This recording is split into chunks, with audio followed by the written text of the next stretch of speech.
George Costanza,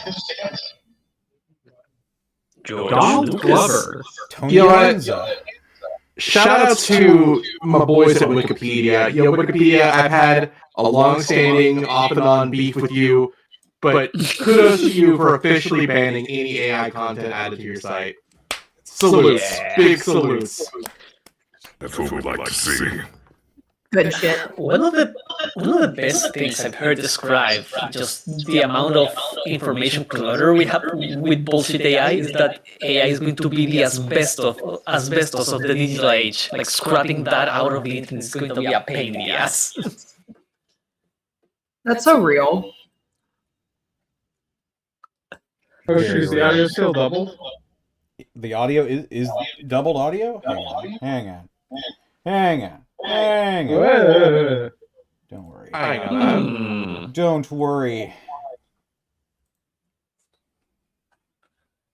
Connor might need to lower us on Discord.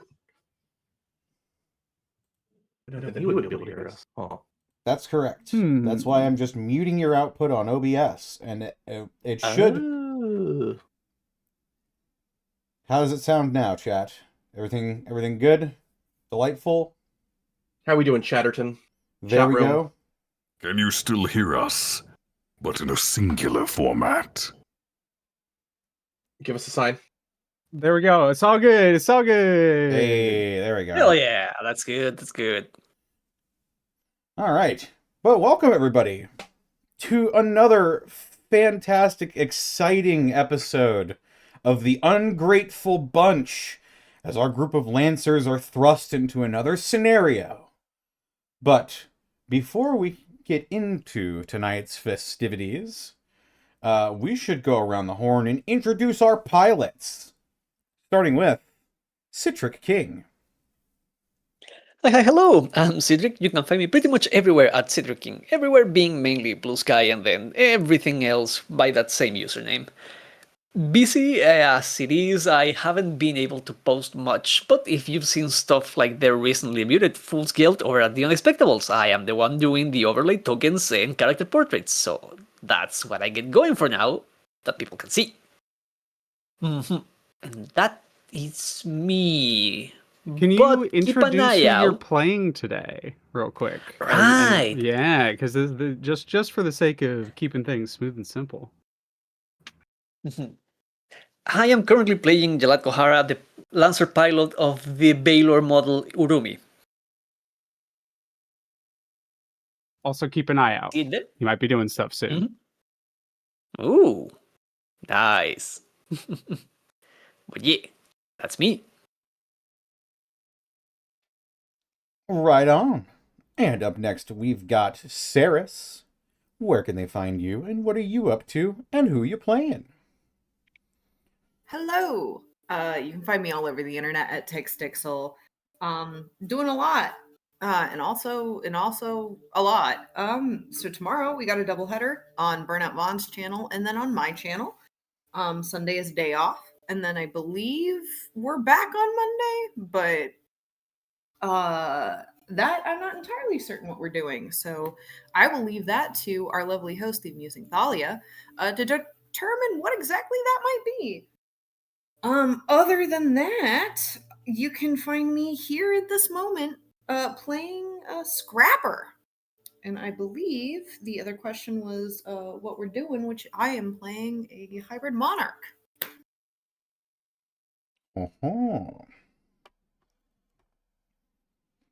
All right. Up next, we've got Xanillis Grimm. Whoa, that's me. Definitely not being distracted by a cool bird that's outside. You can catch me over on my Blue Sky at Xanillis Grimm, where I post everything I do when I do it. But if you want to know a more detailed report, at least for now, tomorrow, twitch.tv/unexpectables at 6 p.m. PST, we've got the second session of Warhammer 40,000 Rogue Trader, Fool's Guilt. So if you want to see what that's all about, go there. Then on Monday, twitch.tv/Xanillis Grimm at 7 p.m. PST, we have some more Stalwart Souls. We're on the final arc for that, so if that piques your interest, that'll be there. And then Thursday, twitch.tv/MontyGlue at 7 p.m. PST, we have some more Dungeon of the Mad Mage, where we are also on the final arc.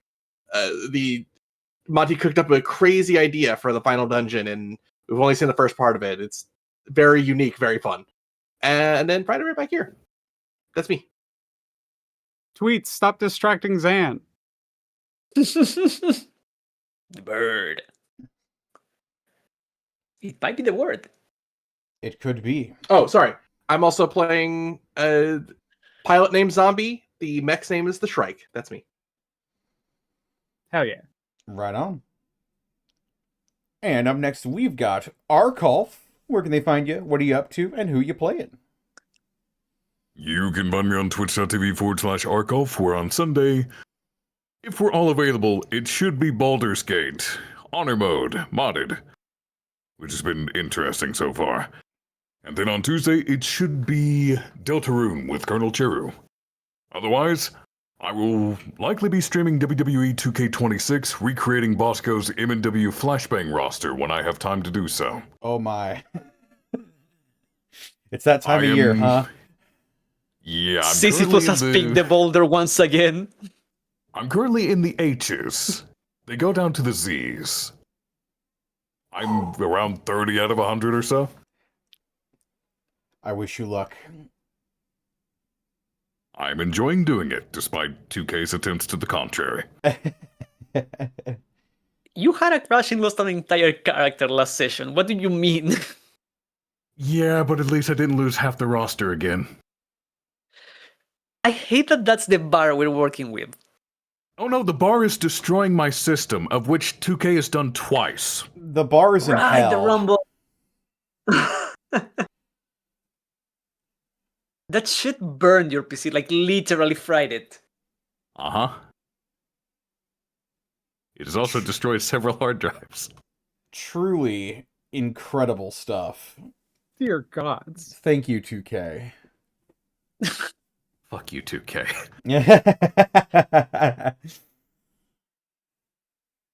And who you playing? I am playing Victor Valentine, callsign Vector, piloting a goblin by the name of Gestalt Shade. And if you know anything about Lancer, you know exactly what I'm going to do with that goblin. Goblins. Ooh, goblins. All right, excellent. As for me, I am playing Bruce Behringer, pilot of the Jambuvan, the Vlad mech. But there's one more very important person that we literally could not do this without. Our wonderful GM for the evening, aMusingThalia. Hi, I'm Leah. I love Lancer. That's really all I want to talk about right now. So I do other things. I stream other TTRPGs. They're all really great. I'm super happy to be here right now. You can find me on my channel at aMusingThalia or on various social medias at aMusingThalia. Other than that, please come back next week because there are going to be 2 more of these. Oh, yeah.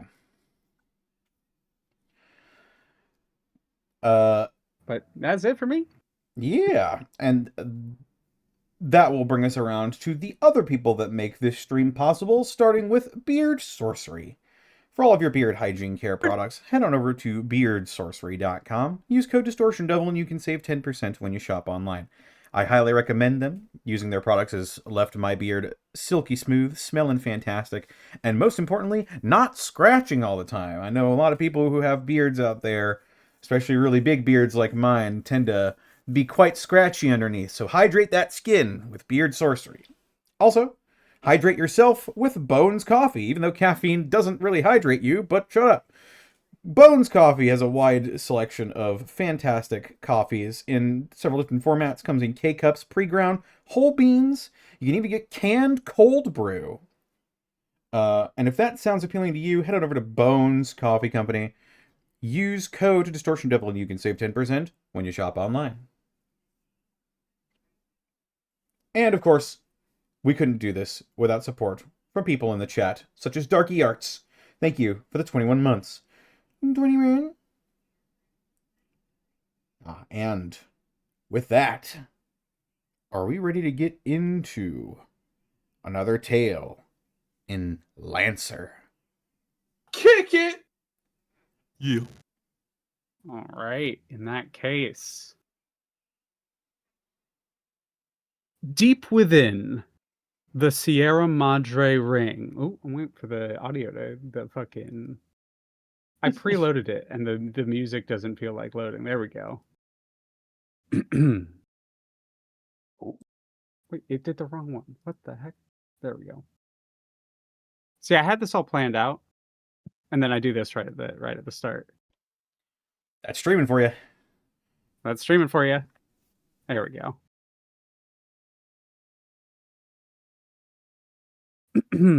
Deep within the Sierra Madre ring of Union-controlled space, near the Cerro Majinora station, orbiting the planet Corvidius, is an impressive installation.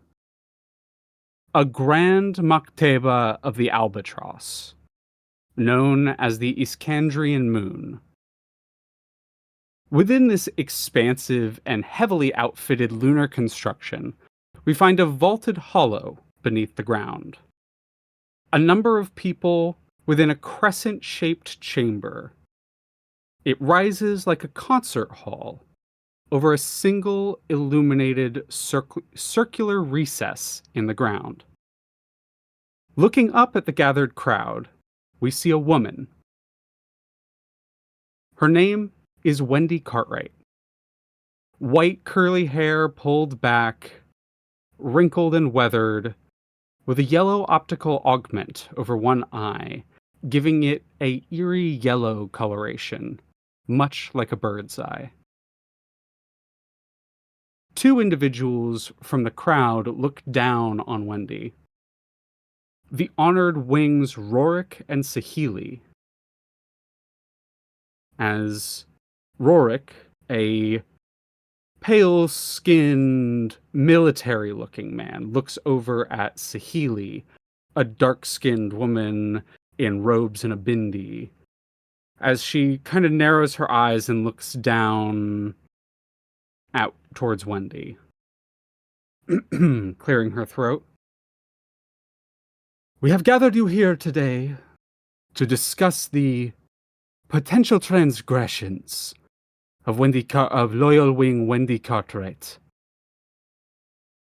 and her company of Petros.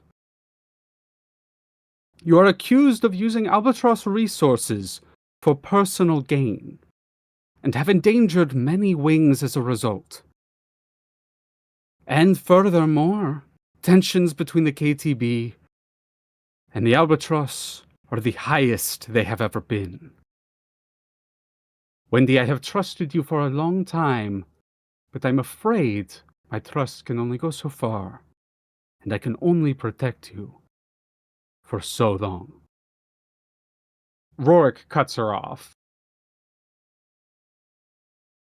We have ample evidence proving you have committed several breaches of your honored oaths. These include fast-tracking your favored recruits, most of whom have been pulled from what is arguably a terrorist organization. And he gestures behind Wendy towards a darkened section of the room, where there are 2 rows, roughly 15 to 20 individuals, petrels, under the direct command of Wendy Cartwright. Some of which, the silhouettes of, perhaps look a little familiar. Then, Rorik continues, launching an assault on a Karakan cultural event, causing it to be disrupted violently. And lastly, a series of coordinated assaults on essential industrial facilities all across Karakan space. Have you anything to say for yourself? Wendy kind of clears her throat and leans forward. You forgot about crashing a trade vessel into a Karakan satellite to disrupt a deal with the Hand of Thorns. Rorik kind of fumes, the nostrils flare, the eyes dilate a little bit before Sahili steps in. We have also brought many of the petrels and wings you have that have been initiated by Wendy Cartwright. Gestures at the group behind, which was previously gestured by Rorik, and a light kicks on, kind of blinding, but also illuminating the various petrels sitting there, all dressed in the stereotypical whites and gold of many of the albatross petrels. The camera would focus in on a few of them, as we're going to zoom in towards, and it is like a 2-row, almost like a jury stand, kind of pews. Back row is lifted in front of or behind the front row. And if you wouldn't mind, Jalad Asura Kohara, could you describe your character, please? Mhm. Standing at 6'2", you see a man clad in a light hardsuit of dark teal and white with orange accents. He stands with a very noticeably practiced poise, hands behind his back, back straight, looking forward. His features are hidden by orange-tinted visor helmet. And adorning all of the high-quality armor is a set of different sashes and beads that give him a much more adorned look. He breathes heavy, but keeps his stance. Makes no movement other than look forward.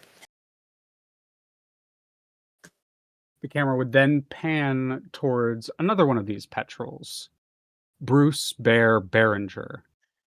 Could you please describe your character? Bruce Behringer is a hulking individual, standing probably somewhere around 7.5 feet tall.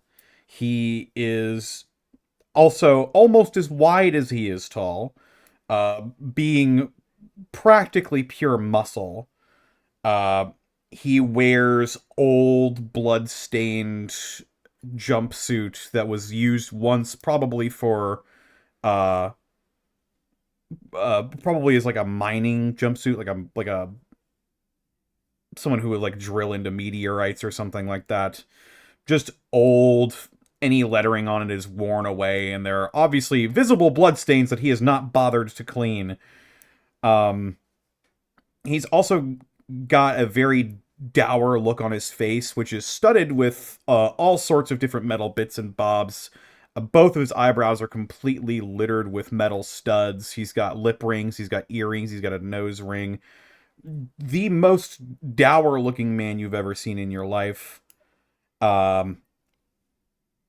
And he's got this, he's got a short beard and unkempt hair that is probably used to be brown, but is now very much fading to gray.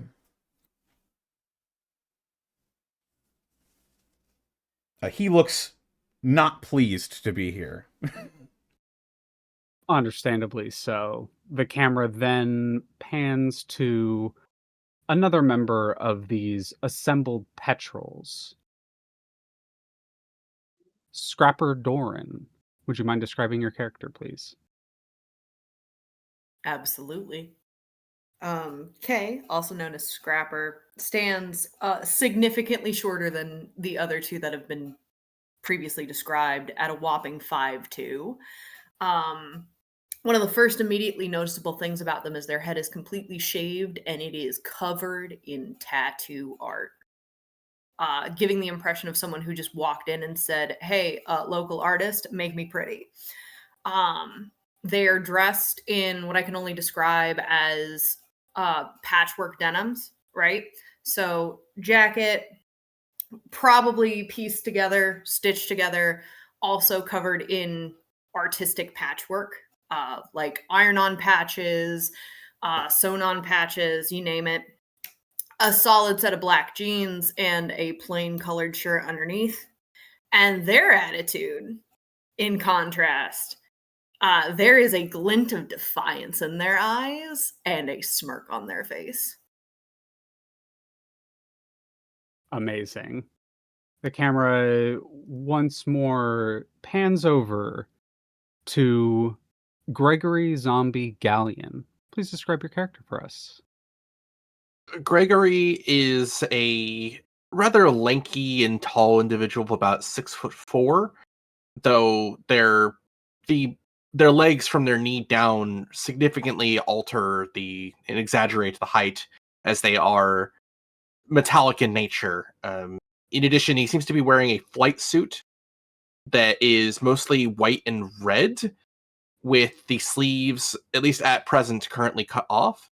They are wearing their pilot's helmet with their respirator kind of pulled down, as there is a pale face with eyes that don't have any pigment and very thin white eyebrows, as they hold a red parasol over their shoulder to try and block the sun, and they are chewing on a straw while their right leg is just endlessly tapping restlessly. Your leg kind of tapping restlessly, and the camera sort of follows once more, lastly but certainly not leastly, up to Victor Vector Valentine. Could you please describe your character for us? Vector is a somewhat willowy fellow, most notably defined by his long, shoulder-length black hair with a witch's lock, a streak of white over his damaged eye, which itself is covered by what appears to be a bionic emplacement. Bright green in coloration, almost sickly radioactive green. As far as his clothing is concerned, he's wearing a green crocodile-patterned jacket, along with golden metal pauldrons and gauntlets, clawed at the tips, that look like they're extendable. And he's currently holding a strange green drink in one hand, and a little tablet device in the other. Just casually leaning back, taking sips, not seeming to really pay attention to the goings-on. Or at least, so it seems. Do any of you stand to speak on Bird Eyes, the call sign of Wendy Cartwright's behalf? Vector will. As Sahili, Honored Wing Sahili gestures towards the group, we kind of pan over, seeing these individuals.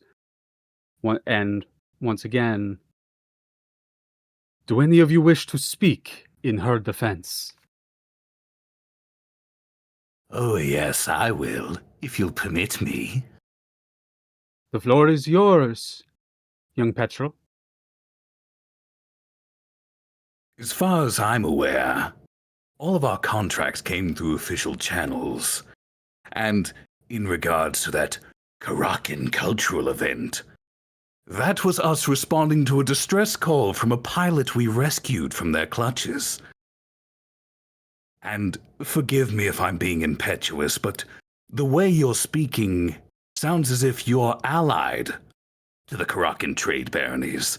It certainly doesn't sound like the hostile arrangement I've been aware of this entire time. And that may be part of the problem. We may not be allied with the trade baronies, but we wish to maintain a diplomatic relationship between them, and exfiltrating a Harrison Armory prisoner of war from a Karakin cultural festival does not go a long way towards ambassadorial relations. And yet that distress signal itself was a trap, laid by the Karakin nobles who ran away like little cowards when I disabled their precious barrier. There's a kind of murmur that goes across the crowd. Your testimony has been noted. Thank you. Oh, you're most Petrel welcome. Valentine. By all means, give me more chances to speak. You may or may not regret it. And he flops back down. She kind of purses her lips and makes a little bit of a face before looking across the rest of the petrels, the gathered petrels. Does anyone else wish to speak? Asura will take a step forward, Floor is yours. keeping his arms behind his back in this like very very practiced pose. You will hear him say, "Victor is right. The whole signal was a trap. What we were there to do is exactly what they wanted us to. We have broken nothing but their expectations. It is their fault." And yet this comes from someone who used to be within the noble houses of the trade baronies. Yes, don't think we have not looked into you, Petro Kohara. We have. He keeps his pose, but as he has stepped forward, anyone behind him will notice him clutching the fingers in the hands behind his back into a fist. I have. What is your point about that? Well, a dishonored son of the House of Glass doesn't exactly stand to benefit from positive diplomatic relations with the trade baronies. It would make sense that you are supportive of the antagonistic behavior your honored wing has exhibited.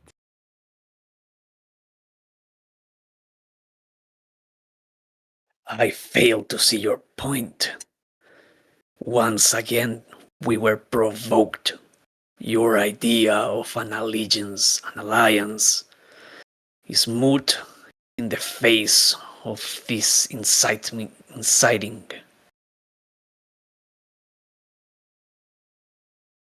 There's another murmur across the crowd. Your testimony shall be noted. He nods slightly and takes a step back into line. The floor is open to anyone else who wishes it.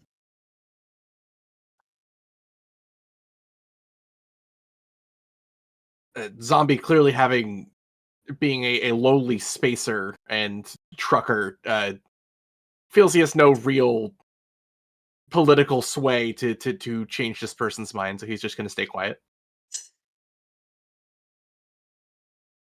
I think Scrapper will step up.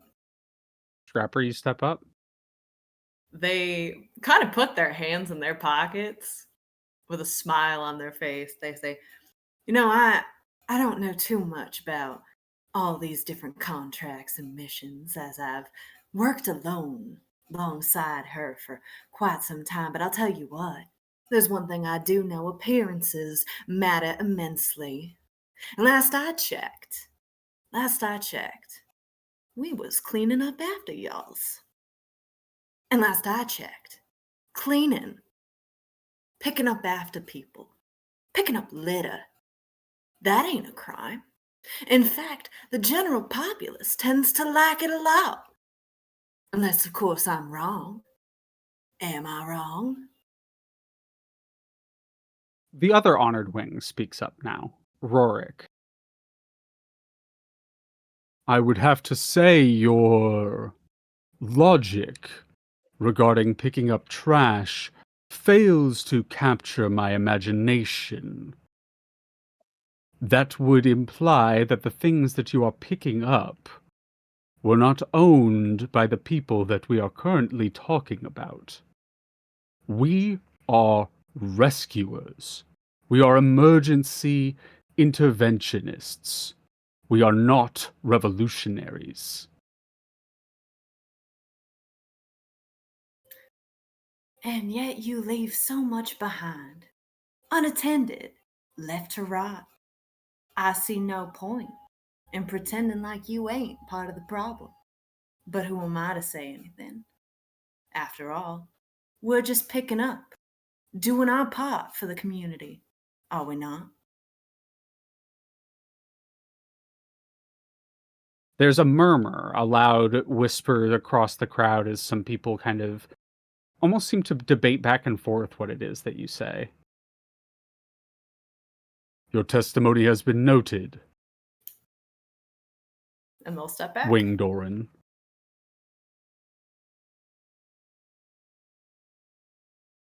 Once more, Rorik kind of gestures at the group. I think maybe one or two other petrels step up, give kind of stammering reports about Wendy being attentive, wanting to ensure that the petrels that she onboards continue to do well.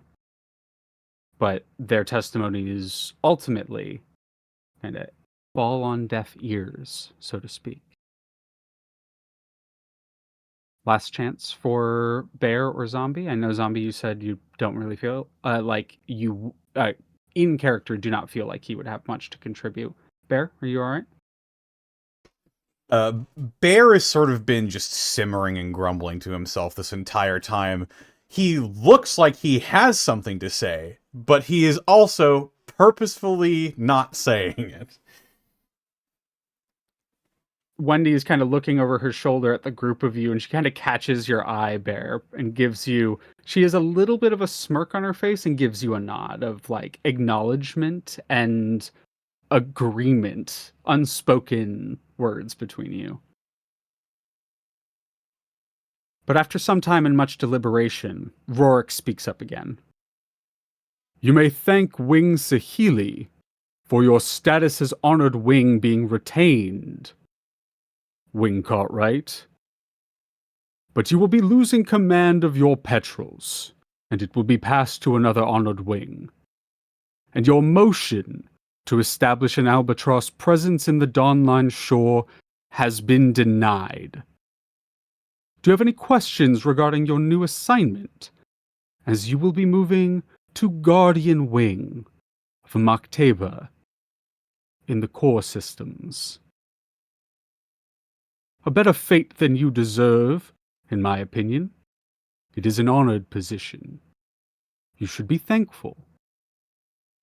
But as I said, do you have any questions? And gives a little bit almost of a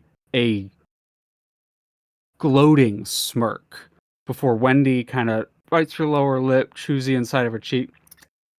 Yeah, I got one question for you.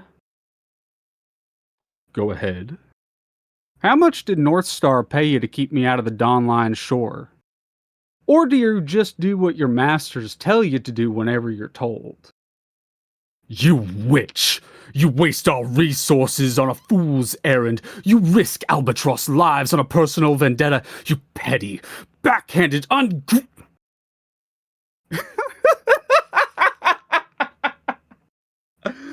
Or are you just gonna call me ungrateful? I am ungrateful, honored wing. I always will be. Stay your tongue and stay in line. You may not have lost your status, but every move of yours will be watched. Well then, I guess I better choose my next ones very carefully. This hearing is adjourned as Sahili cuts off the two of them back and forth. And the singular light beaming down on Wendy, cuts out to a black screen, which holds on that screen for a little bit of time. I had it set up? There we go. The screen then suddenly flicks on. The camera going from a blank screen to the obvious backlight of some sort of monitor. Vector, your heads-up display, either in your room or in your mech if you're working there, blinks on that kind of neon green light associated with you. Mhm. Quick question, do you want to play your NHPs or do you want me to play them for you? I'd say you were free to play them. Alrighty. I have both Technophile, and then I have the Oh, what was his name? Oh yes, Osiris. Can you give me just a little insight into how these two behave and interact with you? So you know in those old cartoons when one's the angel on your shoulder and the other's the devil? Yep. Osiris is the devil, prompting chaos, prompting superiority, while the Technophile class NHB is there to rein him in, and to keep Vector on mission. Because it'd be so easy to tap into certain systems and just twist and turn things to one's own benefit, or, in the case of haughty little fuckfaces, mute their microphones when they're talking, much like we had at the Coliseum. Mm-hmm. Technophile. Alrighty. Do they appear in any particular way to you? Do they show up on your displays as like little icons or anything, or is it purely an auditory? Think of it as a bit as augmented reality for Vector and Vector alone. They are Gotcha. literally the angel and the devil on his shoulders. Almost. Because with his subjectivity enhancement suite, the line yeah. between what's real and what's digital is very, very blurred. Almost buzzing into existence on one shoulder, you get as the message pops up, the Osiris steps in. You know, every time a message comes to you through secure channels, you can use that to backlog into the channels permanently. Yes, but then people get uppity if I don't cover my tracks well enough. Do keep those keys handy, though. We should probably read what is being sent to us before we hack into the backlog of the systems. We don't know what it is yet. Logic. Very well, let's read. You pull up the message to you, and I will send it to you if you'd like to read it.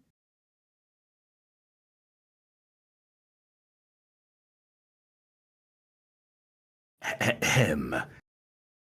Howdy, Vector. Need a favor from ya. I'm under surveillance, so I can't meet with the crew. I asked Beaumont to get this message to you. Best I could do. I'm gonna need many of my petrol for what I got cooking up, but I need you to get a hold of the following folks: Scrapper, Zombie, Bear, and Asura, and find your way to one of the hollow rooms. I've attached a file. Play it when you get there. Best of luck, Lancer. Osiris, scan the file if you'd be so kind. I don't need any Trojans. Not that I don't trust our dear Wing, but assurances because she's not exactly in the good graces of those above.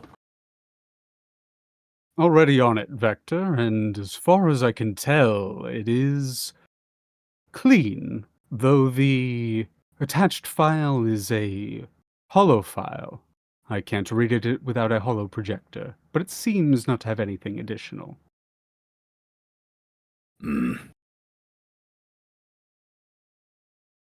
What is the station showing for everyone else's current positions and statuses? You flick through a couple systems as they are pulled up in front of you, and we're going to do this in reverse this time. So, Zombie, could you please describe where you're at right now? Where exactly are we located? You are currently on an Albatross Maktaba, so it is one of the permanent, generally lunar satellite installations.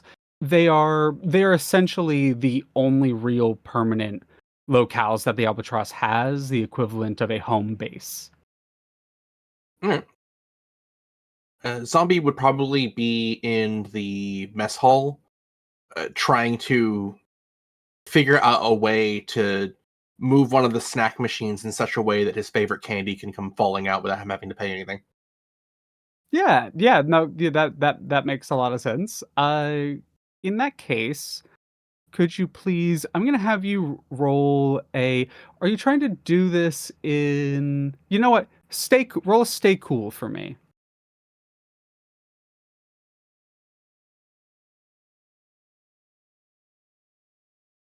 Trying to find out where the skills are. Should be on yours is a pilot under pilot narrative. Third down or third in. Got it. Thank you. 16. 16. How do you get what you're looking for? What happens? He's gonna kind of place a few books underneath one leg to kind of get it to tilt and stay there for a little bit, and then he's gonna just keep tapping the sides to try and get it to come out of the little corkscrew before finally just giving it a big kick with his cybernetic leg as a peanut butter and chocolate treat comes down. Thunk as a Rice's peanut butter pail shows up and you pick it up. Vector, in what way do you get in contact with Zombie? Now there's the question. I assume the feed showed me which snack he just got, right? Yeah. As you're looking through the cameras, start just printing them out for him. So you get that one. You open price it up. feed on the vending machine say, "Your presence is requested, Zombie." As they keep spitting out Zombie one, he's gonna keep looking around like, whoa, okay, and then he's just gonna take off his pilot helmet and just start filling his helmet with these candy bars, and then seeing the UI, his eyes will widen. Shit, was I late to something? The UI will now change to say, "Who knows?" Smiley face. Come when you can. All right, so you are listening. Where am I supposed to go? Holotable. Any free one will do. All right, I'll head there right now. Save me one of those. Depends on when you get there. And he's gonna start filling his mouth and head towards the holotable. Feed cuts to Scrapper Doran. Where you at?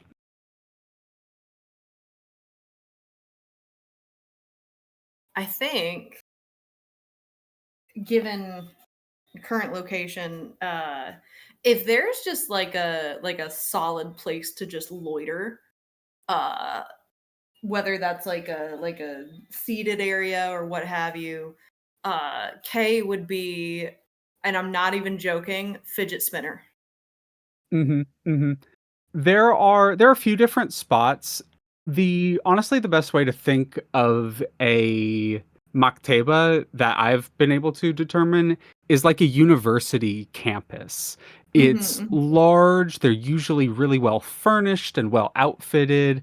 They have athletic facilities. They have training facilities. They have recreational facilities. They would have like outdoor gardens and that kind of thing. The Albatross are fucking loaded, right? So yeah, you are in one of these maybe outdoor spots, or maybe you're in one of the rec rooms or one of the lounge rooms or in the garage. What sounds best to you? Honestly, probably just like probably like outside if there's like a courtyard area. Yeah, there's like a quad.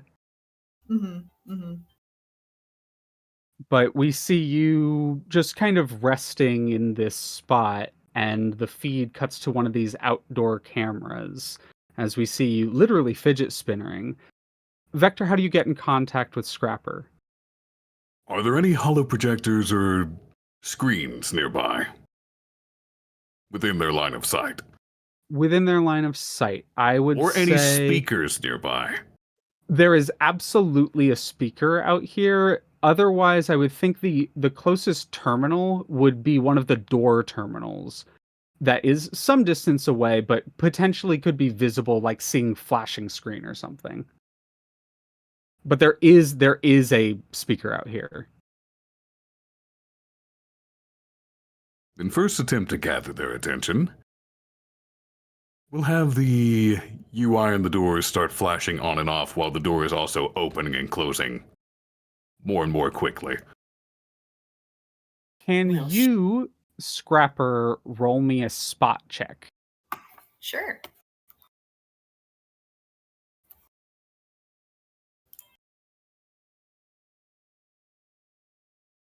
Let me get to... There we go. I don't think that registered. Hold on just a second. There we go.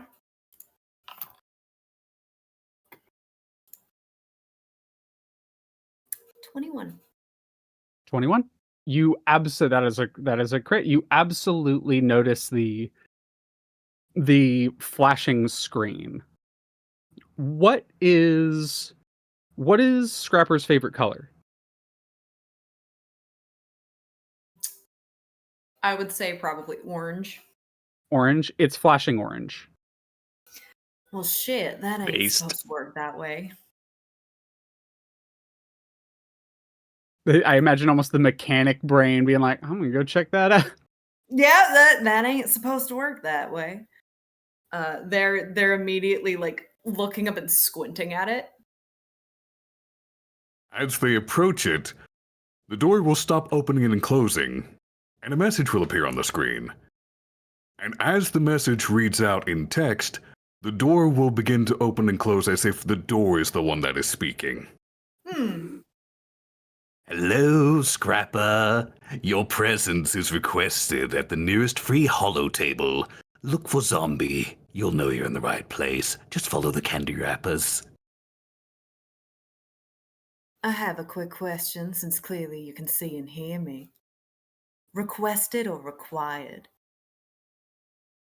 It comes from our dear favorite Wing, who has been recently deposed. So, maybe required? Question mark? On the devil. The And door will they'll- slam open. Amazing. And they will just march on in. Like, Imagine Door will almost the slam doors. close. Imagine almost the doors opening and closing in the correct direction, leading you there. Yep. Anything to finish off, Cyrus?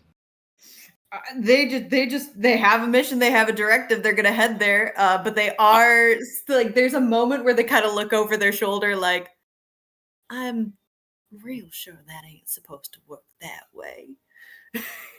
Before they keep going. The camera feed cuts as if moving to a different camera following you, but in fact, the Osiris pulls up Bear. Where are you at?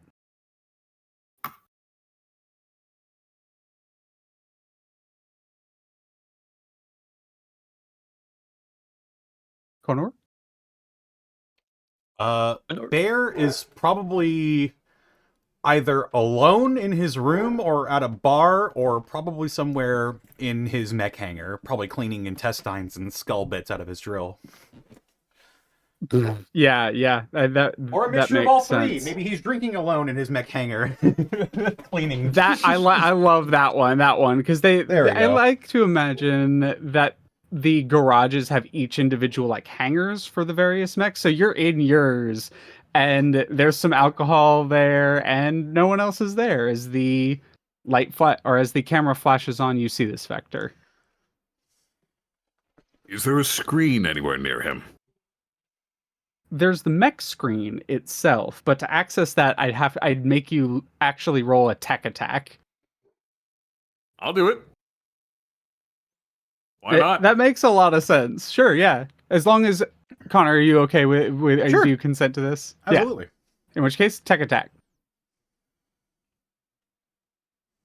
And because of my handy-dandy personalization, I can accuracy to that. Correct. 16. I will assume that beats your E-defense. But probably. Probably. I'm pretty sure that's Let's double find his out together E-defense. what it is. It's literally Yes, double. it his is E-defense. double my E-defense. Amazing. Then yeah, you have access to, at bare minimum, the terminals on the Jambuvan.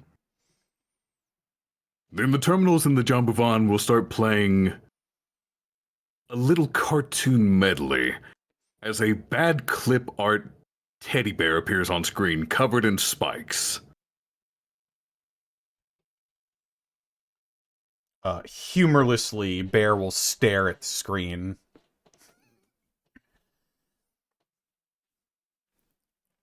The clip art bear will grab an alcoholic bottle from off screen, chug it, smash it, and say, "Mission time! Hollow table, find zombie."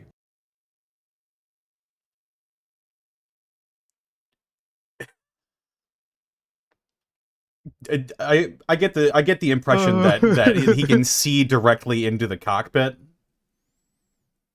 Yeah, you get that impression. You get a feeling you're being watched, and you look around, and there's like a light from one of the video sensors in there that's on that isn't normally on.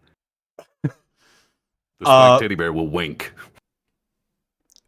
Bear will reach up into a compartment above him and pull out a large snub-nose revolver.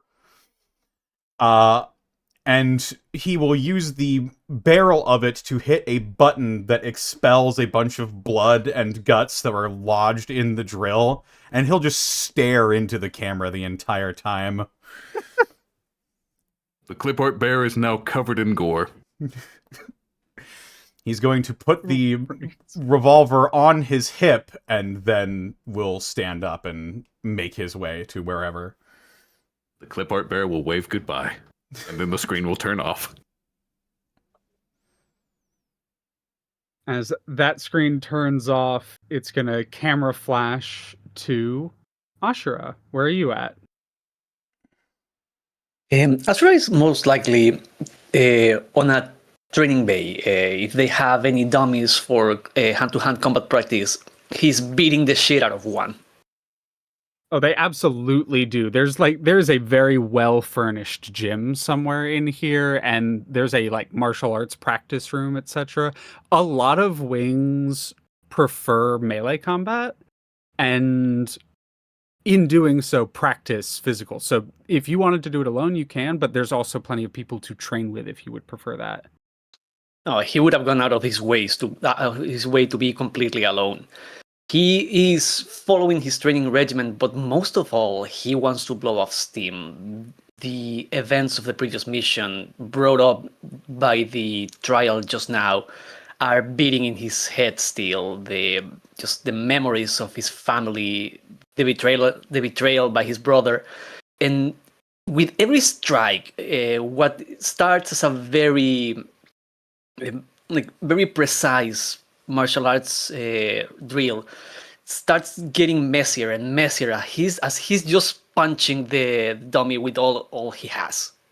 So there are 3 dummies here you can choose from. There is a boxing dummy, like one of the ballistics gel ones that reacts to the hits and is vaguely the shape of a human. There's one of those Wing Chun Kung Fu spinning ones that have the bars sticking out. And then there is just a straight up wooden pole with a mat around it. Which one are you at? The more human-like. He wants to punch The a more face. human one. Yeah. So can you roll me apply fists to faces, please? Will do. Apply fist to faces. 13. 13. You're tired. And it does get sloppier, messier, more aggressive, but it is nonetheless a impressive physical display. And at one point, you catch out of the corner of your eye a few of the other wings just watching you go to town on this thing, lay into it. It's kind of like watching a professional boxer go at an actual punching bag. It's almost mesmerizing to watch them kind of flow between it. That is what you see, Vector. Are there any subalterns nearby? The kind that look like they're meant to be programmed to assist with hand-to-hand training? Absolutely. Abso-fucking-lutely, yeah. I would like to take control of this and march it over to him.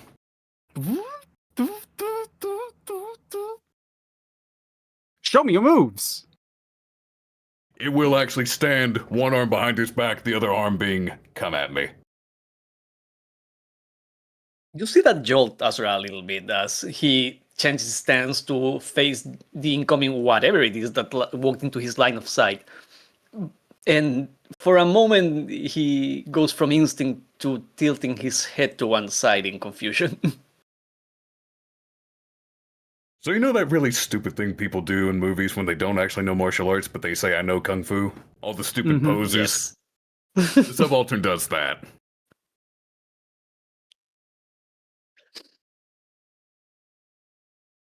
And then How it do you will respond? motion to one hand up to its head, with the fingers curled like a phone shape. Ring, ring, ring, ring. What is it? You fully hack into the subaltern's audio thing, so while it normally has set phrases, it's bastardized. It is jerking like this, but you are able to access the audio processor. You are requested in Free Terminal 1. Look for Candy. rappers on the way. It will lead you not astray. I know Kung Fu. You know you can just message me, Vector. That would be not hard, too easy, but too slow. Come play. And he starts attacking the dummy. Vector's not gonna fight back. He doesn't know Yeah, Kung Fu. the subaltern, because you already rolled the successful apply fist to faces, its defensive routines kick in, but too late as you, with a flurry of blows, lay it on the ground, no longer moving. He starts The to breathe audio will heavy play as KO! You win! Perfect. he's he starts to breathe heavy as he's been losing composure while blowing off steam, and with that he forgets that he has to be careful with his breathing as his throat starts to burn. He starts coughing, and he reaches for the lock on the bottom of his helmet to let some oxygen in.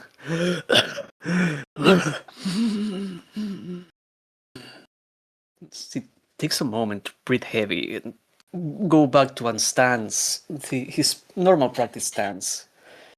Set the lock back in, look at the dummy. I'm on my way.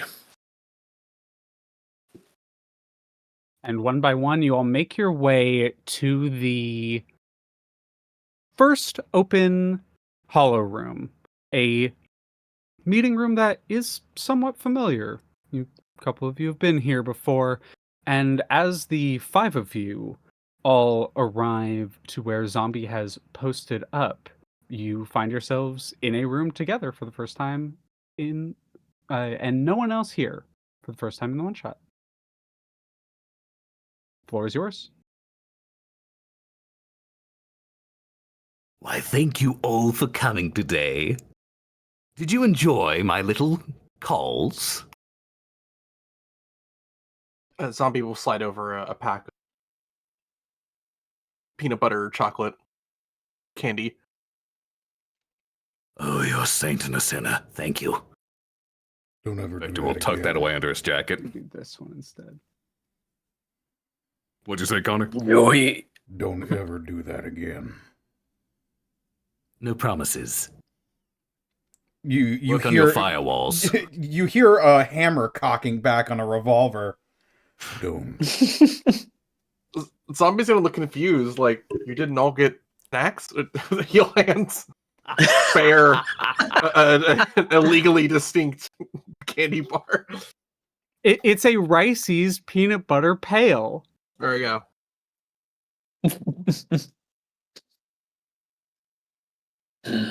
You hand said you we a have a peanut butter mission.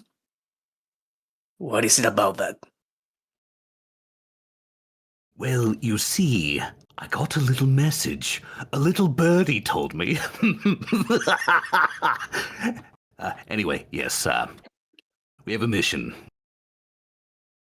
I was told to bring you, and even you, pointing the bear. And all I have to do is play this little file here, which I will do now. He'll insert it into the console. You insert it into the console, and a 3D holographic projection of a large ship, it looks like, or a station. It's a little difficult. It looks kind of somewhere between the two. So it is somewhat difficult to say. Comes up. There are a few different sections of it that have little targeting reticles on it that almost seem to minimize, shrink, and then expand and flash a little bit to indicate where they're pointing. And as this comes up, Wendy's voice also rings out in the hollow room. Howdy there, Lancers. Sorry I can't talk face to face with y'all this time. I'd love to have an actual discussion and tell you a bit more about what's going on. But that's going to have to wait until after we get this all figured out. Everyone's got their jobs, and I've got one for y'all. I'm going to be working real hard to get a certain gate open, let's say, from one of the deployment zones in the Maktaba that we're all currently at. It's going to take a lot of work on my end, so I'm not going to be able to be in contact or be of much help to y'all. This happened at 0800 tomorrow. So, if y'all want in on this, you got until that time to get any last things you need. Because I have a feeling that after we pull this off, you're going to get probably a little bit more than a slap on the wrist. But nonetheless, I'm going to open a door for you all.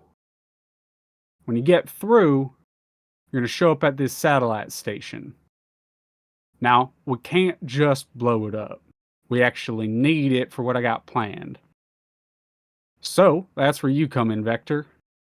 We need to get you into the main command room, and I need you to take control of the station.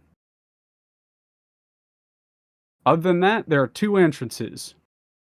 On the map I sent you, it should look like a north and a south entrance, up and down. The down entrance is going to be the safer bet for you. There's a lot more heavy defenses on the northern one, and a gun protecting it. Notably, we do not have visual on anything on screen right now. Anything? Our tokens do not have visibility permissions. We're not allowed to see anything on this screen. Yeah, my bad. I should be able to do it this way. I just see the inky black void of Bear's heart. I should be able to do it. Okay, I have it all set up. Yep. I'm going to Jambuvan, Shrike, Rumi, Frankenstein, and Gestalt Shade.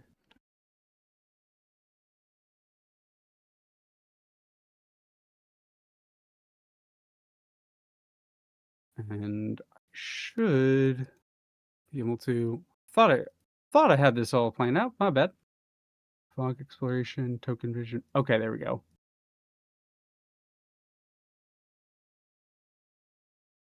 There we go.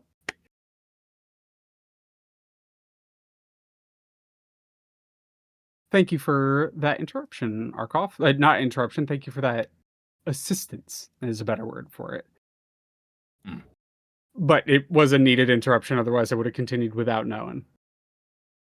Yeah, that's why I spoke up, because I wasn't seeing shit. Yep. Now you got the satellite in front of you, like I said, north and south entrance. North entrance going to be more heavily defended, and there's a gun protecting it. I've marked the various locations that need to be dealt with. We can get you in that command center in the central area, and this area flashes brightly. There are two other targets. This is the main engine, so this is how they're going to be moving around. We're going to need it stopped. We're going to need this station. We're going to need this station stationary. There's an additional objective. A satellite on the back end.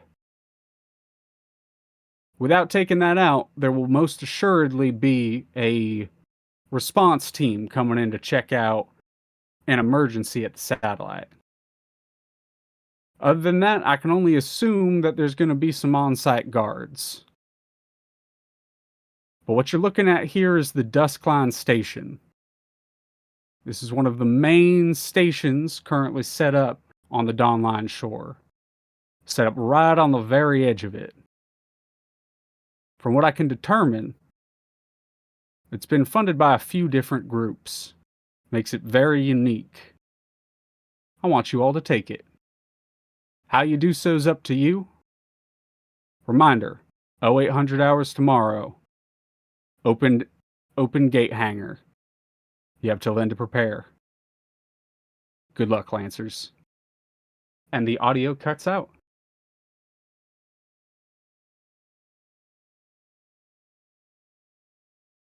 So I'm going to say we need a plan of attack. That is, assuming you're all willing to accept this mission. What exactly is the mission? The parameters, anyways? The primary parameters are we are to take this station. First, we need to disable the main engine, which you can see here on this display. There's a big, nasty gun right here if we try to enter through the north, which will probably hurt quite a bit. But if we don't want to be swimming in nobodies, we need to deal with this satellite on the back end of the north side of the station. Now, I don't know if we can simply float our happy asses around and destroy it, or if we need to get inside to disable it. Wendy was not exactly forthcoming on that part. The main parameter is to get me into this command station here in the middle, and I am to take control of it. It will no doubt be swarming with guards all over the place, so I'll be needing your help to keep me safe, if you'd be so kind.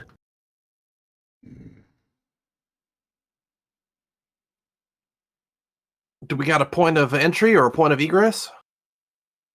A point of entry will be the south here, the so-called safer route, or we could take the northern route if we want to be a little more direct. Although it's the more heavily guarded, according to Wendy.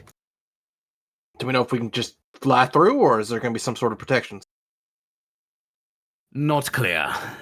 She did not say as much. The most she said is guards and potentially reinforcements if we don't deal with that satellite on the back. We'll have to improvise. That seems easy enough. I think I can handle it. Mind you, I don't know what this satellite is for. We may have to scan when we get there. The cannon is the most immediate threat. I'll charge it. Well, I suppose it depends on which way we're going. Are we going to go with the northern entrance to get to the command room and the satellite reinforcements? Or are we going to go through the safer route to the south to get to the main engine to disable the station? I think we can move faster than the station itself, so I think the engine's probably lowest on the priority. Still important, but let's take out that satellite, front guns, front satellite, try to do it all in one swoop if we can. We got the firepower for it, seemingly. So we go Fair to the enough. north entrance. Aye, that'd be my guess. Disable the comms.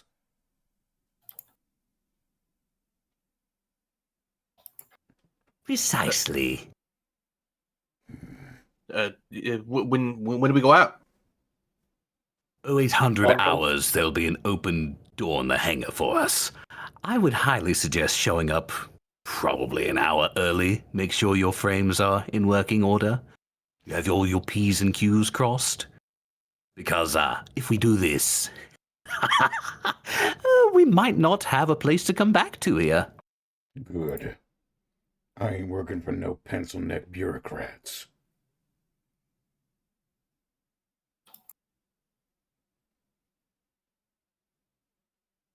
So, what say all of you? Are you willing to do this mission? If you are, say aye.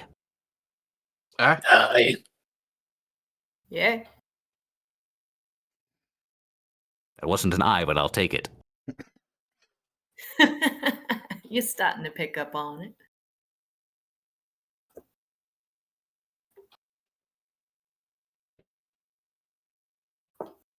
Very well then. Instead of 0800, 0700 hours, meet in the hangar. See y'all then. I'll be there. Bear reaches over and grabs like 3 candy bars and leaves. What the?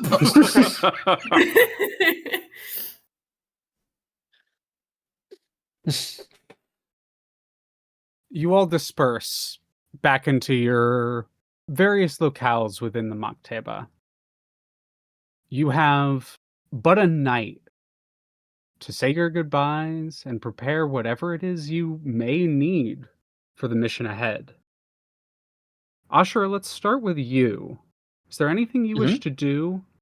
Any reserves or resources you wish to search for? Any goodbyes you wish to make? What kind of resources could I gather through the night? That is going to be a roll. Ooh. Just double check what that is again, which one that is again. There it is. Downtime actions. So you can do a couple different things here. These are the general downtime actions that are associated with it. There's power to cost, buy some time, gather information, get a damn drink, get creative, get focused, get organized, get connected, scrounge or barter. I know that was a lot of things. The main thing that is going to be relevant here is going to be power to cost, get focused, or get creative. Get focused would be prepping yourself for whatever's to come. Get creative would be potentially getting potential reserves, but you have to be creative with how you do so, and has a lower likelihood of working. Power to cost has a higher likelihood of getting you an immediate reserve, but there will likely be some sort of cost or challenge or trial that comes with it.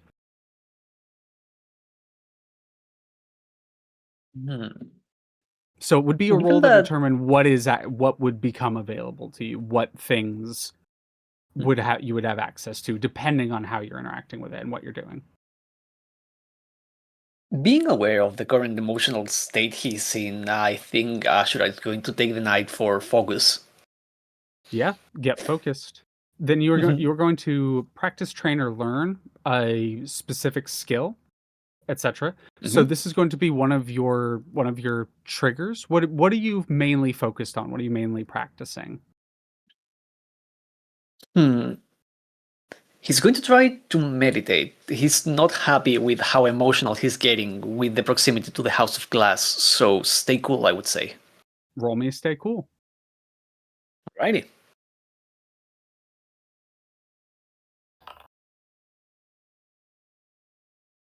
Okay. That is a 7. It is a 7. So it is a failure, but it is not necessarily a failure in the broad sense. So what will happen here is, for this mission, you gain 1 accuracy on any stay cool check. In the future, just as an awareness, if you would succeed on this, you'd get a permanent +2 instead. So that is how that works. It is the way to potentially train your skill triggers. But you spend the time to, regardless, stay cool, meditate. What is it that interrupts you? What is it that kind of breaks your focus here? Just the fact that they just went into the House of Glass, into a theater of the House of Glass, and not only that he was once again faced with his old family, but that he was recognized. And you can't help but keep the memories, thoughts of your family keep interrupting. Is it? And just the feeling that wasn't an accident, that was on purpose.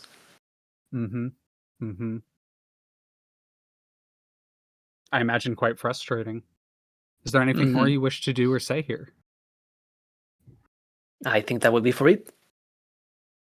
Bear. How does Bear prepare?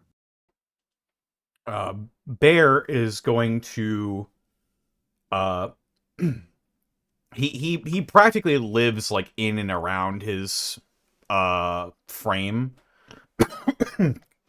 Goodness, I don't know why I'm coughing so much. Uh Definitely forgot what I was just about to say. He's going to be essentially combing over with a fine-tooth comb through his mech's systems and through the chassis and through everything to make absolutely sure there are no tracking devices, there are no like locks or anything on it, because he no longer trusts the place where he is contracted to, and so he's making sure that he can make a clean break should things get hairy. Can you roll me? This is get creative here is what I think that makes the most sense here.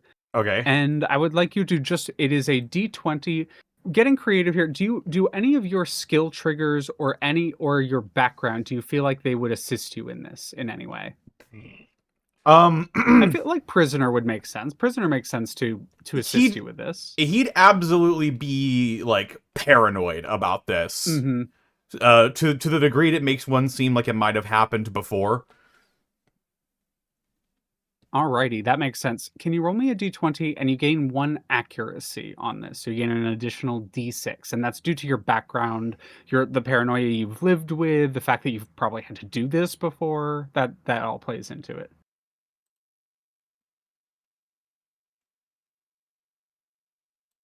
I'll just...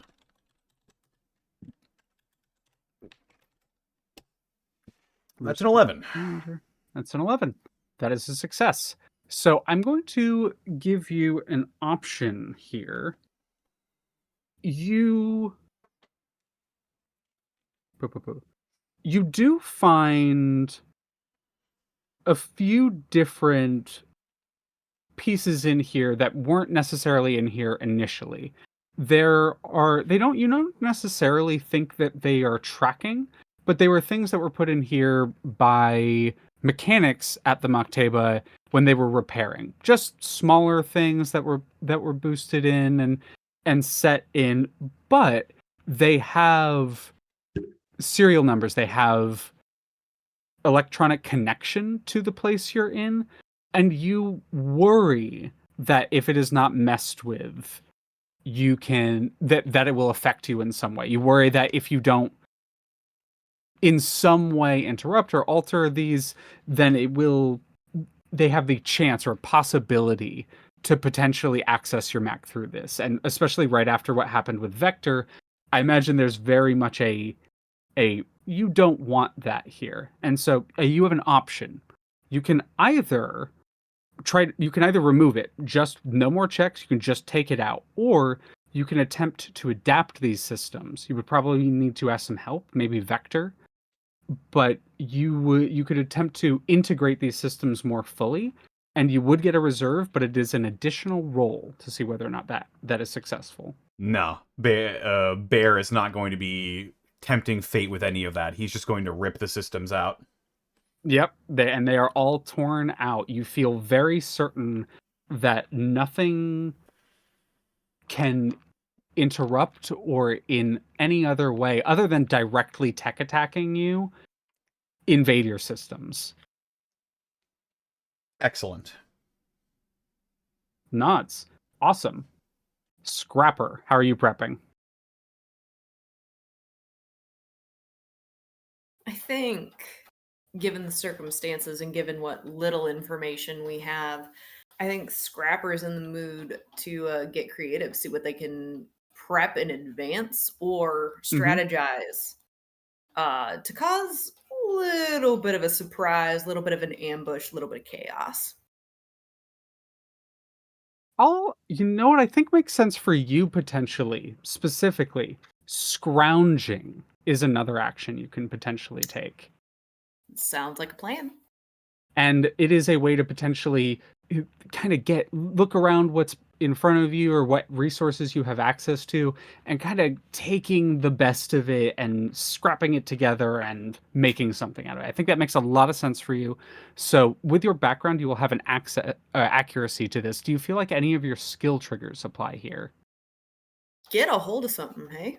Yeah, so get a hold of something, and you get an accuracy to this as well. Okay.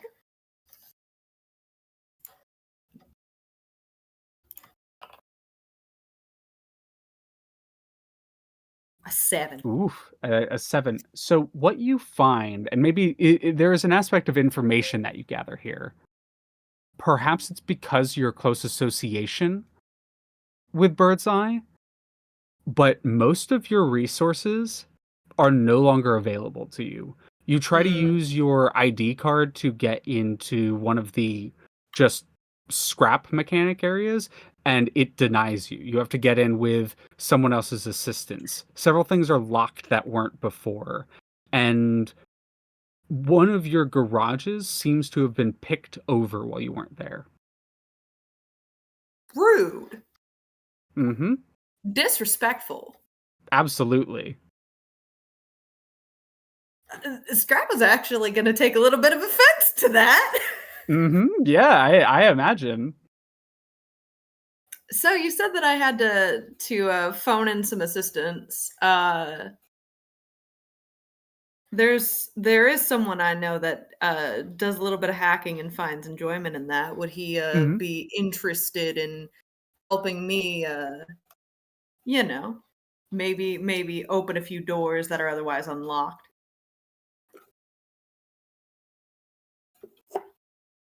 Vector, Well, you're it depends. contacted. Yeah. Do you Go call ahead. this individual?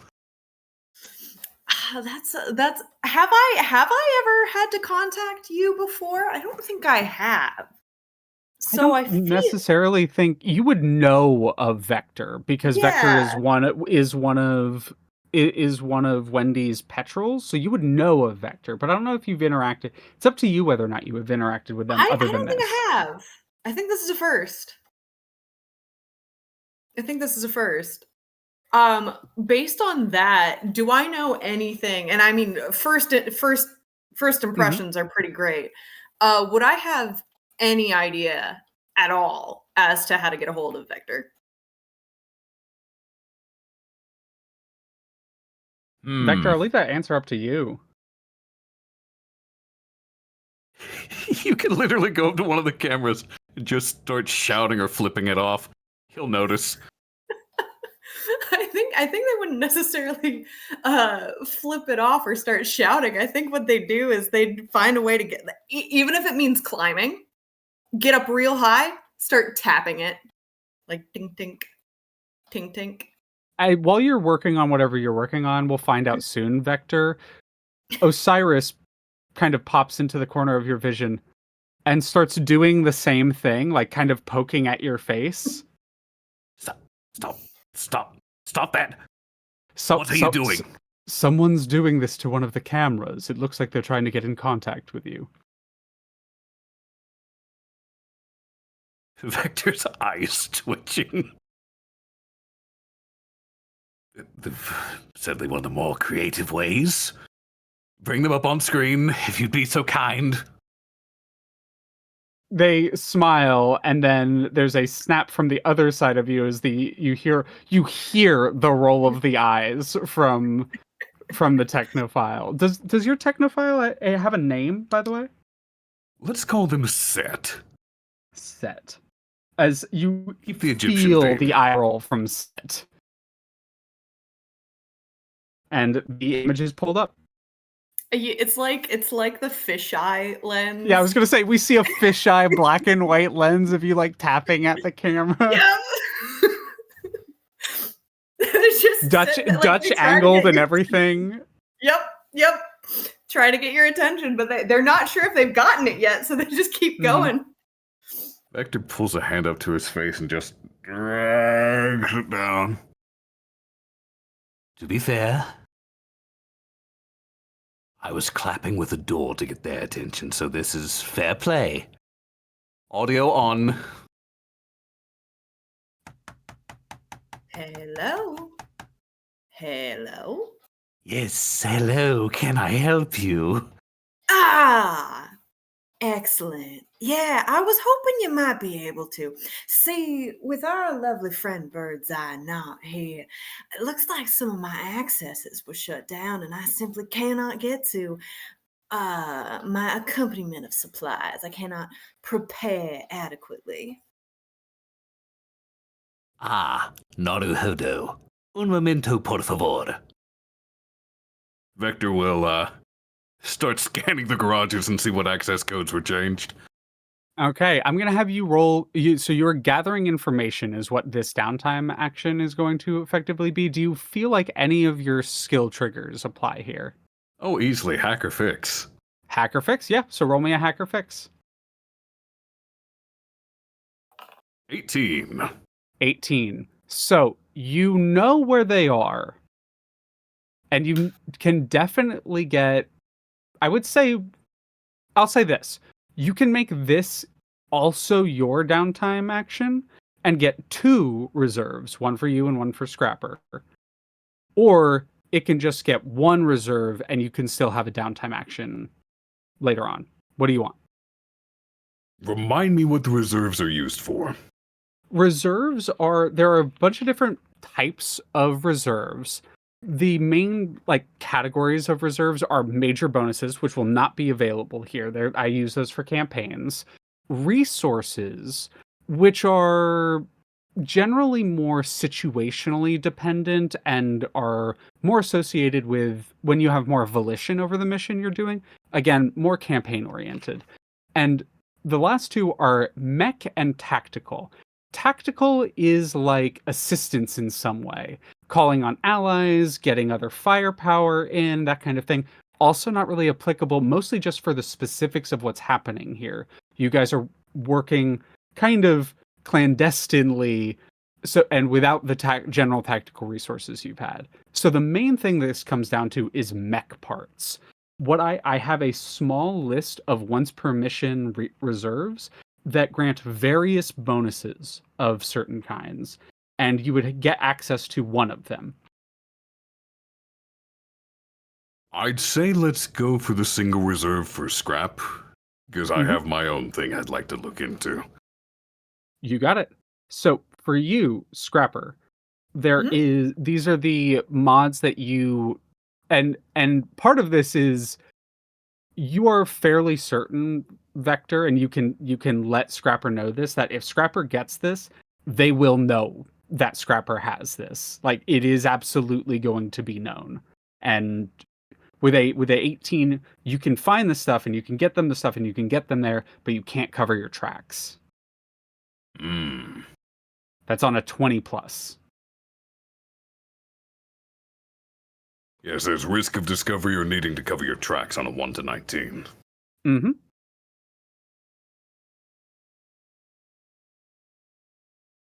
So if you wanted to try to cover your tracks, it would be an additional roll. Sure, I'll try to cover my tracks. Sure, yeah. I'll say yeah. Roll another hacker fix. Ooh, 11.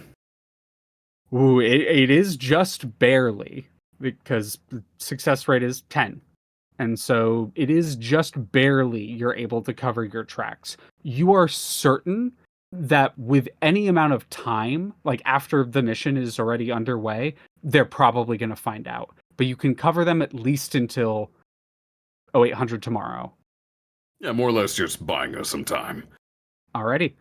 In that case, Scrapper, here are your options that you could potentially install in yours or another mechs. There is a high-speed loader, a bubble shield, a field marshal compcon, a precision targeter, a runoff energy converter, armor-piercing rounds, and the frost fang. I will type these in chat for you because they may come up again. Meant to do this before. As we are doing that, as I'm typing that out, and we can have you pick in a second, because it can also be a bit of a group discussion thing. You can ask the others if there's anything that potentially they would want. Mhm. Zombie, why don't you describe for us really quickly what you would be doing with your downtime? your Zombie is prep one who time. also typically lives inside their mech, is going to be double checking the pressure seals, making sure the rocket fuel is in order, making sure the ramjets that are newly installed are prepped and ready for 0G in areas with 0 or less than optimal oxygen. Just making sure that he can get somewhere fast whenever he needs to. Get somewhere quickly. Alrighty. Rather. Yeah, it sounds like you're more focused on kind of staying focused, getting focused. Do you feel like that's accurate, or would you also be potentially looking for other things to install or other ways to boost the mech for the upcoming mission? I think getting focused would be probably the optimal for him. Alrighty. In that case, do you feel like any of your triggers or your background would be applicable here? Background is pilot. He does have the skill trigger get somewhere quickly. You know what? Sure. Yeah, that makes sense. If you're prepping for both of those, makes sense. So roll me, get somewhere quickly with 1 accuracy. Oh, 18 Well, plus. you might crit on it. Yeah, that's a crit. So you gain 1 accuracy for this mission. I'll give you a choice here, actually. You gain 1 accuracy for this mission on a skill trigger of your choice, or you may get a permanent +2 to a skill trigger of your choice. Ooh.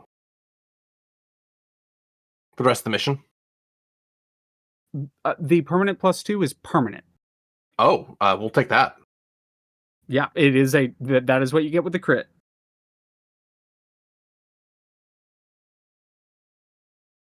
Yeah, he'll All right. he'll choose a spot because he goes from 2 to a 4. Awesome. Sounds good.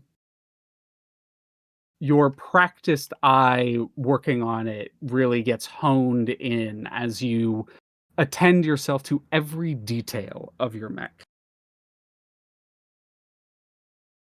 Frost. All right.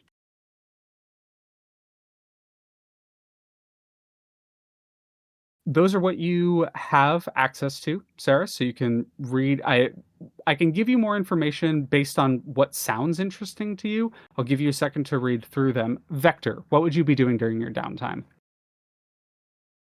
I would like to see if I can tap into the Albatross's databases and wipe out all information concerning us. Contact details, tracking information, every bit of information they have. And I don't want to be subtle about it. I want to leave a calling card that says, "No bounty for bootlickers. Ungrateful forever." So this is going to be a buy some time action. And I'm going to need you to roll Hacker Fix. Alrighty. As buy some time is put something off, extend or make an opportunity, give breathing room, or survive longer. So you are absolutely buying anyone associated with Wendy time. 14. 14. You set a detonation system, a Trojan with a timer, as you load an information bomb, essentially, up to each and every one of your files to be uploaded at the exact same time, 0800 tomorrow. The moment this new information, it's coded like an update, but the moment this new information hits the systems, all of the information, all of the places where they have information on you will be flooded with thousands of terabytes of excess information that they would have to pour through to find the correct stuff. A petabyte of animated GIFs of pigeons. As you kind of prepping yourself, you're like, you do the thing where you exponentially copy and paste a file, and it's just that pigeon thing until it's just unbelievably sized. And then chuckling to yourself, Osiris is like, you could do a few more. I don't know. Do you think I should throw in a dick butt? I think you should throw in a dick butt, and I think you should throw in a permanent back door. Ooh, yes, that would be nice. Okay, a permanent backdoor would mean that they can also backdoor into us potentially. It does leave you at more of a risk. I don't like people touching my back door without my permission. Exactly. Really? I do. I've You seen the stuff you feel- search for. You feel Set look at Osiris like, huh? So basically expand upon that. Would they be able to track me down specifically? It would make it easier for them to track you down. So the buy sometime still goes off, information is uploaded, but potentially and maybe anyone around you, but it would give them the ability to maybe not get information on you, but potentially reroute the backdoor to you if you leave one there. It's up to you whether or not you want to do it.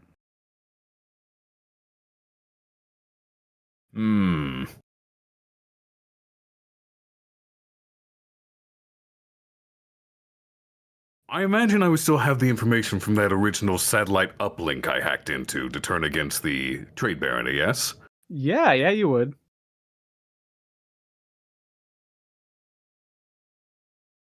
Could I connect the two with an asynchronous backdoor so it's just feeding noise information both ways? Oh, I see. So you're not actually intending to backdoor. You're trying to set up a false backdoor between the barony and the albatross. Make them think it's me, but they really just go to the barony. Got it. Roll me another hacker fix. Actually, this is going to be inventor create. This is a new thing that you are setting up. Alrighty. 15. 15. You feel very certain that both when the albatross go looking for you, they will find a backdoor into the KTB, which will alert the KTB that the albatross have a backdoor into their systems. Yes, let them fight. Satisfied with your efforts to disrupt the various organizations you are leaving behind you in burning wrecks. Saris, do you have any idea about what you would like? But really quickly before I do that, is there anything else you wish to do with this scene, Arcolf? Oh no, that's it. I got far more than I expected. Thumbs Fuck 'em up. both. I hate Saris. bootlickers.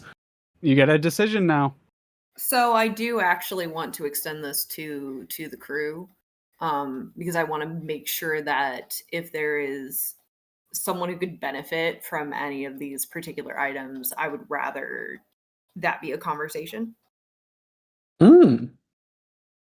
Yeah, I think that makes sense. So I will say, for the sake of ease, all of you are hooked up with a backdoor system made by Vector, so you all can communicate either with audio or text, however, like in world, however flavor wise that it ends up working. But you It's can just an communicate internet to relay essentially- chat. Yeah. Yeah, you have like an MSN messenger, between the group. Oh, we just have an IRC server. Or I guess ORC in this case. Orc. Orc. So anyone is welcome to ask me questions, and anyone is welcome to speak up here as far if there's anything within the posted in the group chat reserves available to you. Thanks to Scrapper. Alrighty. Group chat. Yep. And for once again for chat, it is a high-speed loader, a bubble shield, a field marshal compcon, a precision targeter, runoff energy converter, AP rounds, or a Frostfang system. So what would the AP rounds do? Are they limited? You or... get to choose one gun, not like one mount, one gun. And for the duration of this mission, all damage done by that weapon is AP. I am immediately looking to zombie. Yeah. Because the one thing that stops zombies build is armor. So giving him armor penetration is giving him free reign. Yeah, I was thinking about that. The only problem is that he has more than one weapon for his build. Well, yeah, but you'd have one that does armor pen. True. Yeah. That'd be Better reliable. than nothing. You throw it on the machine gun. The reliable one. They're He has 2 reliable machine guns one. and 3 pistols. True. Heavy machine gun. Anyone else have any other thoughts, or does that feel like the decision? I think that's the way to go. That sounds good to me. Yeah, it sounds like everyone wants that for you, zombie. So pick one of your guns, and for the duration of this mission, that gun has AP rounds. Got it. All of you load into your mechs. At 0700, you meet in the hangar.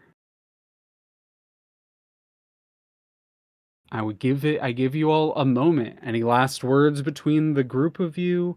Any last bits here as one by one you make your way into the hangar, getting into your mechs, and we'll do this now. I think this makes sense. We'll actually go this way. Vector, please describe getting in your mech and what your cockpit looks like. Not much of a cockpit for you, but still.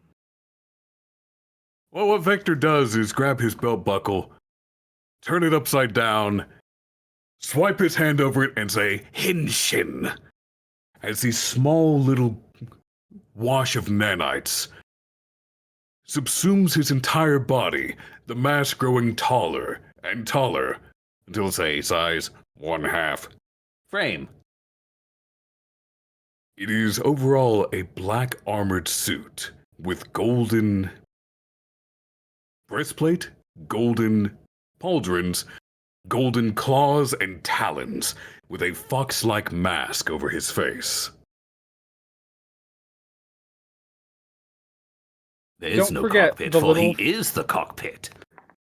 Don't forget the little feeder tube of neon green liquid. I should really make that a hat. You should. And zombie, describe getting into your mech and what your cockpit looks like. Zombie's mech is very, very pristinely clean now that he knows he's going to be going into a 0G environment. He doesn't want anything kind of getting in the way. And as he gets in, he's going to have strapped to his helmet a kind of large red like hairband that's stretched comically around his helmet. Instead of cigarettes being tucked in there, he's got a few of those peanut butter candy bars ready there, just so in case he needs a mid-mission snack. But he puts up his helmet, lowers the visor, and snaps himself in snugly, almost like this is the inside of the cockpit is built to his specific body type, and begins to form-fittedly sit inside the cockpit before doing the pre-flight check. You pre-flight check, flick on all your switches as the nuclear engine turns on, and we're gonna pan to Scrapper. Describe getting in your mech and what your cockpit looks like.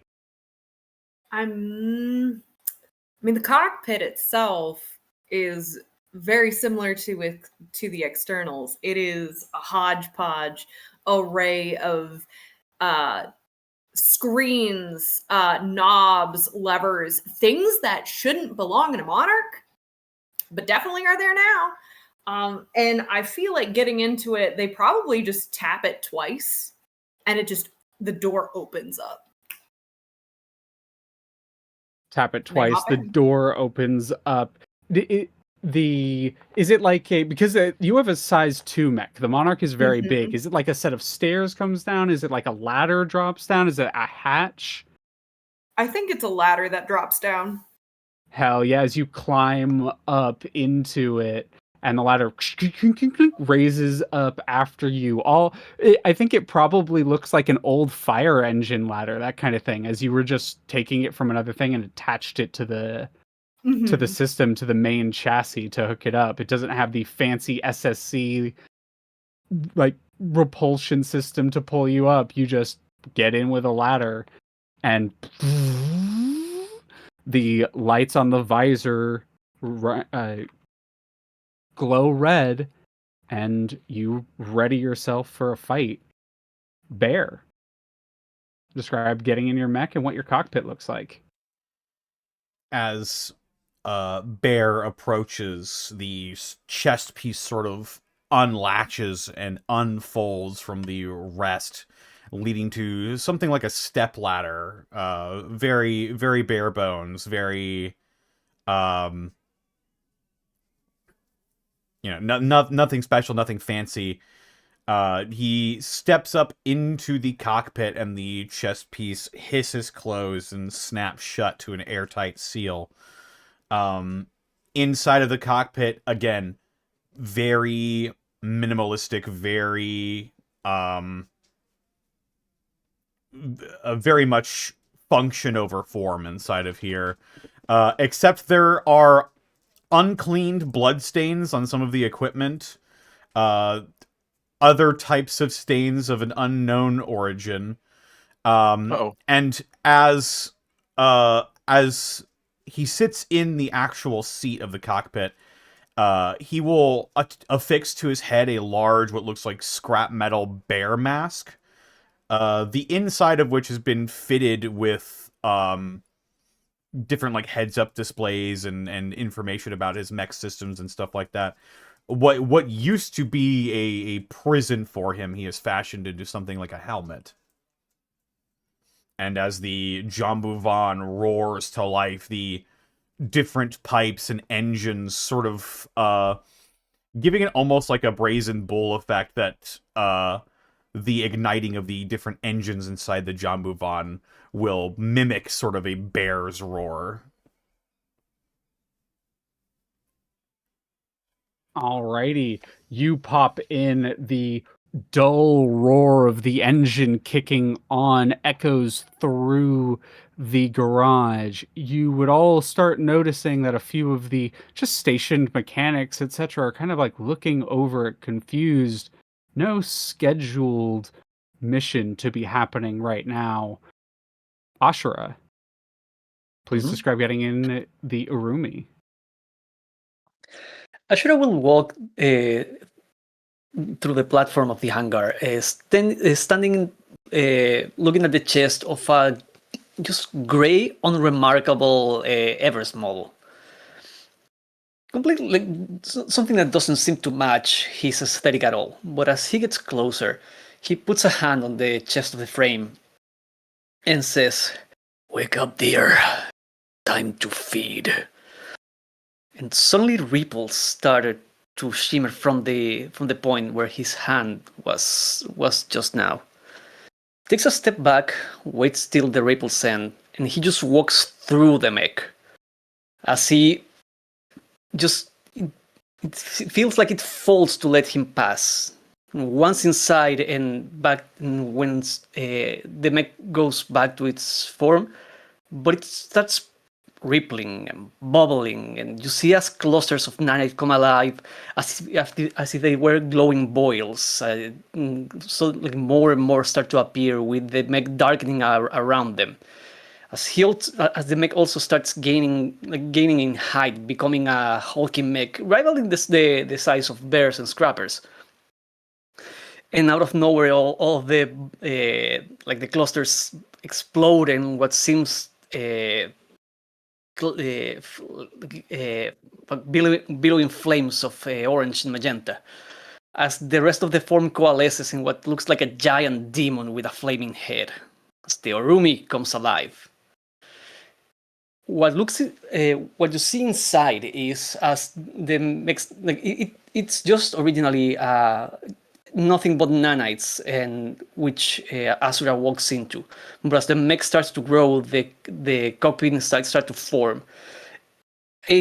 What seems to be just a chamber, a sphere's chamber on the chest of the mech, extends tendrils to grab onto his forearm, his leg, and he's held hanging from the core of the mech. As he raises his head, looking forward, and hearing the breathing of the machine. The embrace of the Urumi now fully encompassing you. Alarms kick on in the hangar. Warning. Unauthorized blink gate access. Warning. Unauthorized blink gate access.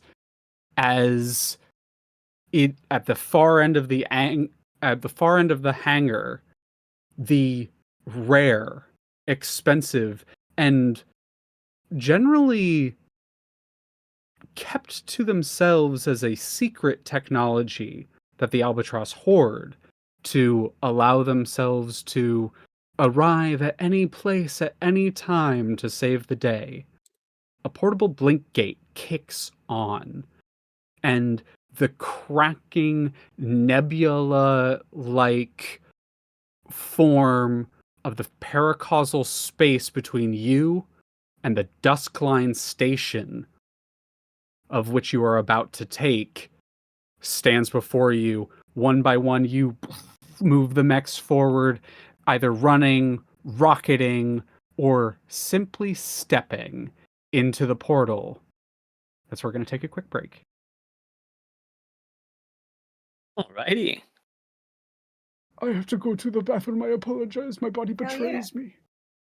It's good. Take the chance for that bathroom break as well. Be right back.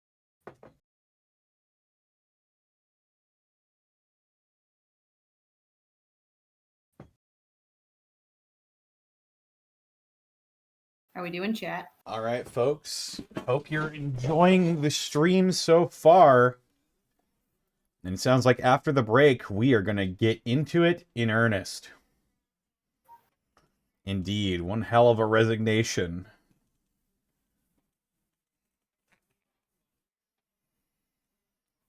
Tender resignation, but something Like to tells me imagine it's just this.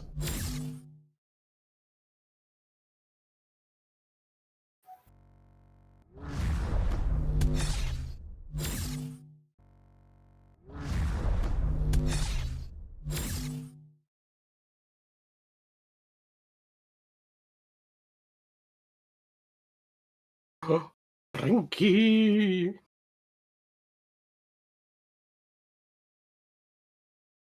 And I like to imagine this is Bear as we're leaving.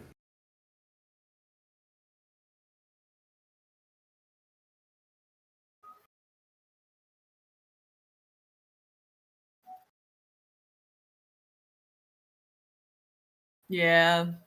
Yeah.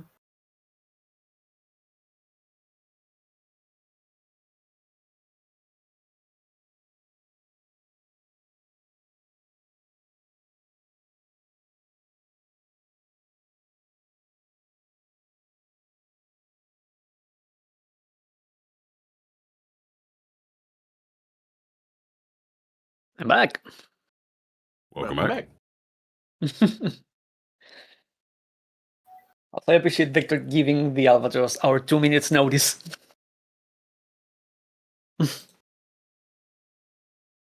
Fuck them. Holier than thou, smug bootlicking bastards.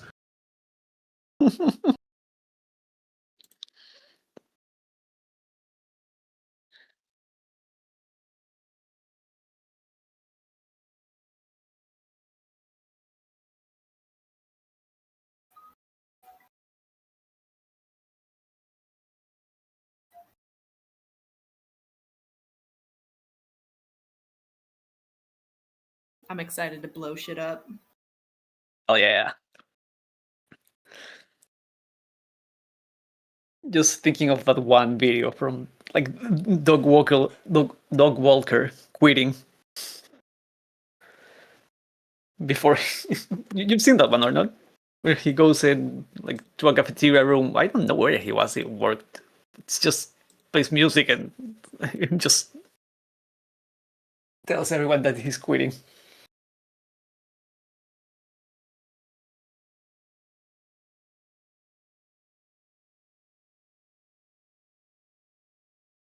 Sagely nod, sagely nod.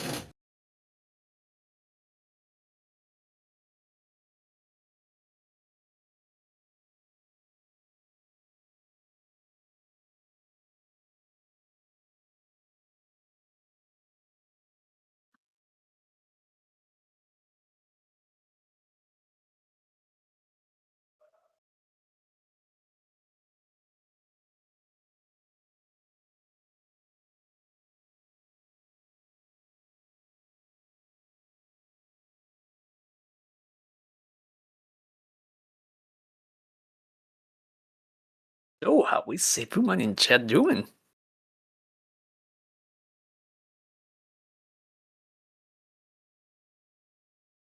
I hope Hopefully you're all you're having doing well. fun. Yeah. A return. Welcome back. Oh, do you? Oh, Zenlita posted the perfect cake for our resignation. Oh, It's me. I quit.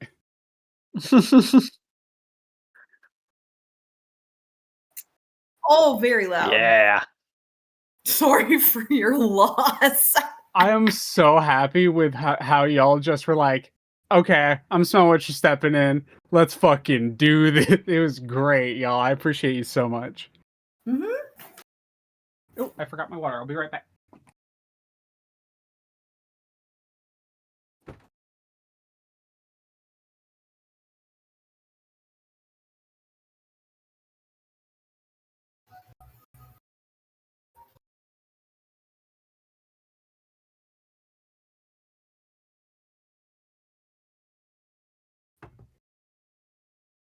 Okay.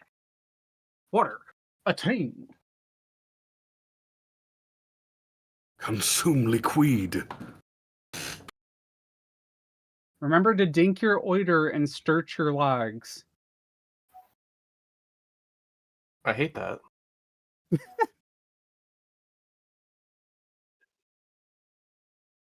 Yeah, like Right stretch up your there with water. Oklahoma. Don't.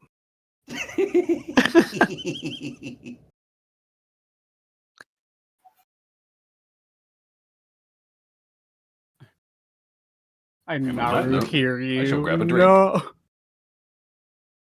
Yeah, go grab a drink.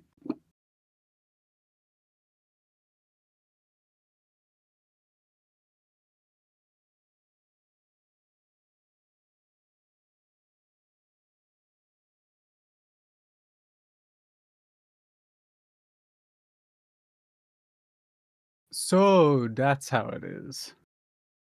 Mhm. So, Disney. Ah, なるほど。なるほど. I really なるほ don't. わかりました.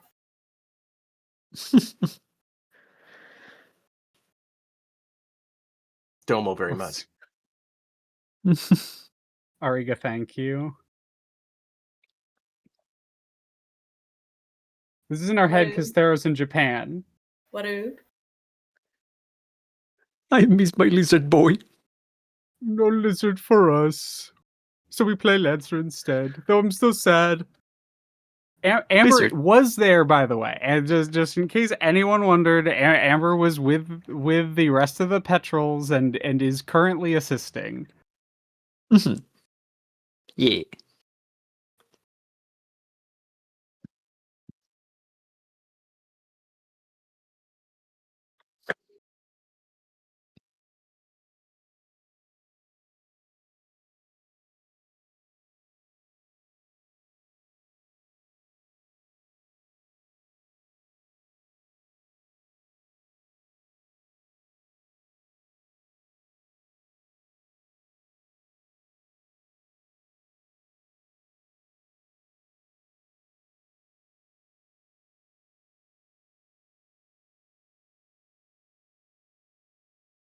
Yeah. How many of us are here? I think we're just waiting for Arcolf to get back with a drink, and then we're good to go. Ah, right. But I may be wrong. To see him muted, so he might not be here. More than that, we might be waiting for another person. Return.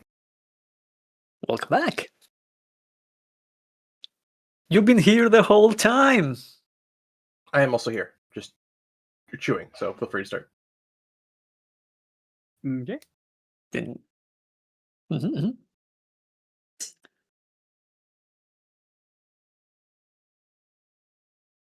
Oh wait, did... Not yet. Arcolf, you're back? Yep. All right, and Saris, you're here? Yeah. Alrighty. In that case.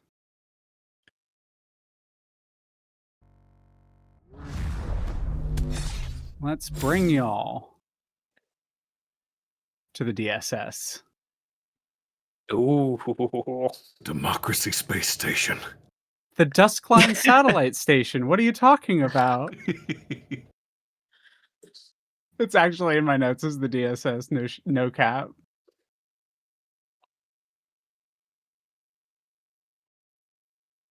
All right. One by one, you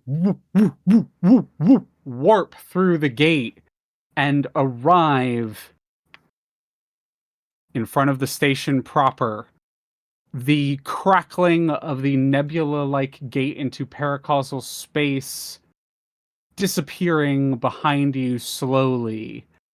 And you can see the lights on the inside of the station currently starting to flash red. I think Overseer may need a bump, but it is a small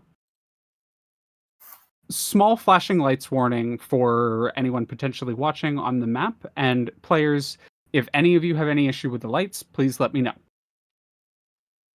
In front of you, you can see the satellite and the gun starting to train towards you. Both of them, not just the gun, the satellite as well, also starting to train towards you. And in addition, the two gateways, they are flexi light that you can pass through, but creates a vacuum seal on the location it's on, allowing ships and other vehicles to pass through. As you see the two entrances, you know you can go around, but going up and over would prove more difficult, as it has many stabilizer jets on either side of it. And to go over and around would either take a lot of time or would need the engines shut down. As you are able to all see that immediately upon arriving. Likely the reason the hologram was presented to you in the way it was. Lancers, you decide who goes first.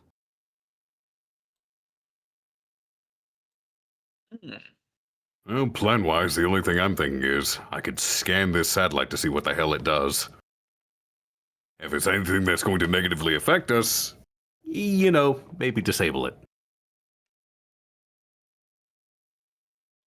I don't got wanna go anything for the first? gun, though. That's all you. So the plan is going in for the south or for the north? I thought we wanted to go in through the north. I will allow, really quickly, before anyone moves, I will allow any of you to place yourselves as long as most of your body is touching the bright nebula lights. You can move yourselves on this little section. Awesome. So we can always split, but we need to make that call now. we'd spoken about going north before. Yeah. Yes, we did. My main concern was just I wanted to scan this satellite before I moved north. Awesome. The Yep. initial plan we talked Then- about is someone goes satellite, someone goes gun, someone goes door. Yeah. So who Now, wishes there's to go another first? satellite deep inside. Yeah, Correct, but for the those. initial push, it's southern satellite, cannon, door, and then we'll deal with it with the side when we get there. Mhm. Correct.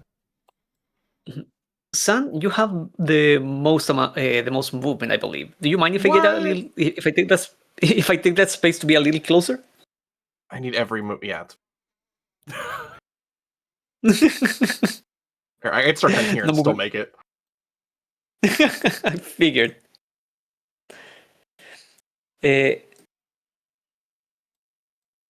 Well then, I will remain right here in case I need to actually touch the blasted thing. Okay. In that case, who's going first? Places set, plans generally set. Who's taking initiative? Give me 1 second to check. Yeah, just to be safe to do this, we'll move here to be safe. You got it? I think Vector taking the think- opening move is a good idea. I think Cannoneer taking the opening move. Whoever's going after the cannon should go first. Yeah, because we need that gun down. Let's not take damage if we can afford it. Yeah, I can keep it occupied if anyone else, unless anyone else wants to take that job. That's all you. Go for it. Oh, sorry. Were you say, Sarah's? I was just gonna say, if we're talking, I'm not necessarily the heaviest on, shall we say, damage output, but I got you range and I got you blast. Well, hell yeah. Let's try, because if we get the Baylor in front, if it does take damage, it's not the worst thing in the world because they're kind of built to take it. Yep. And the moment we go, something on their side can go after. So Mm-hmm. let's throw the tank in front of it, I think. Yeah. I can literally regen health. That's the entire point. Hit me. All right. In that case, Citric, you take your turn, and at the end of your turn, you nominate a Lancer to go next. Right. Actually, we'll say not at the end of your turn. After I go, you can then pick who goes next, and it's not a discussion. You just pick. So go ahead, Citric. Alrighty. Starting with a move. That is 3. I am at a distance of 4. Am I 3 or 4 distance? Because I have a threat of 3. You have a threat of 3. You are 3 to the tip of the gun, but you don't imagine. I'll say this: you can make an attack on it. It will have 1 difficulty.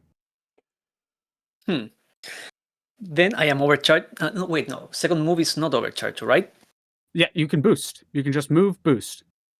Yeah, move, boost. And boost being half an action. I still have a half an action for a skirmish.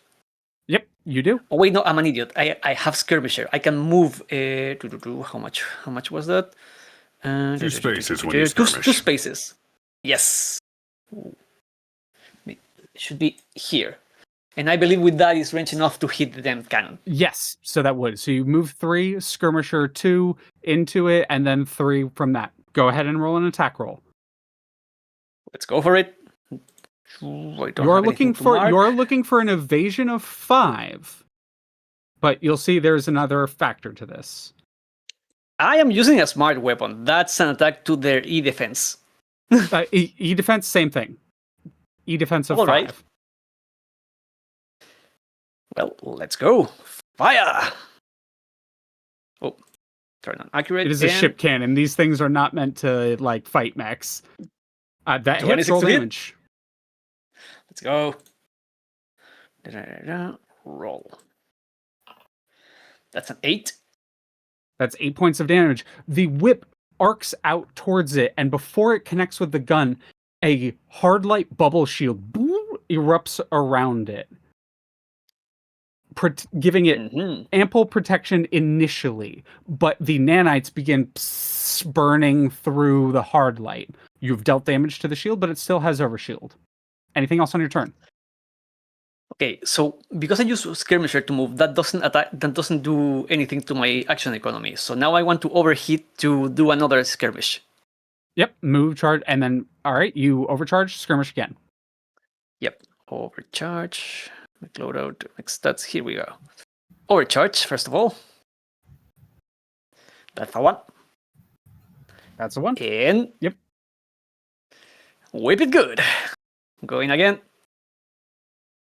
With the nanite lash from the Urumi, which for description, the same orange and magenta flames billow from the claw of the giant demon that is the Urumi, making a glowing whip that just eats away at anything it hits. 14, that's low.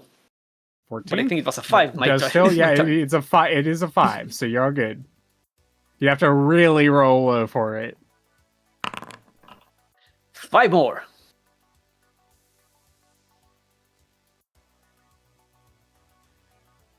And I believe that's going to be my turn.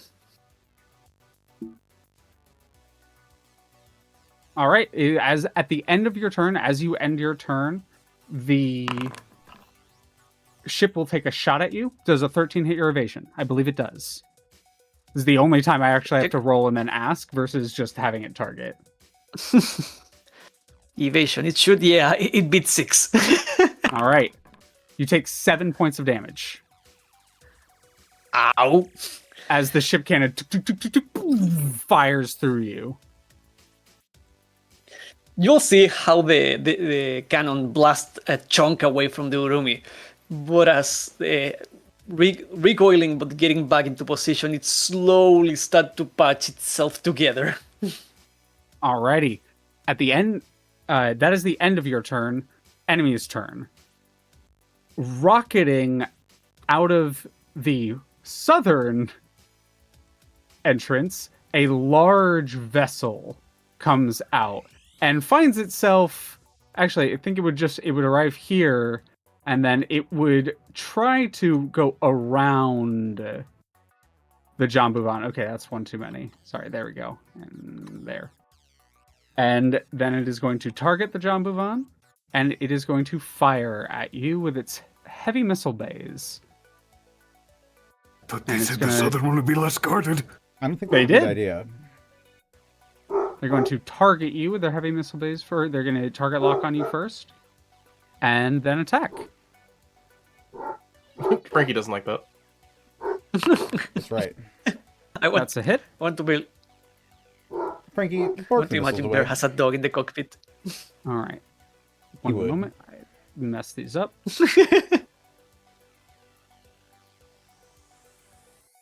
Fix this beforehand. My bad. Fixing now. Fixed. Alrighty. And done. You take 3. Down to 1 damage. As a quick action. I believe the thing will also be taking 1 AP kinetic damage. I believe that is Because- from melee attacks. It's within range 3. Oh, all attacks within range. When a character 3. within Okay. range 3 attacks the Vlad, the attacker first takes 1 AP kinetic damage. Then it takes 1 AP kinetic damage. Done. You're in the radius of my ability, fucker. It is in the radius of your ability, fucker. That is its turn. Citric, who's going next? Connor is engaged. Connor goes. Okay. Oh, It's just your NHP. it's true. You got that. Bear got that dog in him. Basset Hound comes on the screen. Hey, what are you doing? Basset Got any socks? Basset Hound does a soy jack point at the enemy. Rough them up. I will. Yeah, I'm going to engage with Yon, soon to be scrap metal. You got it. And, you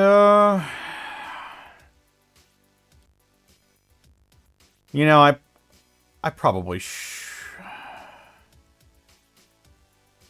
Yeah, I probably shouldn't waste any time with this. I am going to activate my Tormentor Spines. Yeah, fuck it. Let's go. Hit the button out the gate.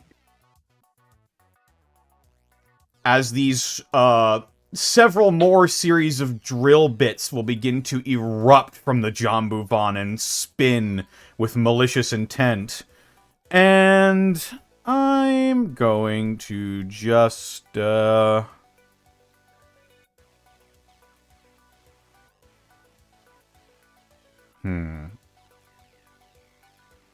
Hey, you know what? You can I'll start off eat. with a super heavy combat drill. Why not? Yeah, fuck it. If you would like, you can always overcharge to target lock beforehand. Otherwise, just press T over it to lock on and roll to a hit. Why the hell not? I'll overcharge and target lock as well. Yeah. Then I will give you that lock on. Overcharge, lock on, combat drill. Go ahead.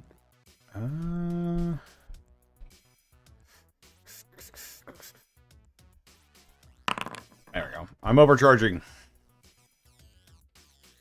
Alrighty. Every combat drill.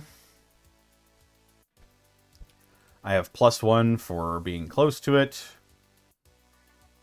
And I believe I've got another +1 here somewhere.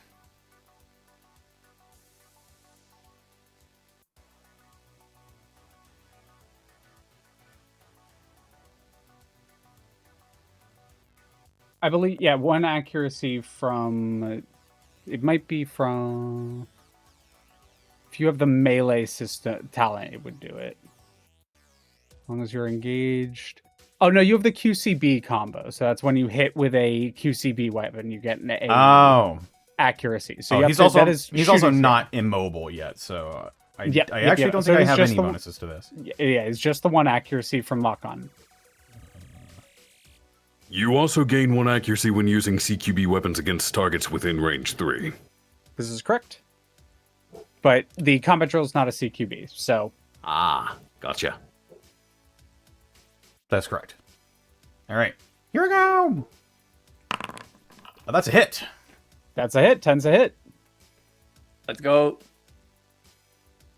That is it. That is its evasion. It tries to dodge out of the way, but cannot do so. It is not a nimble ace. It is a carrier ace.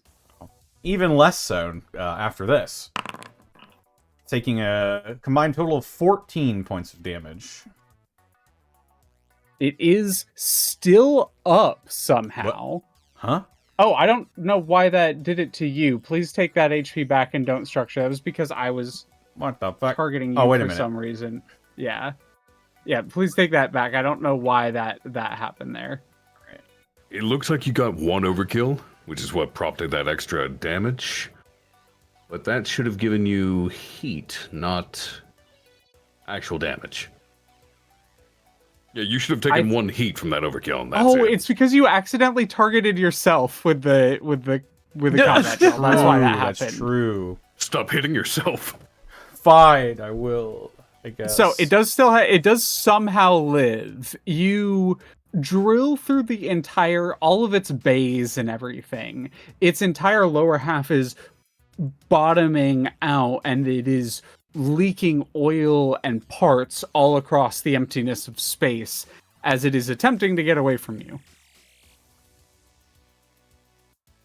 And just But it is over barely the up. box channel and just erupting from the Jambovon, you just hear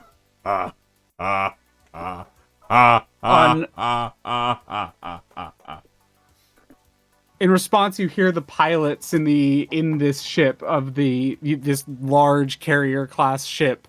You recognize, partially due to your time with the Albatross Bear, that this ship is IPSN grade. This is a IPSN class escort ship. It is a carrier ship of some kind that is generally used for carrying mechs or cargo, and it is of IPSN make.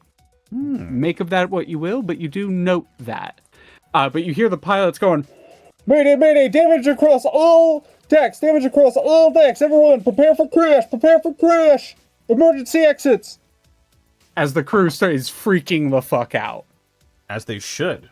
And that will be my turn. And that is your turn. As there are no more active enemies and sensors, who goes next, Connor?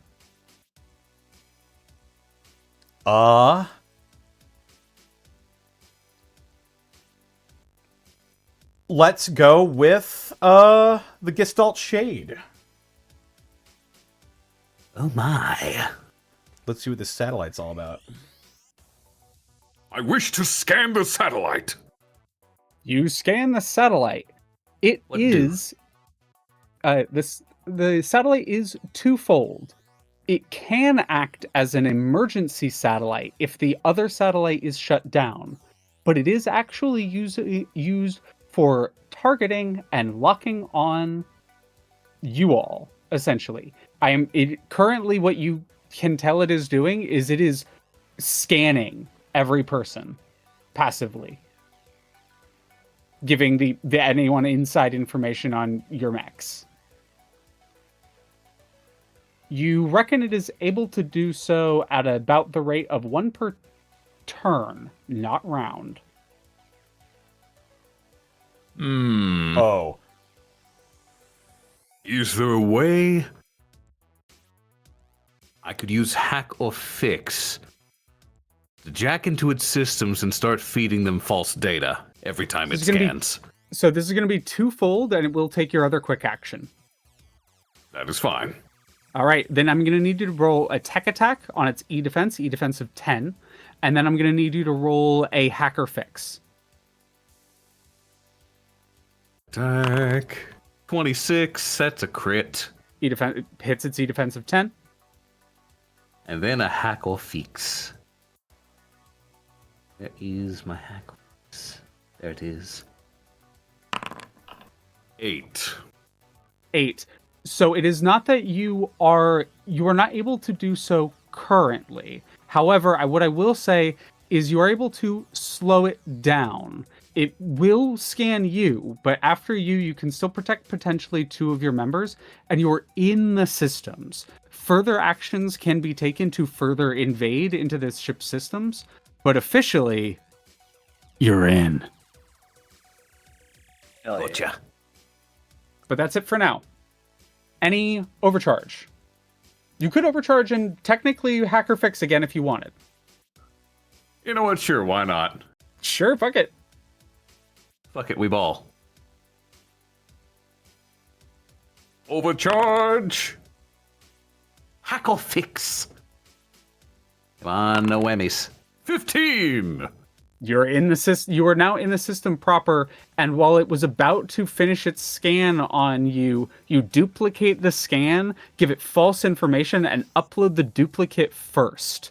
As you, just in time, you hear and feel Set kind of breathe out as they just managed to send the backup. Whew. And now I'm getting out of the line of fire by moving 5 spaces closer to the satellite.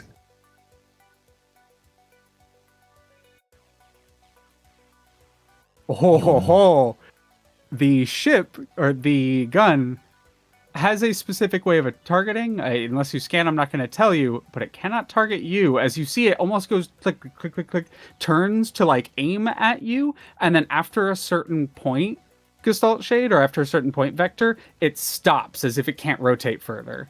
It's not allowed to shoot itself. Exactly.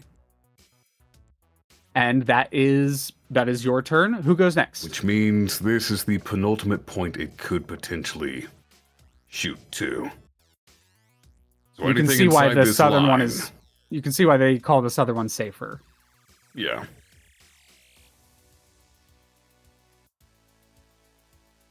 Who goes next, Arcolf? I'm a vote Zan. All right. Do we have any way of knowing of how to get the door open? Just real quick for you, these are not doors in the traditional sense. They are hard light barriers. They're soft light barriers is actually the term for them. They allow you, like bubble barriers, they allow you to pass through. Imagine the ship landing bays in the old Battlefront games. Okay. Or just the Covenant energy doors in Halo. Yep, or the Covenant energy doors in Halo. Understood. If that is the case, then Zombie will have his mech of the Shrike. He will use protocol, activate the ramjet. 2 heat. You got it. And he's going to move boost, which will, with his talent. So this will be 8 plus.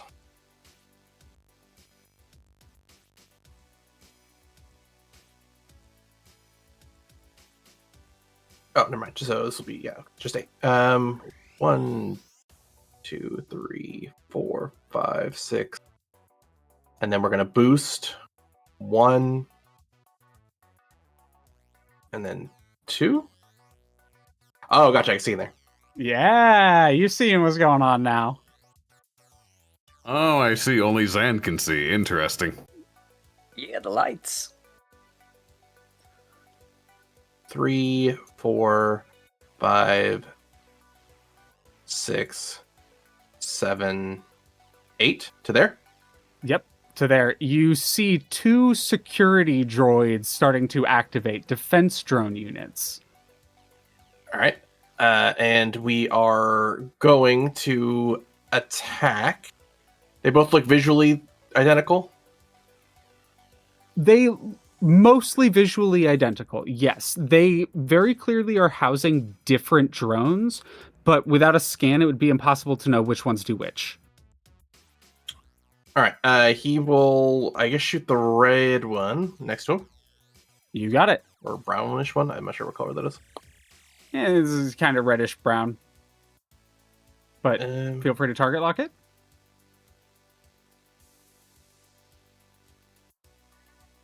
And we will skirmish.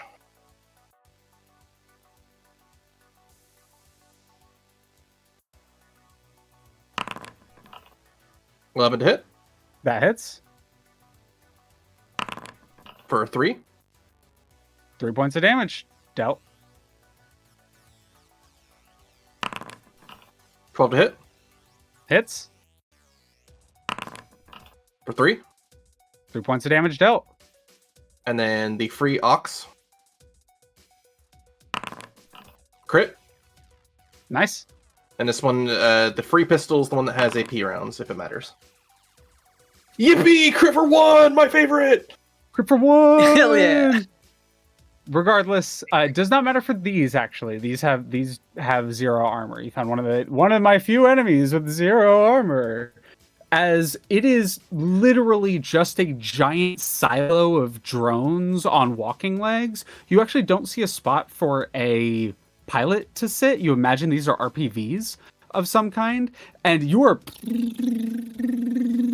just firing through waves of these drones as they're pouring out towards you. And is that your turn? Yeah, I believe you said it was your turn. Correct. I think so. There's the Yeah, that'll be turn. Okay. It is going to take its turn, and it is going to target you, and target you with its Hunter-Killer Nexus. All right. That's a 9 on your E defense, That's it. and you take 3 burn. A bunch of little drones with little like buzz saws on them begin landing, like shooting out from it and landing on you, and just begin to drill into you, causing sparks and heat. Coolant things begin to erupt as there are alerts from all over your ship, or all over your mech. It is then going to hit its charged Razor Swarm as it deploys a cloud around here. Allied characters. Oh yeah, so it would do this. Boom. And that is it for now. The drone swarm has erupted around you. And that is it for it. No one else to pick. Saris, you're going up next. Okay. So, just to recap, because a lot has happened. Yep. The satellite has been neutralized, question mark? Satellite has been, Like, it's not currently a threat, question mark. as far as you know, you see Gestalt Shade has like rocketed towards it, and I imagine you're like almost like on the hull of the ship, and you can see it's starting to glow green, which is the signature tell that that Vector is in the systems. Mm-hmm. Are we... It looks like we're moving towards the door at this point. Seems like it, yeah. Okay.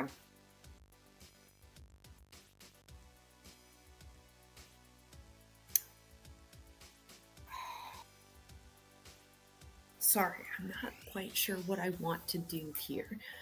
Y'all good. Do you need any suggestions, or are you just deciding? It's more of I'm trying to think of what's going to be the most optimal use since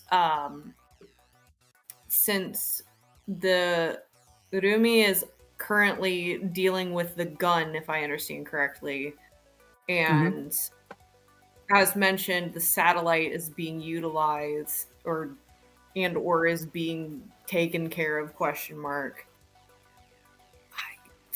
I do believe you have range, so you have 2 possible support options, which is up north or down south, because Connor and I are engaged in combat.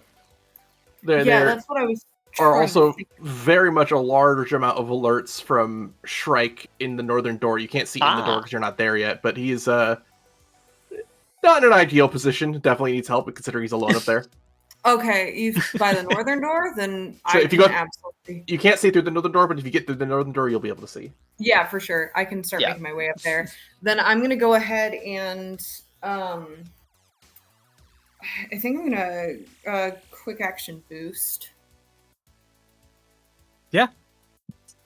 You can move quick action boost, and if you still Yeah. need speed after that, you can actually boost again. Yeah. With overcharge. Yeah, with overcharge, exactly. I am adjusting things.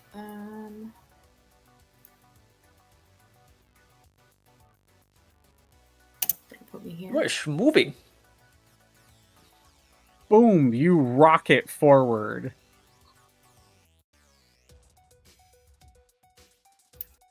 And does it just not respond to me at this point, the door, because I'm like right in front of it?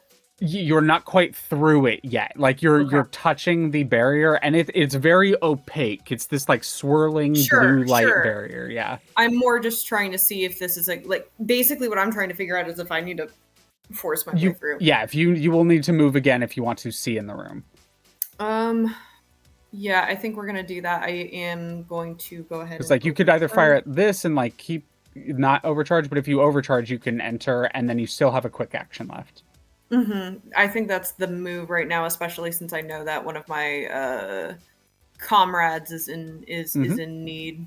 Makes sense. Mark overcharge. And then you can move in. Yeah.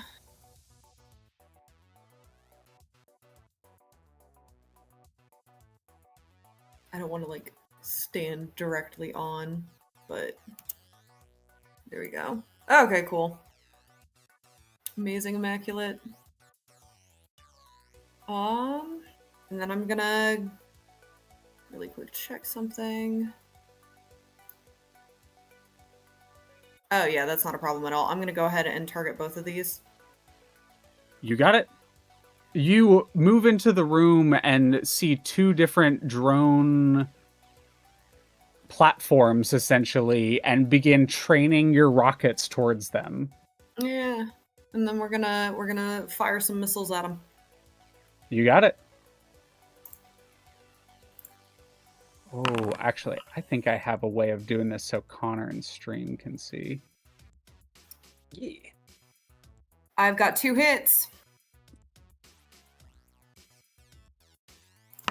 2 hits, yeah. Roll damage. Yep. 3 and 3. Boom, boom. As they start to explode, yeah, you got it. You begin unloading rockets into them as huge explosions taking out swaths of these drones around you. That's all I can do. You got it. Turn. Thank you. I'm just a little guy. Yeah. Okay. That should be... I'm sure you're fine. Burn is brutal. Yeah, yeah. I want to make a build solely centered on it. Its stacks damage is not good. Vision. Stacks damage, and I am not built to get rid of it. Oh no. Where's a Lancaster when you need it? Yeah, wee woo. Sorry, just figuring out one thing with visuals down. I think. Son, are you saying you're cooked? Yeah. There it is. That works. Yeah. It wasn't funny. Okay, I will do that in a second, but that's the only one I need to do for now. So we're good for now. Moving forward, that is the end of your turn, Sarah. So the other drone platform is now going to go. This one is going to... Which one does it want to do? I think it will... Yeah, I think it is going to do that. Within range 3, take 2 burn additionally at the start of your turn. Okay. The Hive, which is the defensive drone unit, is going to target the thing that just arrived and is going to drone barrage you. As a bunch of other drones, these ones with little relay sensors, begin to float around you, Scrapper. And that is a hit with a tech attack. On a success, you choose one. So you may choose to either become immobilized and impaired until the end of your next turn, or immediately move 5 spaces in a direction chosen by the Hive.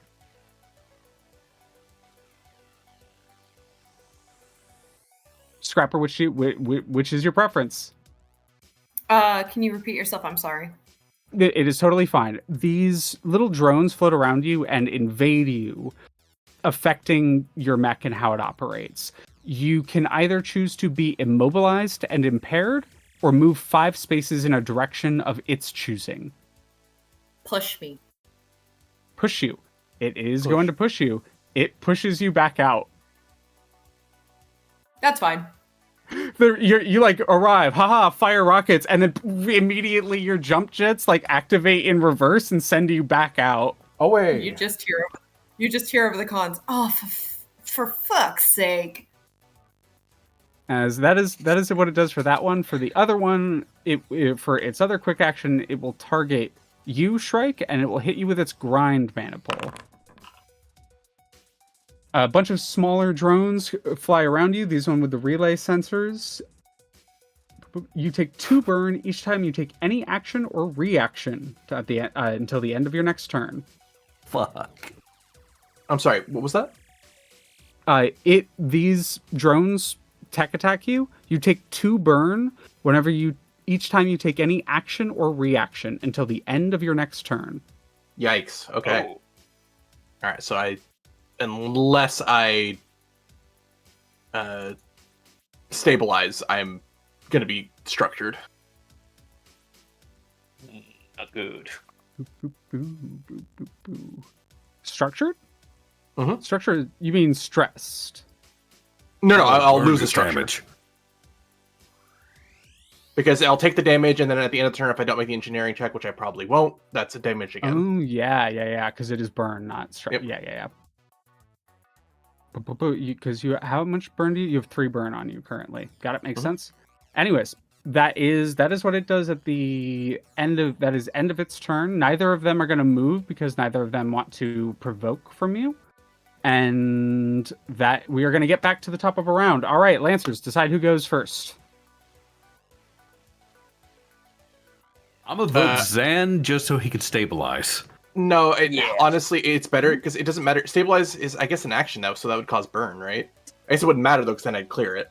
Yeah, exactly. It would be an action to stabilize and then clear. Exactly. So It's a full action. Unless you guys want the initiative sync, I think I should go last because we know that I don't need to do anything. Well, they might attack you again and put more burn on you. Which is fine, because that's not doing any damage if I stabilize immediately on my turn. Mm-hmm. In that case, I would say Ceres. You are the closest to give backup to San. Mm-hmm. Mm-hmm. And San is in the roughest spot right now. That's fair. I agree with that. I agree. Saris, you're up. Yeah. You get rocketed back out. You immediately readjust and rocket back in. Immediately rocket back in. Yeah. Always keep we're them not. guessing. Rocket power. Asura standing in front of the cannon, just see you fly back in. Like, what the fuck? What just happened? Huh? Well, and again, you hear over the cons for fuck's sake, like right as soon as they immediately dart back in. So I have both of them targeted. I'm gonna probably take 2 skirmish actions for my 2 quick actions this time around. You got it. Just with him being in such dire straits, if I can do the most damage as possible right now, that's probably the best way to go. You got it. But I am thinking we are sinking smartly. I I think what I am gonna do though first is I'm gonna place some lovely little I can do that. I'm gonna place some of my lovely little hex charges. I think. Yeah, first. you place some hex charges down. Your mech, some of the hatches open and fire out some charges onto the ground. I'm gonna put. I think because of range here, I'm gonna put one here. I'm gonna put one. I got 3 of them, but I don't want to. I don't want to accidentally hurt my friend here. I think I'm gonna put one here. And just for double duty, we'll put one right smack dab in the throes of the 3. I then am going to do my lovely combo here, where I'm gonna make it so that my first attack is has the ability to do knockback, and I believe that's gonna be a Jaeger. You got it. And with that set up, now I'm gonna do my first POW. So really quickly, are you setting up the pattern hex charges, or are you setting up the javelin rockets? The javelin rockets. I had the Cool. wrong name. I'm so sorry. Yeah, you're all good. That is why I wanted to ask. Yep, I appreciate it. I got them backwards. Yep, I know what I'm doing, I promise. You place 3 different javelin rockets down. We'll assume that they're in these spots here. So let me draw that real quick. Oh, these spots there. Cool.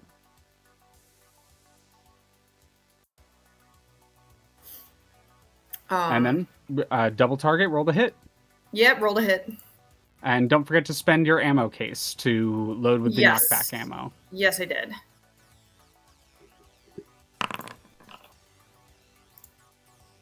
That's 2 hits.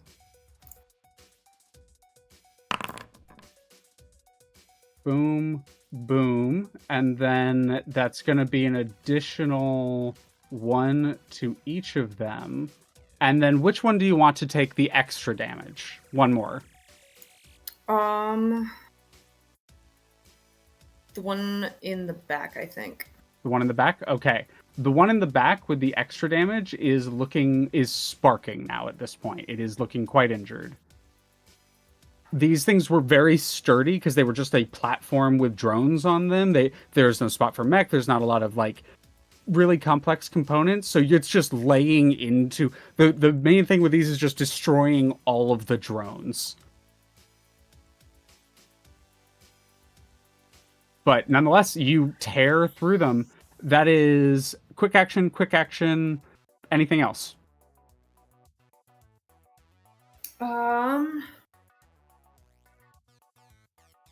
I think I'm double checking really quickly. Apologize. Because that's yes. Yep, I think that's everything for now. You got it. I'm going to take a very funny turn.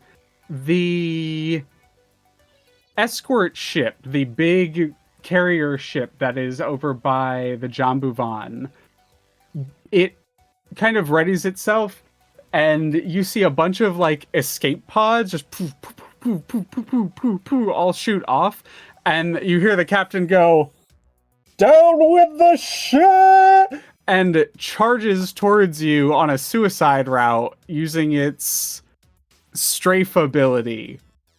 And it's going to automatically deal 3 points of kinetic damage to you, which only deals 1, I believe, to the Jambuvan because you have 2 armor. I also, because I have my Tormentor spines out, I also have resistance to all damage. So it is just 1 point Also, of he damage. takes 3 AP kinetic damage when he does that. And then die, and then it explodes. It explodes. That is its turn. So he flies into me, explodes. The Jambuvan is fine. Yep. No, it just. You hear Bear go.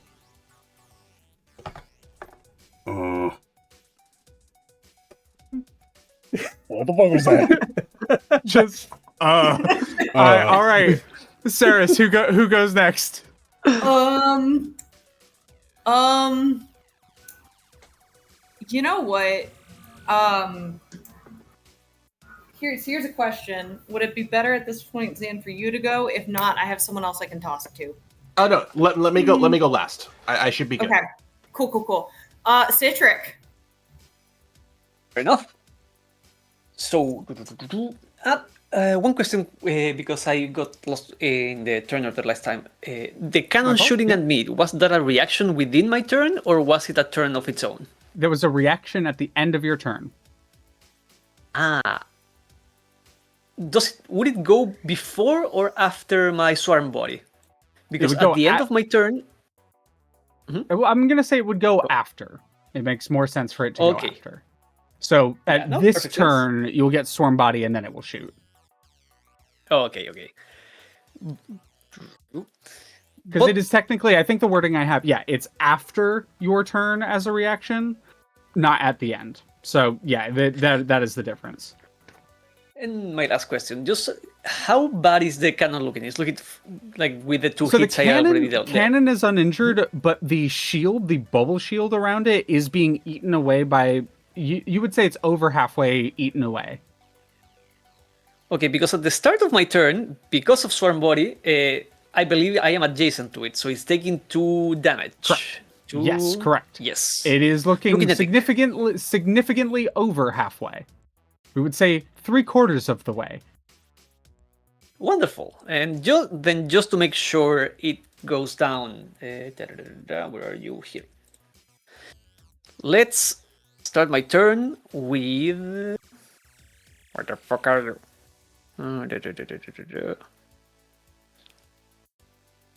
Yeah. I am going to start with a quick action of Swarm Body. This is going to fire at the end of the turn. You got it? And I am going to follow up with a skirmish. No. Stats, loadout. Here we go. Once again, reeling back the lash and striking at the bubble shield. 1 accurate, and that's a hit of 22. That absolutely hits. Fuck it up. Yeah, and roll damage for 7. The bubble shield goes away, and the nanite whip connects with the actual barrel of the gun and begins sizzling into it. It is still alive. The gun is still working, but you are starting to burn through the actual barrel of it. That was 2 weak actions. Remind me, can I overcharge for a third, or overcharge is just if I want to do 2? You can overcharge for a third. You can overcharge for a third, and it can be the same thing that you've done before. Wonderful. Then let's do that. Overcharge. And that puts me in the threat zone of 3 out of 6. Fuck it up. Which means Nuclear Cavalier is on. As the Urumis flame starts burning brighter and brighter. Let's go. Now I'm where I want to be. So, roll damage. And thanks to Nuclear Cavalier, that is... I'm going to go to the page shot. Nuclear Cavalier. I am dealing 2 hit, and because of fusion hemorrhage, and I want doing 1d6 energy damage as bonus. You got it. Yeah. This? Yes. Well, 1 extra. 1 extra is enough to actually do it. That literal 1 is what's needed as it burns through the gun, and go ahead. No, just want to say that even if it wasn't, at the end of the turn I have 2 extra because of Swarm Body, because I activated it now. Fair. Well, here's what happens with the Swarm Body then. Because the nanite, you see actually behind, there's like a barrier, and there's a spot where there's an actual like gunner operating the gun. and the nanites eat through the hull where the gun is, and the person gets ejected. Fortunately for them, they have a spacesuit. Unfortunately for them, that means that they get to feel the nanites eat them alive.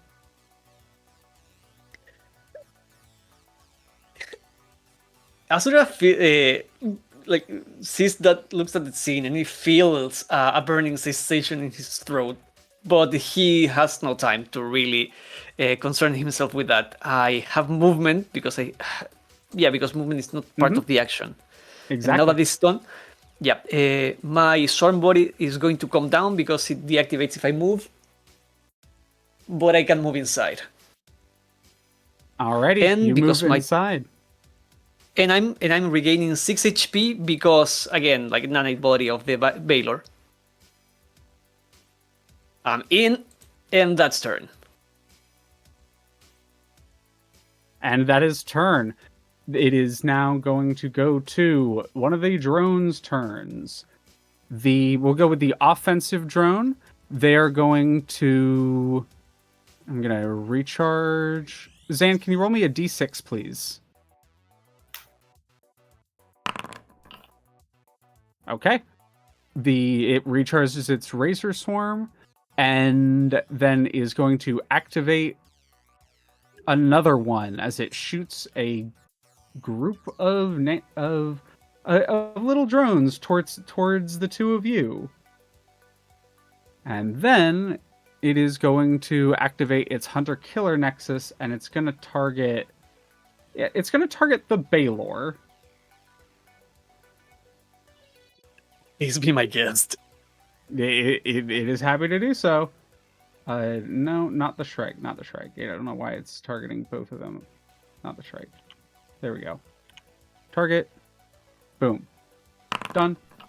21's to crit. Oh! Take 3 burn.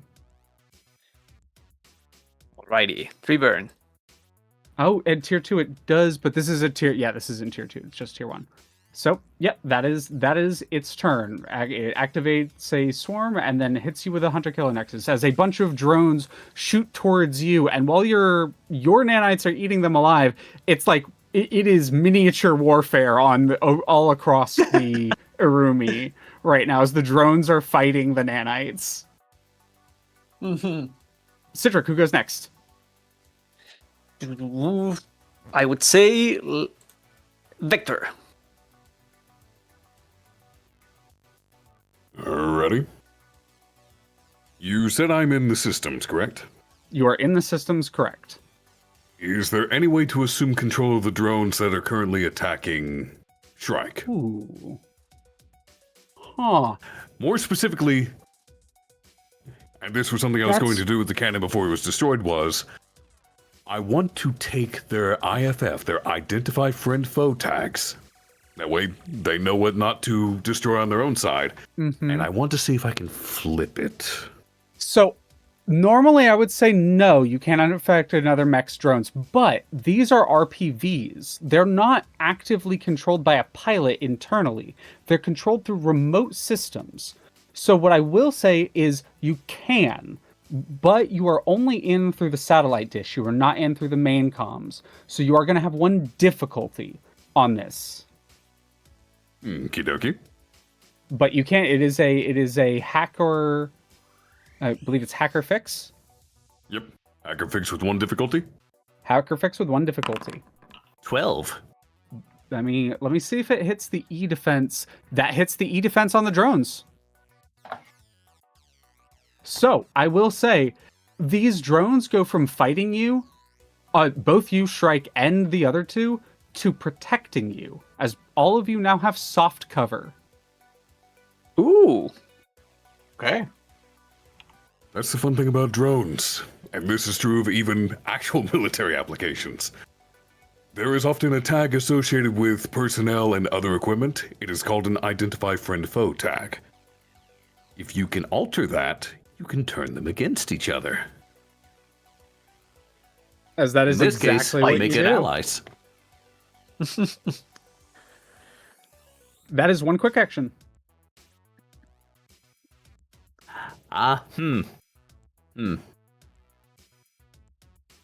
I didn't think I'd get this far.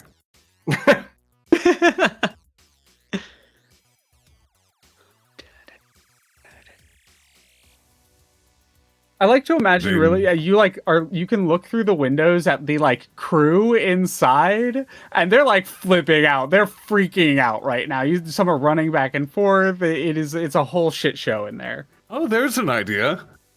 Can I tap into their cameras and give everyone on my team a live video feed of what's inside? I'll say you could do that, not even an action, you could do that as part of the hacker fix.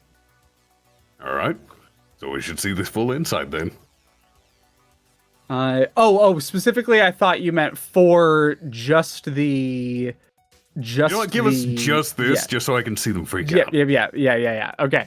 And then you can, I will give you that in a second, and then I have to figure out how to do that really quickly. And then I will, figure out what you're gonna do while I figure out how to do that really quickly. Okie dokie.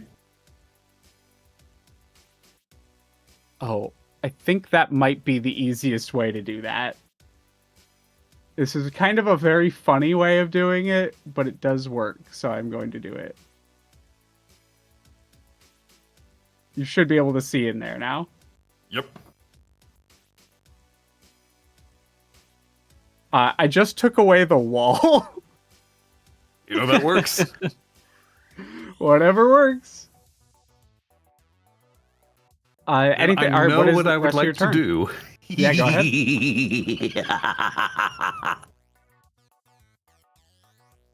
So,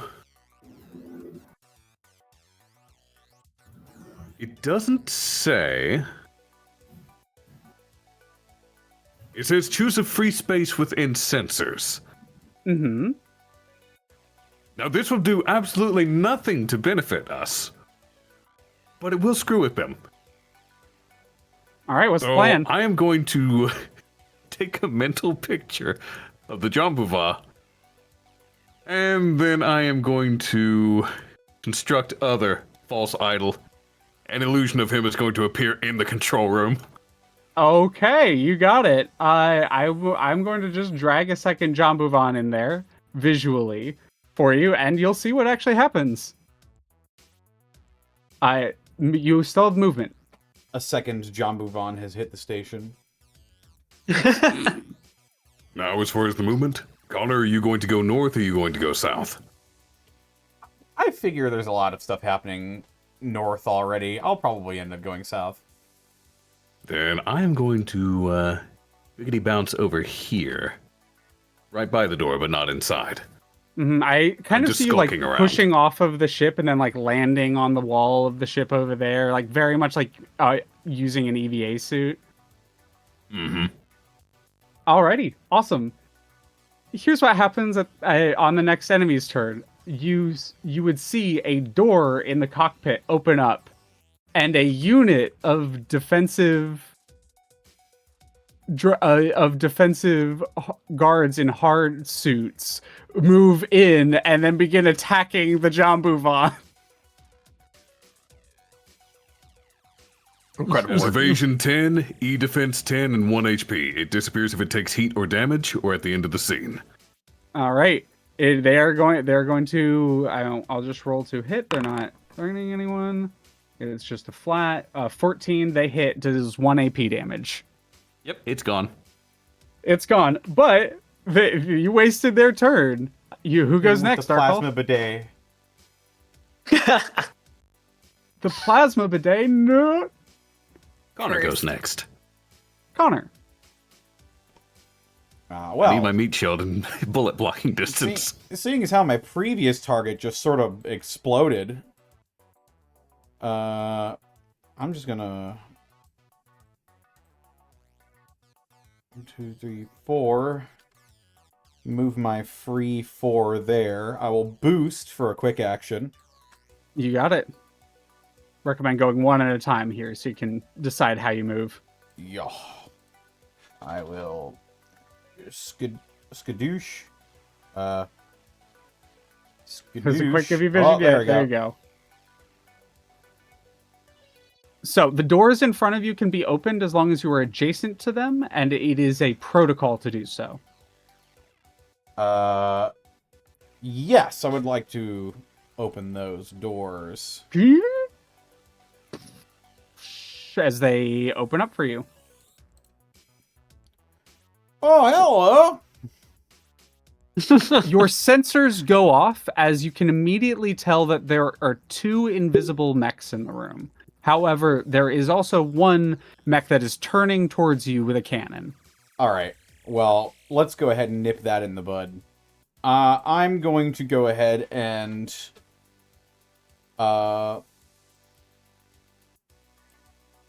Actually, I've still got movement left. Got 2 spaces, actually. Yeah. Just enough to get there. Just slightly out of range, so I will use, my Impaler Nail Gun. Nail gun. Nail Gun! So cool. Nail gun is so cool. Let me see here. I do get 1 accuracy for being within range 3 and using a CQB weapon. Absolutely you do. Alright. Skadoosh. That's a crit. Oh, Let's goddamn. go. Fuck him up. Well, roll damage if you'd like. But this is a kit. This is a mecha kit, so it's dead. It has 1 HP. I see. But those are my grunts. My targets keep blowing up. Anything else? That's just going to be the end of Bear's turn. He's frustrated that nothing has lasted so long. Yeah. I miss Hatsune Miku. At least she put up a fight. Oh my god, Connor, I love you so much right now. That's so funny. All right. End of turn. That's me. That's all I've got. You got it. Really quickly, I'm going to ask, are you all okay going like another half hour or so, just because we started a little late, so we can wrap this up in a satisfying way and not rush through it? Yeah, I'm good. Yep. Thumbs Yep. up. Cool. In that case, and I'm just keeping things moving, going in response to you is going to be the SSC Witch Perimeter Guard, and it is going to target you and hit you with a... Yeah, it's going to hit you with a Predatory Logic first.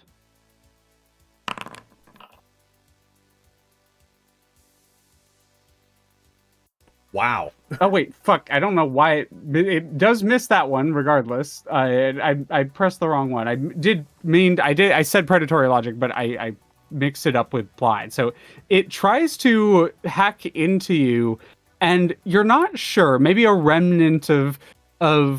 Actually, I'm pretty sure you know what it is. The fact that you removed so much of so many little fiddly components, you think that you accidentally removed some sensors you're not supposed to. And it tried to hack into those. It's going to use its second. Can you hear over the comms? You hear the perimeter guard go, "What the fuck did you do to your mech?" And it's just going to try to tear down then, because it's the most basic one. That hits. On a success, you take 1, 2, 3 heat immediately, so you only take 1 heat, and you will take a further 4 heat at the start of your turn. So just mark the 1 for now, unless it auto did that. I think it auto did that. Yeah, it auto did that. Yes. And then you'll take another 4, and I will let you at the start of the witch's next turn. So it is still hacking into you. If it lives till the start of its turn, it does that. So do I take take damage? Do I take structure damage when I reach my maximum heat or when I exceed my maximum heat? When you That is exceed stress. and you take stress, not structure. Okay. All right. The sheet should do it automatically if you reach a point over your maximum hit capacity. I see. Naruhodo. Should. Then it is going to... It does take... how much damage from attacking you within range 3? Because my Tormentor Spines are out, it takes 3 damage. It takes 3 damage. Now, learning that, it runs away. Zan in the Shrike. Okay. At the start of your turn, you take 3 burn. 3 burn. Oh, actually, no, you don't, because the drones are on your side now, so you don't. Oh. So, remove the burn, or? Yeah, remove the burn. Okay. Forgot about that, yeah. You were gonna. They're gonna take it now at the start of their turn. So I'm going to do a quick thing. This group is going to get a lock on. Does this appear to be a door? That is a door, correct. Is it an action to interact with it, or? It is a protocol if you're adjacent to it. We will move towards there to activate it. You should be able to click on the door and open. Got it. 1, 2, 3, 4, 5. Is it another protocol? Yep, same thing. Is it one protocol a turn? I forget. I Any think number. you can take any number of Okay. protocols. To there. And Alright. I'm assuming it's an action to interact with the terminal. It is in fact an action to interact with the terminal, correct? Okay. We are going to attempt that. What do you need? All right. Really quickly before you do, as you move away from the 2 offensive drone units, they do attempt to like ram themselves into you, and they're gonna just hit you with the melee attack, with their basic ram abilities. Okay. As you move away, that's a miss from the first one, and a hit from the second one. No. You're going Weave. nuh-uh. Weave. Okay. They try to slam into you. Nothing happens. And yeah. Okay. So then he runs into there Alrighty. and is going to try and hit the buttons. Hit the buttons. So if you are, I think this is how this is going to work. You can do this in a couple different ways. It normally would be, you can tech attack into it, or which would get it. You can try to shoot it up, or I will let you make a spot check to find the right things to shut it down. We'll try a spot check. Might as well. We got the +2 on it. 11. You're getting frustrated. You can't find anything. You're about to shoot it, and it's like as you're like aiming, one of your target reticles actually locks onto a panel on the side, and you like move over to it, and with the edge of your gun kind of pry the panel off, and there's an emergency shut-off thing. Got it. We've used a half action, so it would be a half action to just boop that. I will say it's part of that half action. You did find it for that. Sure. But then I still have another half action because I didn't need a correct. boost to get here. Half 'cause action. I'm stupid fast. You will take 2 burn from that action. You got it. Wait, 2 burn? That is what the not the Razor Swarm, the Hunter Killer Nexus does. Oh, right. Yeah. So that's still going. Got it. Or Okay, not the Hunter Killer Nexus. Yeah, until the end of your next turn is when that happens. The grind mana pull. On a hit, the drones clamp on, causing them to take 2 burn each time they take any action or reaction. So that's what's happening right now. Second action, would it be to hit the button? But no, the hitting the button, shutting this off is all part of, because you successfully spotted, it's all part of that same quick action. Oh, I see. I understand now. Okay. My there's not apologies. No, you're all good. There's not really another action that would really be helpful for me. So we are not going to take any more action. We don't want to take any more burn. So that will be it for zombie. Okay. At the end of your turn, I believe you have 5 burn total, because it was 3 and then the additional 2 from taking the action. Correct. So this So is the I end of- automatically take 5 more. Yeah, at the end, well, it's not automatic. Or It's 5. you roll your burn check, and then you might take 5. Oh, you take 5 immediately when the burn is applied. It says specifically. True. So you would have taken 3 initially, and then 5 more now. Thank you. And then, so I'm at that amount of health. 5 burn. Can we? Oh, cool. There's just a button for it. Oh! Let's go. Let's go. Nice. That was a Nice. +0, so that was Yeah, I was All very all luck. Good job. never punished. Never punished. At the top of the round, or not top of the morning. Not the top of the round. The 2 drone. One of the drones went. The other drone is now going to go. The other drone is going to automatically take 3 burn. All right, which will deal 3 damage to it. And then it gets its turn. It is going to try to do the same thing it did to you. It's going to try to grind maniple the Scrapper's mech. So it's going to try to grind maniple the Young Frankenstein. That's a miss. You guys have cleared through enough of the drones that there aren't that many of them left, and so you can actually literally swat them away. It is then going to target the Urumi with the drone barrage. Hit. You get a choice: impaired and immobilized, or 5 movement in a direction of its choice. Yeah, give me the movement. You got it. It sends you out.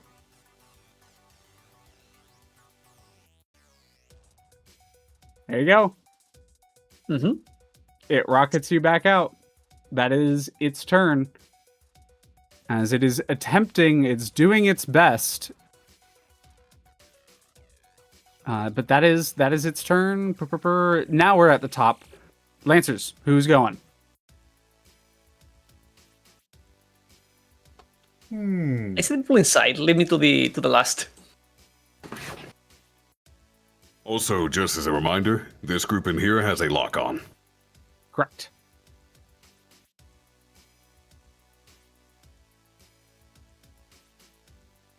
Who would like to go first?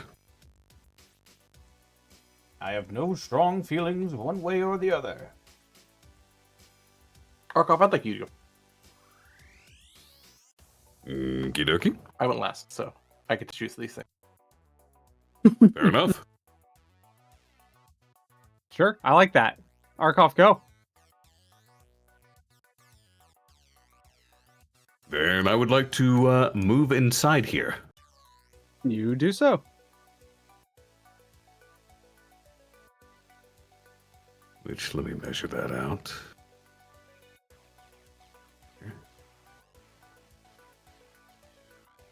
Also, Connor, if you press the escape button, you should be able to see the others' actions.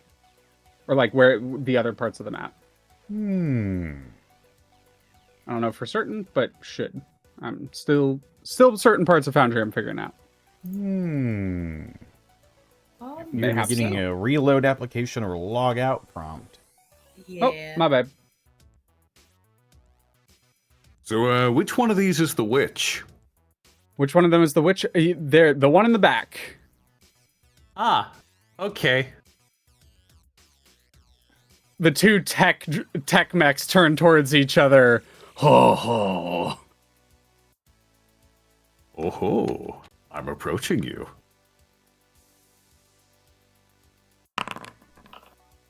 Does a 30 hit? Oh my god. Yeah, and it bypasses its invisibility. Yeah, so it cannot take or benefit from any tech actions until it shuts down or does a successful systems check as a quick action. Got it. Now, You got if it. I'm not mistaken, don't invades inflict 2 heat by default? They auto-inflict 2 heat by default. Alrighty. Then, I'm going to overcharge real quick, because I can do that. got Funny it? hoo-hoo, overcharge. And the web page closed my windows. Fun. As it has been successfully hit, it is no longer invisible. All right. Roll low. Just roll low, forehead. Now, that same witch... yeah. Disable life support. Duh. The target receives +1 difficulty on all saves until the life support system is rebooted with a successful systems check as a quick action. You got it. Now, what shall I do as the final option? Because that was quick tech, overcharge, same quick tech. I Target lock? think... True, I could target lock. Or scan.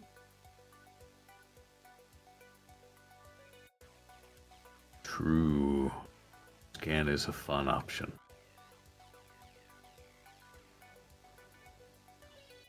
Looking at my compatriot here, which one does he seem to be looking at? Which does he seem to be inclined to attack?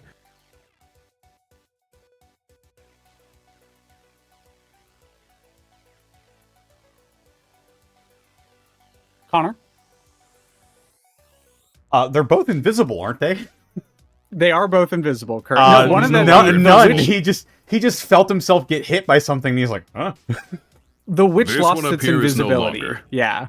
Oh, well, if it lost its invisibility from hitting it, then obviously the one it can see. Target lock on the witch. You got it. Target lock on the witch. Target locked. Okay, that's turn. That's turn. All right, I'm going to do something really quick. Okay, that's a failure. So, the drone, one of the drone units starts its turn, takes 3 burn, and then melts. That's fair. An understandable position to take. All right, Arcolf, who's going next? Connor. Very well. The Jambuvan starts cracking its knuckles. Yeah. Oh yeah, it's all coming together. Wait a minute. Hang on. Don't you Warburton with me here. Oh yeah. Oh, yeah. Hang on. No. Hang on. Oh yeah. This one's going out to all my Oklahomies. Why? God. Damn, is that really 5 away? Bug. All right. I'll move for boost. I will say your sensors are going off. They're telling you there's something right next to you. Huh? Huh? I mean, I might as well. If I'm right here, I might as well take a swing at the thing that's You right in might front as of me. well.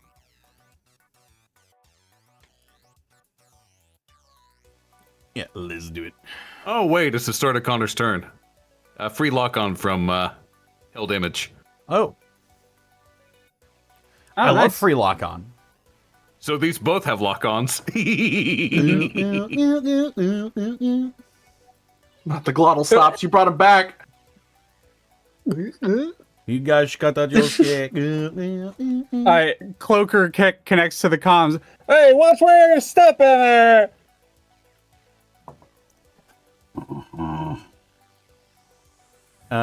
And here comes the combat drill. Yep.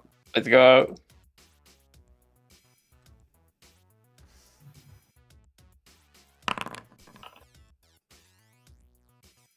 You...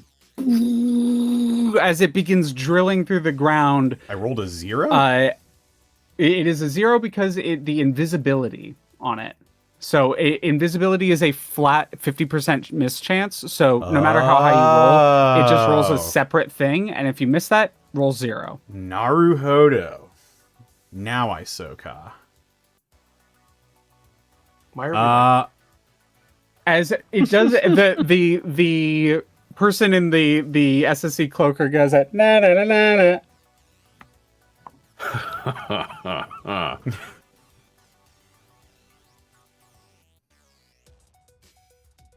A silent rage will be felt from the Jamuvan. But that will be my turn. That's all I've got. That'll be right your now. turn. All right. The cloaker is going to do. They're going to prep their glitch scanners, and then they're going to warp sensors. When am I supposed to take the additional 4 heat? It's at the start of the witch's next turn. Gotcha. Okay. Can that still happen with their tech actions completely disabled? So It was applied. It was applied to me before, so yeah. So I think it will. But we'll see if it can do anything else on its turn. Nonetheless, So I do have a question though. go ahead. Did Connor consume that lock-on even though the attack failed? No, lock-on is not consumed. Gotcha. I That's will say important no. for something I have, so... It is going to attempt to... Yeah, it knows how dangerous another tech mech is, so it is going to attempt to warp your sensors. Gestalt Shade. So Vector, you feel another mech trying to get back at you. You're going to take 2 heat, and all attacks you make until the end of your next turn treat the targets as if they have soft cover. Oh, that's adorable. As that is its turn. It's not going to run away because it's not going to risk that, Yeah, no, it's not going to run away. It's not going to risk that 50% mischance. That is Mirage. wait. That is the Mirage's turn. Not the Don't Go Flamingo ahead. laugh. Go Oh, you ahead. see, I was hit by a tech attack, so I can use any tech attack option against the attacker as a reaction. You go ahead. Hook him up. Oh, I'm gonna enjoy this. Celestial Shackles. Oh. Oh no. No running away.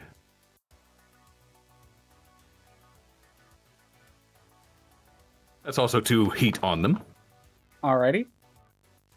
We're close by ending this. Yeah, okay, actually, I did forget about something about the so here's something funny. The Mirage that you're facing uses its reality flicker to teleport its movement over here, and then it immediately gets teleported back. Yep. No running away. As it learns what the Celestial Shackles are. That is its turn. That is your reaction. Connor, who goes next?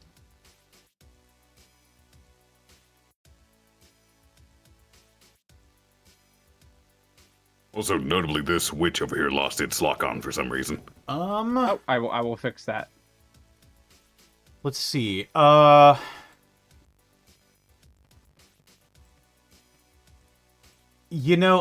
don't know if I don't know what the situation is up north, so I can't see anything. But I will elect strike. All right. So it looked like what we finished the objective inside this room. It seems to be, yeah. 1,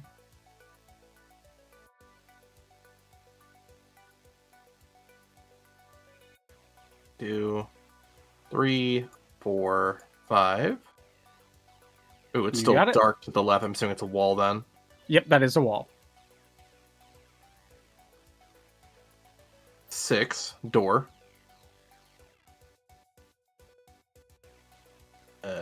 6 door. Boost. Seems door. there is an open exit outside, as that's where the gun came off. But you open that- is the void of space now sucking things out?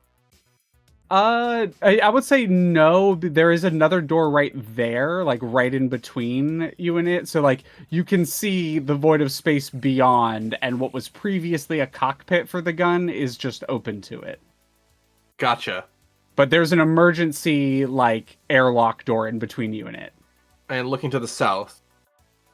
Looking to the south, you see a group of armed guards currently turning to face you, as well as a whole bunch of crew, just like from the ship, huddled in a corner back here. 2,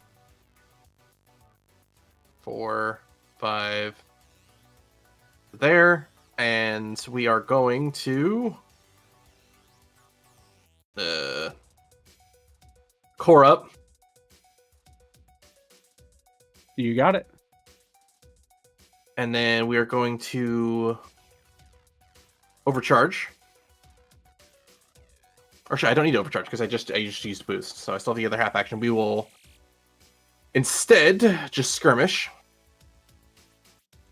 into this unit down here. Let me get it.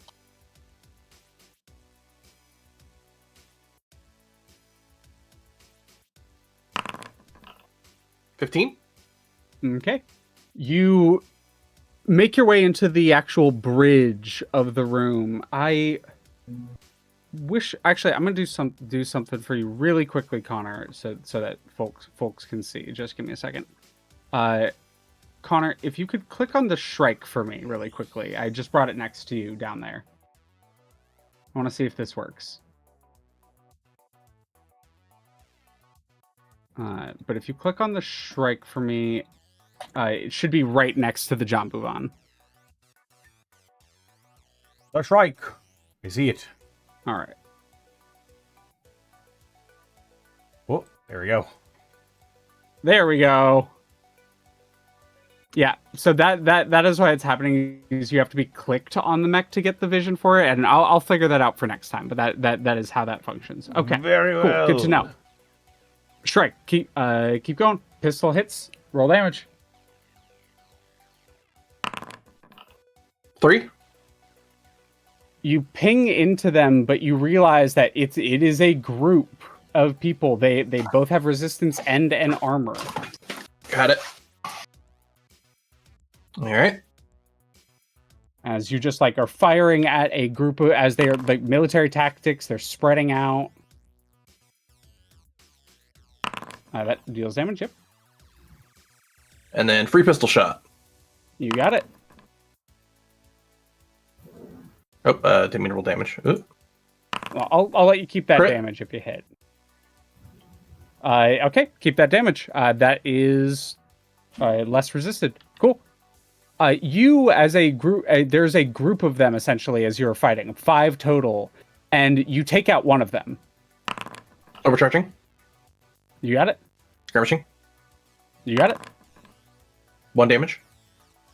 Oh, sorry. Hold on. Let me reroll that because I have two accuracy on that. Mhm. Sorry. Sorry. Crit. My bad. Yeah, totally. That makes total sense. Awesome. Roll damage. 3. Hey, you're rolling those 3s hot today. All right. You are firing up another one. Don't quite take them out, but they're very injured. You take them out, they're dead. Okay. There are 3 of these guards left. And then he was actually 1 back, so we're just gonna That's fine. make sure that door's open. Yeah. Okay. That is Shrike's go. That is Strike's go. Okay. The guards are going to turn and face towards you. They are going to move up towards you, and they are going to attack you with their plasma Biden after locking on to you. One of them, go ahead. Apologies. One of those 3 damages was also AP. Yes, I did apply that. Got it. Cool. I did it because that's the extra one. Did apply The extra pistol. Yeah. The commander of this group calls you out and like points towards you, and then they move into attack. So they gain their cancel. So they gain what? They target lock you, and then I'm gonna roll to hit. Fucking finally, there we go. It's a 12. That's a miss with 3 accuracy on it. You love to see it. You love to see it. They fire towards you. Some of them slash towards you, and you are just too fast for them. That is their turn. Zan, who goes next? We will have Saris go. Saris. Dang. Okay, really quickly. I'm going to drag you next to, so Connor can click on you. And then I can move you to where you were. Wow. Okay. It's a little bootleg, but it works for now. Does it? Yeah. Oh, I Now can I just can see a wait. little I bit can more just too. click and draw. Oh, yeah. I can do it myself. Don't worry about that. Hell yeah. I can Nice. do a little RTS click and drag. Oh, okay. You Click can and drag see. works. Awesome, awesome. If you click and drag, that works perfectly. Thank you. Saris, it's your turn. Yeah. Man, we're gonna move and we're gonna boost because everything's down there and I'm up Mhm. here. So let's start. Are you just gonna leave this drone unit burning in its own drones? Yeah. Yeah, fair enough. I mean, do you expect any less? No. It is gonna try to hit you as you move past it. That's fine. It's gonna target you. I'm gonna try. It tries to ram into you. That hits. You're gonna Sure. take 2 points of damage, which I think is Yeah. reduced by 1 because of your armor. So you take 1 Yep. point of damage Yep. Damage tracked. as it rams into you. Yeah, it's allowed. It tried. It tried. I think, you know what? Mm-hmm. Before I boost, I'm allowed 2 quick actions, right? Yeah. So, movement. here's the thing. Here's what we're gonna do. Because I Yeah. think it's funny. And this is very in character for me. And I think it's funny.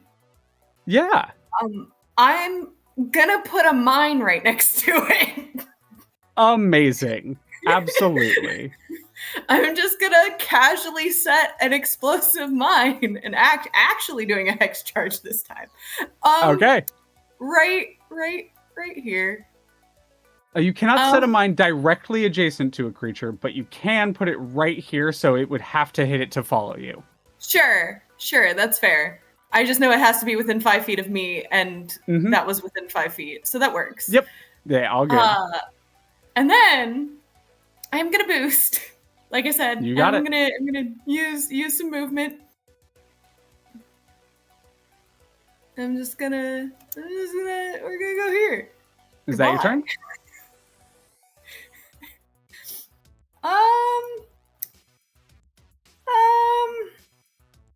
Do I wanna? You can Well- just they will have cover, but you can just see this group of armed guards. over here. Yeah. You know? They're in like heavy hard suits, the essentially power suits, and they are equipped with weaponry. Yeah, I understand that. You know, you can't miss any shots you don't take. That is what they say. Yeah. Yeah. So I'm gonna Fuck you, overcharge. Bosco. I'm gonna overcharge. Overcharged. And then I'm gonna do a thing. I'm gonna target these guys. I will give you a thing here, just so you Mhm. know. The group has already learned that it's a group AoE. You've fought these before. You know that anything that you have that has an area on it, so for example, the howitzer, Mhm.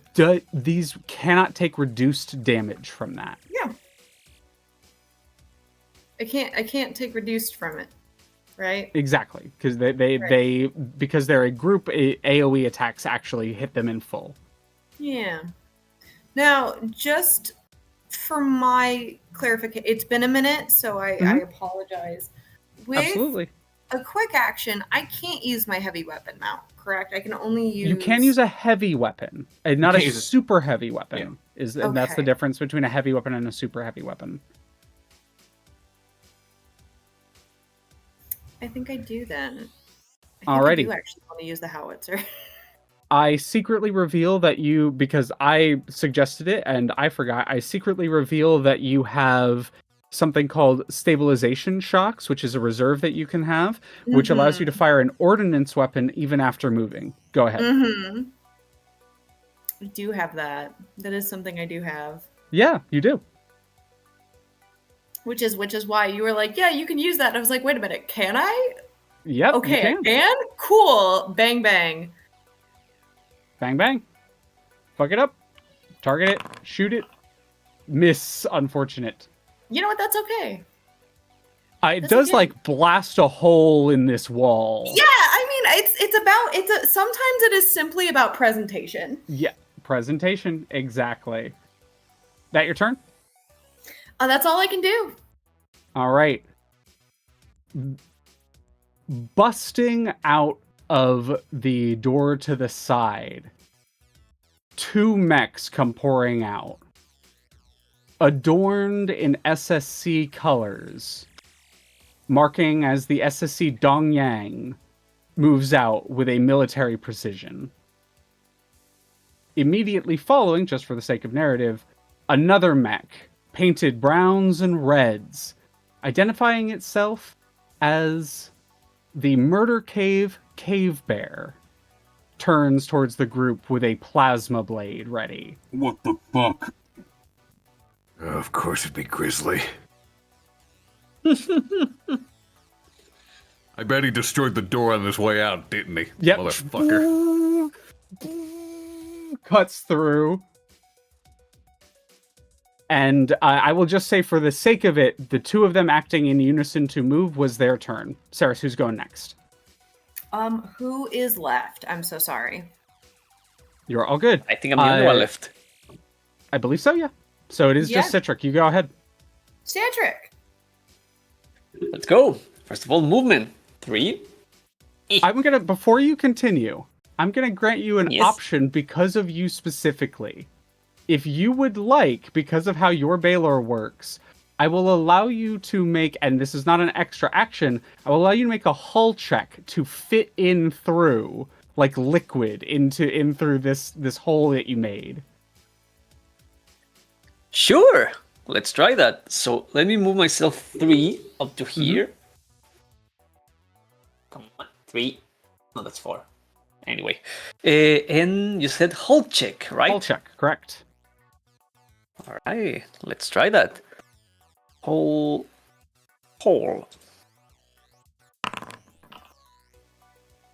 That's a 6. Hull check, that's a 6. So, it is a failure.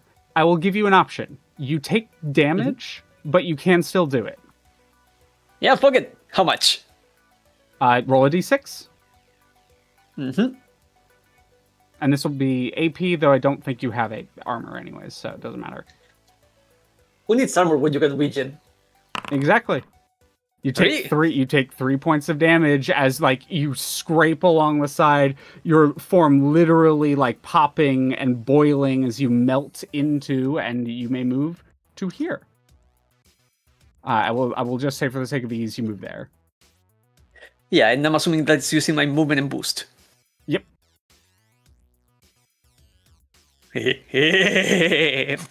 Alrighty. You arrive. Amazing. I imagine you literally, like, because there are a bunch of tubes and pipes that were attached to the gun from here, you literally pour out of one of them. Yeah, inside they suddenly start hearing a sizzling noise as, like, molten lava, it starts to pour in and reform inside. I am late. And I want to attack the group here. I am at 3, so I can. But if you skirmish, you move 2. Right, I can move to forward. You're correct, exactly. To mark token, is that was it T or A? I don't remember. It's targeted with a T. Target with a T. T. Thank you. They are target.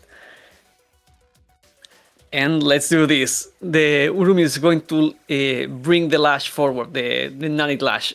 And time to whip it.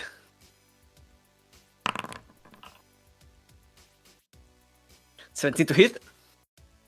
17 to hit. You got it. Fuck it up. It's against their... Hell yeah. Because it's the first attack of this turn and I am on the danger zone, it's adding 1 extra d6 of... And 2 heat and 1 extra d6. Yes. These have 0 heat, so that 2 heat auto applies as damage. Wonderful. So whatever they are taking now, it's... They have no heat reduction systems on them. They're just RPGs.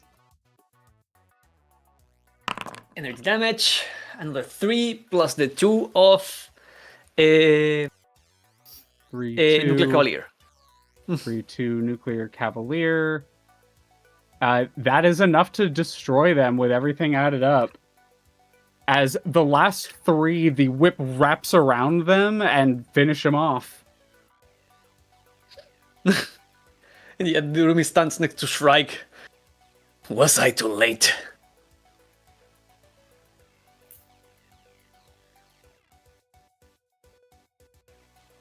He's gonna kind of look around like, no? Good. Finishing up at the end of your turn, the other drone melts from its own drones, moves into the hex charge, and explodes. But yeah, also go ahead. because of forgot, because it is the end of my turn, I regen 6 more. I am at just 1 damage. Yep, just 1 damage off. The witch is going to... I'm going to hold up. I'm going to make a check for it. The witch explodes.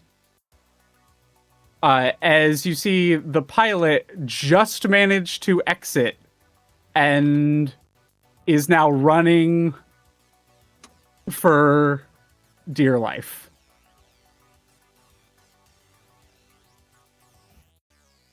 Top of the round, Lancers.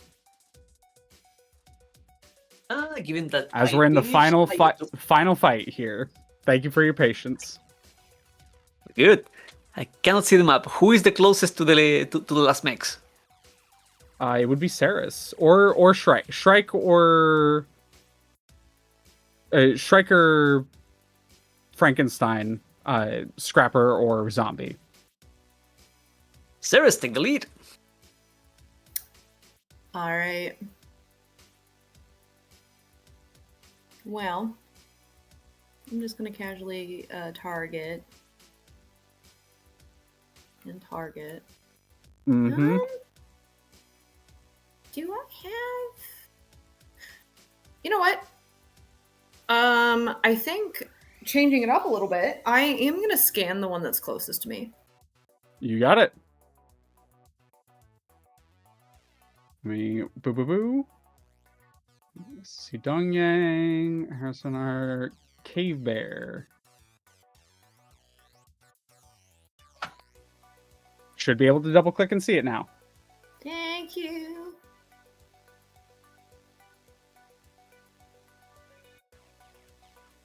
Oh, fantastic. Amazing. Immaculate. All right. We are going to move forward with our regularly scheduled programming, but I think knowing a little bit about what we're up against is probably beneficial. Let's see here. What do I want to do?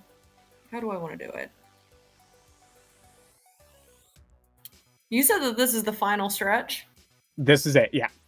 Yeah, what if I just, you know what, go out with a bang? What if I just forced them to make an agility save or take damage? You can do that, absolutely. Using my missile system. That's a failure from them, and that's also a failure from both of them. So that's what it does, right? Is that? So roll me 1d6 plus 4 explosive. Okay. Actually, any number of characters within. Hold up, let me just also.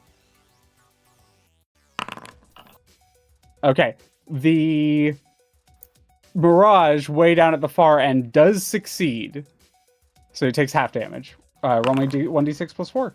9. Oh baby. The Dongyang, the Sentinel behind, kind of like tries to dodge out of the way, but fully gets hit with an explosive and goes kind of careening, slamming into the wall, and that's going to take a chunk of damage. Then the Cave Bear is actually going to take less damage. It almost seems to hunker down as... Actually, no, it doesn't hunker down. It charges straight up through it. Like, goes charging at you through the explosion, using its own momentum to kind of eke away from it. As it uses its stampede defense. Interesting. Also, I do believe I messed up, but that is from my own ignorance. That it did say use full. So I did not realize that it was full. That is my bad. Roll an overcharge and we'll call it there. Sure.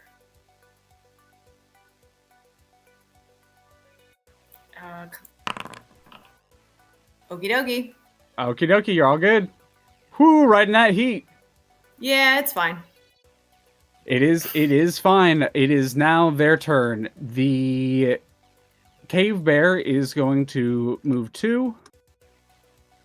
It is going to kind of turn, see the situation, figure out who it wants to go, and then it is going to move space is equal to its movement. Then attacks a random adjacent hostile or ally with the chain axe. Got it. So it is going to avalanche charge into here. And 50-50 shot, 50-50 between the two of you. Heads, strike, tails. Head strike, tails, Urumi. That is a tail. So, Urumi, it is going to attack you with a chainsword.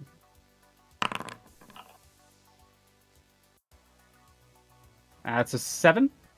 I did not target you. I believe a 7 still hits. So I'm just going to roll this again for the sake of ease. And then roll damage. Urumi, you take 7 damage. And you are shredded. That is a single quick action. And then they are going to use the... then they're going to use their chainsword to attack a target of their choice. They're going to target the Shrike with a chainsword. Shrike, that's 14. And you take 5 points of damage. All right. That is... Oh, try it does the damage automatically. I don't have to do that. Oh, I did forget one thing. I'm going to do this really quickly. Before it moved, as the explosions hit it... oh, that was not meant to target you. It was actually meant to target this. As the explosions hit it... it actually turns to the Dong Yang, and as it gets hit with the explosion, you just hear over the comms, "Weak," and cuts into its ally with the chainsword before moving up and doing the actions it took. Good. As its aggression ability whenever it takes damage. First time in a round. Didn't even know that would happen. There you go. That is... Boom, boom, boom, boom, boom. Saris, who's going next? Where are we?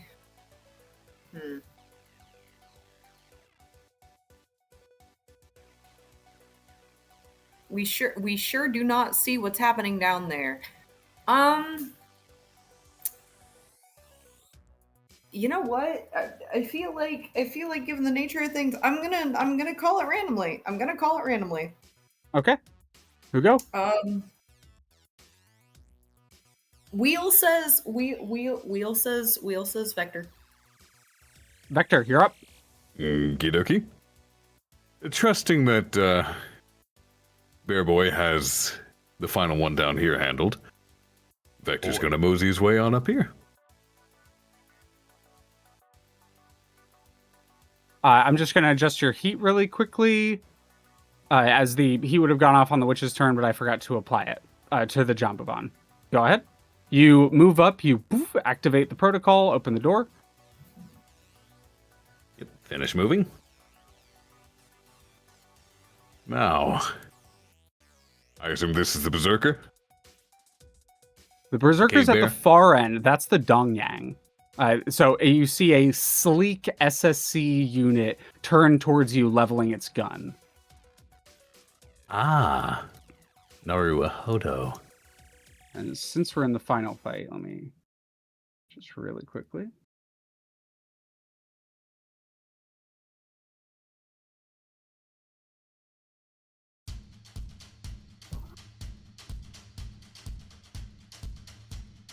Go ahead. Very well then. First off, I shall. you know what? Screw it. I will use a full tech action. You First got things it. first. The SSC mech in front of me. Hurl into the duat. 10. 10. Why did that not select? Does not hit its E defense. Yeah. Well, that was the first of the 2 quick actions as part of the full tech. So, second one is going to be eject power cores. There we go. That's much better. So that will be 2 heat, and they are jammed until the end of their next turn. You got it. Just as a Jammed fresh it people. is. Jammed cannot talk to others, cannot make attacks other than improvised attack, grapple, and ram. They cannot take reactions, and they cannot make or benefit from tech actions. As they pretty much spend really their my whole turn, as on their turn, they spend their whole turn basically just trying to shut that down. I will say for the sake of that, for the sake of these, they just are attempting to get their systems back online. And at the end of their turn, they are no longer jammed. But wasted a whole turn. Who goes next? Who hasn't gone yet? Jambuvan, Shrike, and Citric, actually. Let's go Citric. I Jambuvan, want him Shrike, to hug. Urumi. There you go. Urumi, you're up.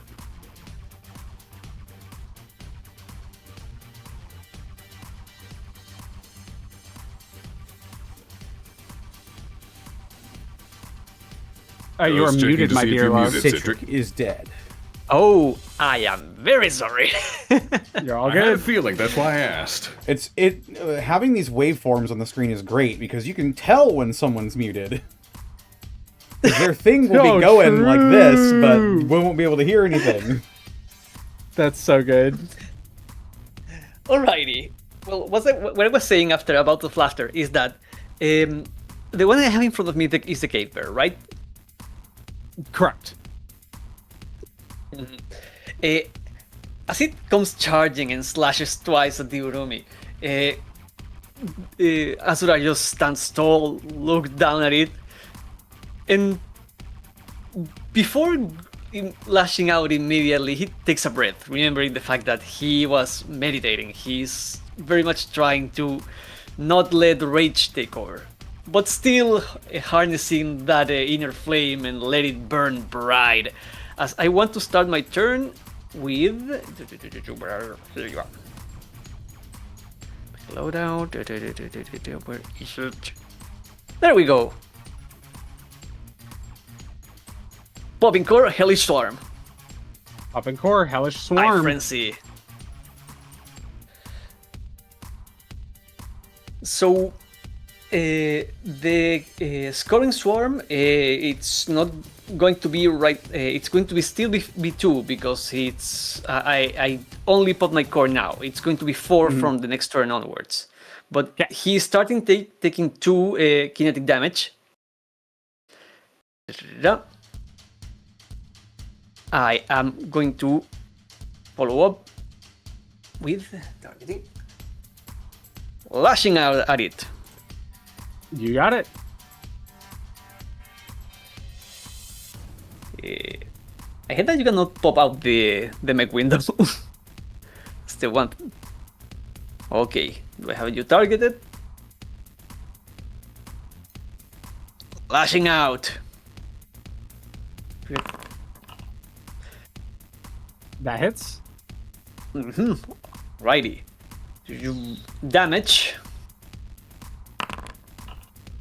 is 4. By the way, my attacks are energy, not kinetic. You got it? On top of that, I do have to add the d6 of energy because of being in the danger zone. That's another 1. He's taking 2 hit. 2 to hit, I mean. Yeah, got it. Applied. Yes.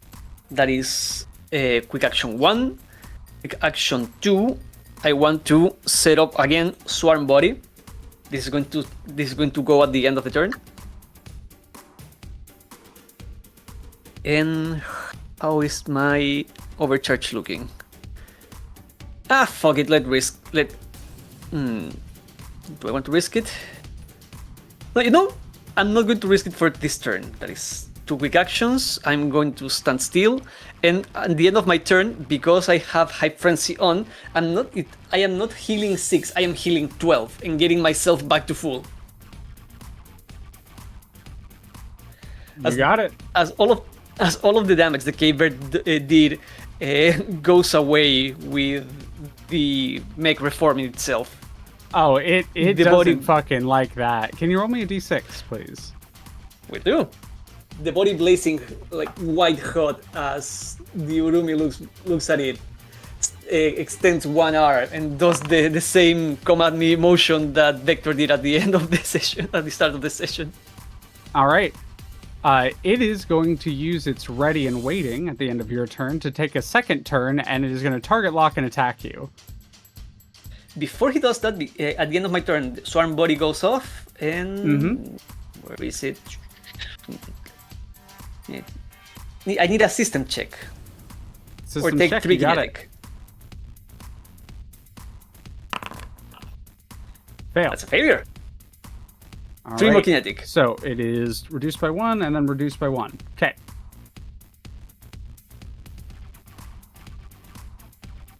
Now we're good. Turns on you in response, hitting you for 5 damage. I didn't target lock, but regardless. It does hit you for 5. Alrighty. I will just apply that. There we go. That is its second turn. Who's going next, Citric? I want to say Shrike. I want to see what the sun does you're up. now that. All right. The Shrike is going to. You're never gonna believe this. Shoot a gun. You got it. Amazing. Zan, shoot a guy. Who even are you? We are going to barrage, so we don't need to use the action economy for this. Hell yeah. Berserker barrage. Berserker Barrage. Berserker Barrage. 18 18 hits. for 5. 5. All right. They're going to take. So they're going to resist that. So it goes armor first, then resistance. Okay. They're still barely up. They're sparking. Their mech is totally trashed. 18 to hit. That hits reliable 2. Structures it. And so we'll see what happens.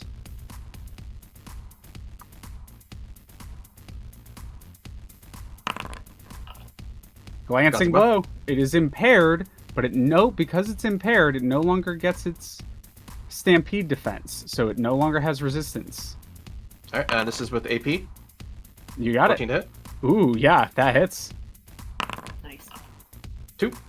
No AP, no resistance. It has no way of protecting itself. Its mech systems are starting to fail. It tries to dodge out of the way, but the hits are now colliding directly with it. Hey, yo, fuck it. Fuck it up. Thank you, Sam. 7. 7. Oh, I need to be targeting it. Yeah. Yeah, 7 just misses. All right, then take 1 damage. Oh, it's got armor. Never mind. So take nothing. And then Yep, pings off. crit That hits. Nice. for 1 or 2, but 1. 2-1. 2-1. As it is beginning to be riddled with holes. That is... Hold on. Yeah, that's a strike go. Alrighty. The Mirage is now going to go, and it is going to attempt to warp the Jambuvan's sensors. Don't. That's a miss. Thank you. It tries to teleport away, and then gets pulled back. And then it is going to Does didn't that say the magic concussion word. gun you. does that provoke? No, because of it has reality flicker, so it teleports when it makes a Ah. stand. It's a misty step. Yeah, misty steps basically. It does hit you with a concussion gun, which knocks you back. Oh, so it would do nothing, but because you hit a thing as you get knocked back, you take 1 AP damage from getting knocked back. Gotcha. Dang. It takes 3 AP damage. It's definitely Funny you know that you tormentor hit spines. it. You know that it is being fucked up. Jambuvan, you're up.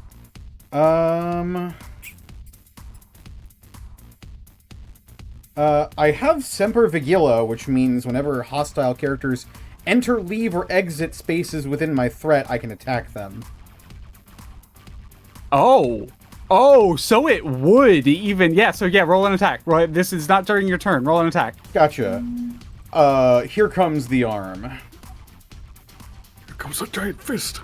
Yeah, because that's not even like if it, because it does, yeah, that's just if it leaves. Is this the right mech? It is. I hope so. I think. Target the Mirage. Oh, I don't think I had the right thing targeted before. Alright, let's try that again. The cloaked support, is that what this is? Yep, correct. Alright, locked on. This is accurate. That's still a miss. Still a miss. But That's because fine. you attacked a target with lock on, Autopod. Okay. So that's just 3 damage guaranteed. 3 It's an damage automatic hit. guaranteed. Nice. You miss, but you notice an autopod turn towards and just shoot a spot nearby. Oh, You could, if you wanted to. You actually probably don't want to. You don't want to overcharge here. You're at, yeah. Never mind. Top of the round, Lancers. Who's going? Unless there's anything else you want to do, Connor. Oh no, Connor, that was a reaction. It's your turn. I didn't You're- actually you go get yet. You still get a turn. My bad. Because I was like, you just tried to hit it. My bad. Go ahead. I will take a few more steps back towards this thing. Hey, watch where you're stepping. No. And...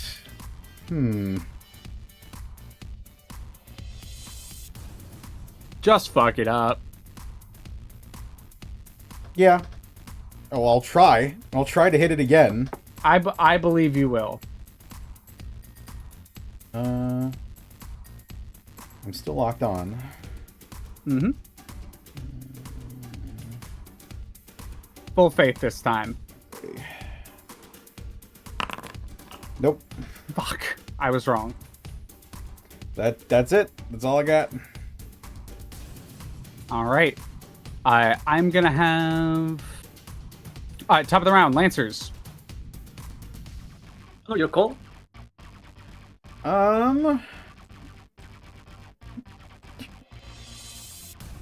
Let's go with...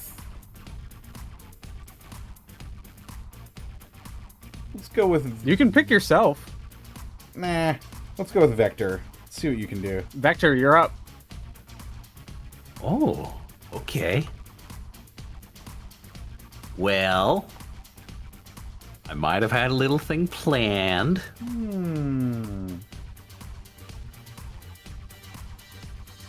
So, first things first. Quick Tech. Construct other false idol. So there's going to be 2 of me now. And the other one's going to be right here. You got it.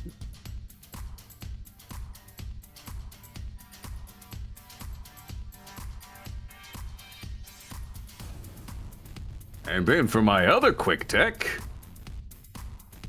I am going to... Habba-doo-boo-boo.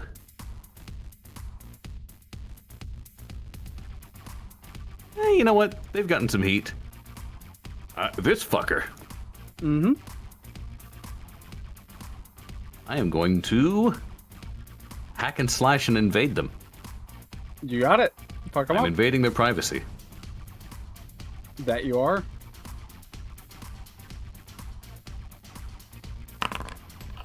Hit! So that's an additional 2 heat, and they can no longer take or benefit from tech actions, period. Until they succeed on a systems check. You got it. Now, does that mean they're no longer invisible since I hit them?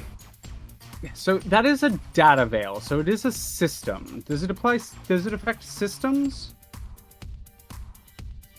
I don't know. No, it is full quicker tech action. So its system is still working. Ah, gotcha. But I will say, because you've hack and slashed into it, I'll allow you to just roll a hack and slash to turn off the invisibility. So I'll allow you to roll a, because you've already hacked into it, it gains the heat. But I'll allow you to roll the pilot move, the hacker fix something into that. Gotcha. Trying to manually shut down its invisibility. And let me But that would be a quick action to do. Yeah, that'll be my final quick action.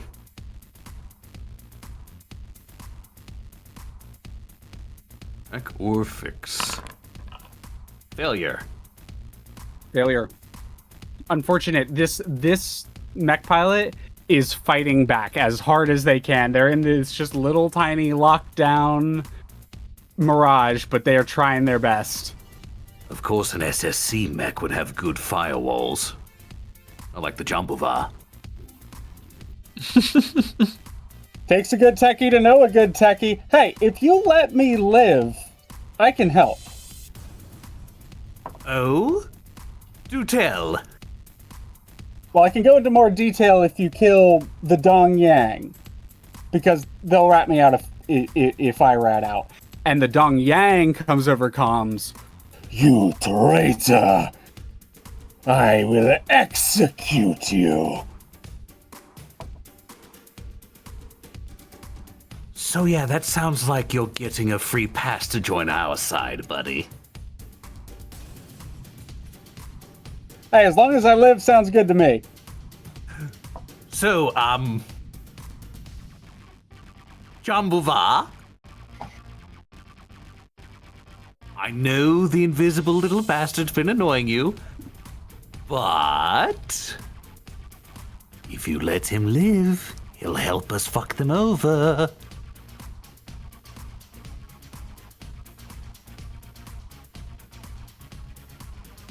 You live.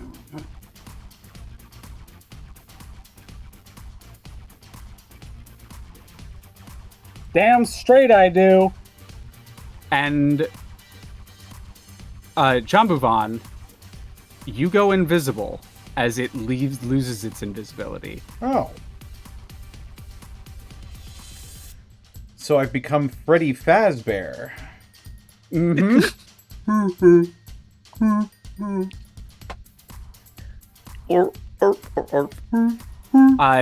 So at the is anything more on your turn, Vector?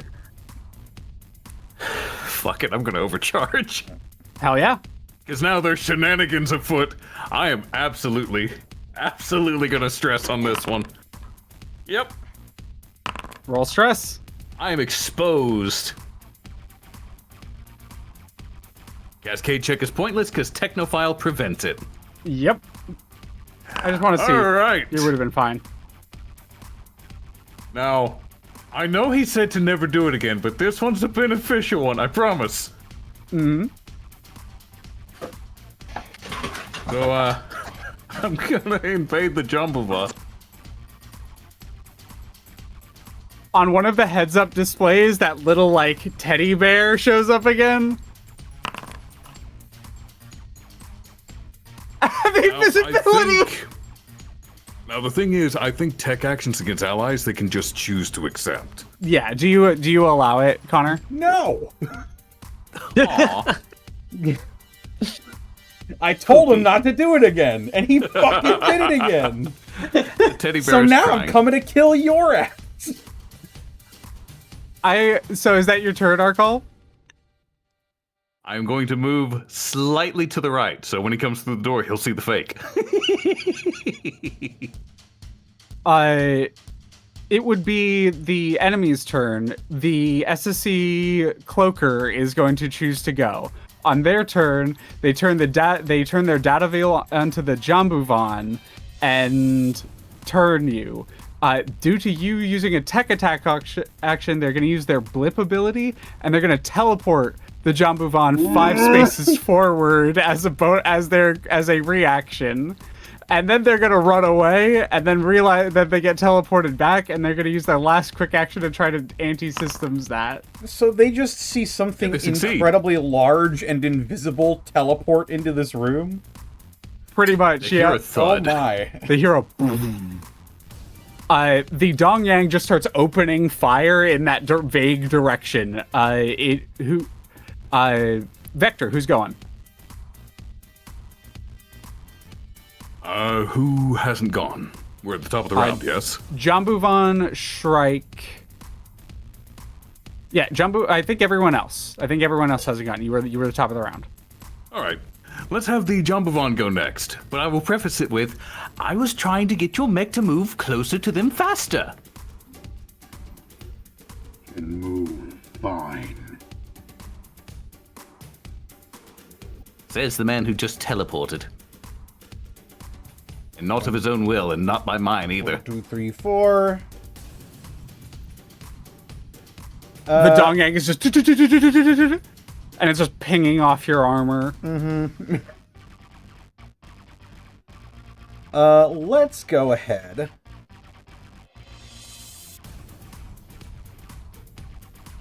Yeah, I'm just gonna go for another combat drill.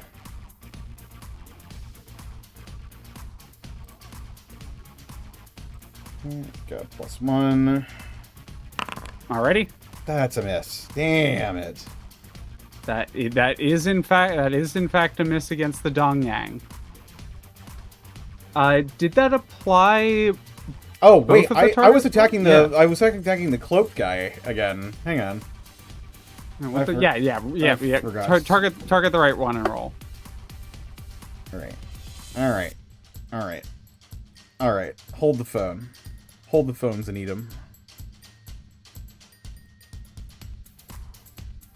Let's try this one more time. I got to hit with this drill once. I believe That's a that hit. hits. Roll damage. That is 17 points of damage. That is 20 points of damage.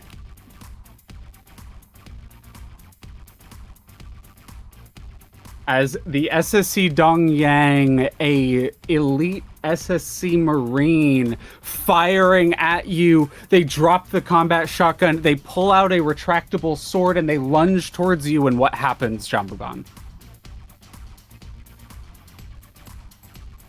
You hear as he drops the shotgun and pulls out a sword, you just hear from the Jambuvan, Bold! Foolish. and he reels back the combat drill arm like he's punching and slams it forward, and he just gets fucking eviscerated by this drill. The sword meets drill, and drill starts eating sword into eating the mech's arm. They try to pull away, and you hear a over the comms. I watched that happen, right? Yeah, absolutely. I'm gonna look at my lovely friend across the hall and give him a nice thumbs up and a, well, how you doing? Looks like you're doing mighty well. Nice. Given he's invisible, I like to imagine you just see the bloody silhouette of a mech there. Yeah. Mhm, Oh, the blood yeah. is There's just covering the like a drill. big spatter of blood and oil, just vaguely silhouetting the John move on. Yeah. Mhm. For the sake of it, there is one cave bear left. It's in front of. It would keep attacking the Baylor out of just anger. And there are 3 of you to go. Zombie, Asura, Scrapper. How do the 3 of you finish off the Murder Caves mercenary? If you allow me, the Asura would do the opening move by bringing back the whip, lashing the caber, pulling him toward himself, and grab it with a hug as the hellish swarm keeps bubbling up and up because it gets stronger by turn and I haven't moved, so it's already going to do double damage this round. So he just holds it in place as he's cooking it alive. What do you two do? It's a war of attrition as you're holding it in place, but it raises up its chainsword and starts carving into the Baylor. And while you think it would get eaten alive eventually, Zombie in the Shrike and Scrapper in the Young Frankenstein, how do the 2 of you finish it off while it is being melted and held in place? So hear me out. You have gun, I have mine. I put mine on its back, you shoot. Zan? Mooted if you That sounds good. Hell yeah. That A way, mine- that Go way, ahead. when you do shoot, you not only shoot, but you trigger mine, and therefore it is bigger. You we do it. move Peek. in, launch the mine onto a back, a retractable magnet clamps. You see one of the arms reach back, but before it can take the mine off, like a crack shot, the pistol moves out and explodes the back of the mech, leaving the last defender of this station down and out. It takes little time for Vector to invade the systems on this station. With the satellites already taken out and no reinforcements to be found,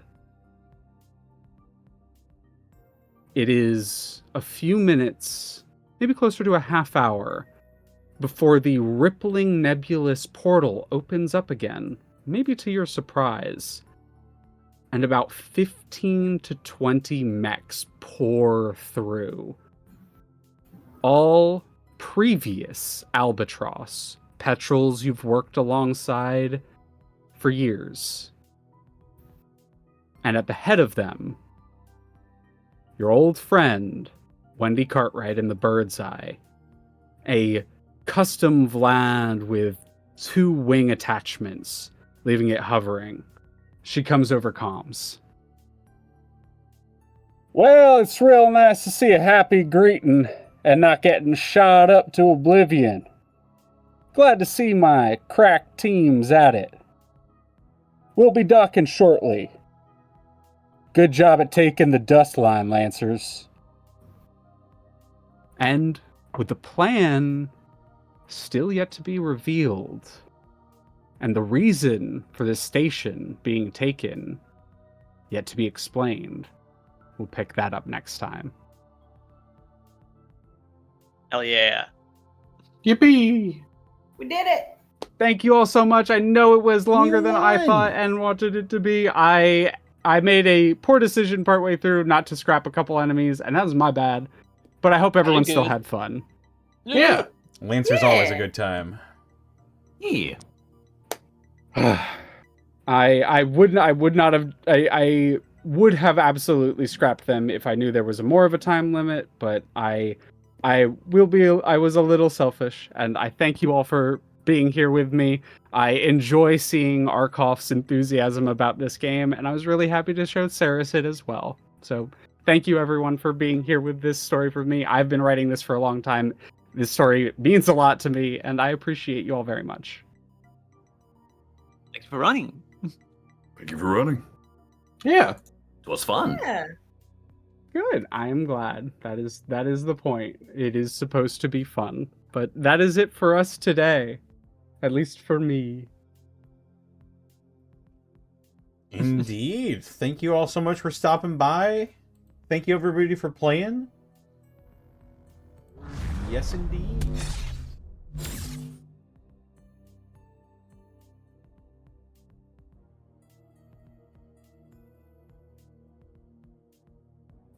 Where's me audio? Oh. Be audio. Yes, thank you all so much for stopping by, everybody. Hope you all had as much fun as we did. Let's go around the horn and de-introduce our pilots. Starting with... I'll go in Discord order. Arcolf. Greetings and salutations to you. Or I suppose, farewell and goodbye. I am Arcolf. Or I was Arcolf. I'm confused. Or was I confused? Will be. Perhaps we're all confused.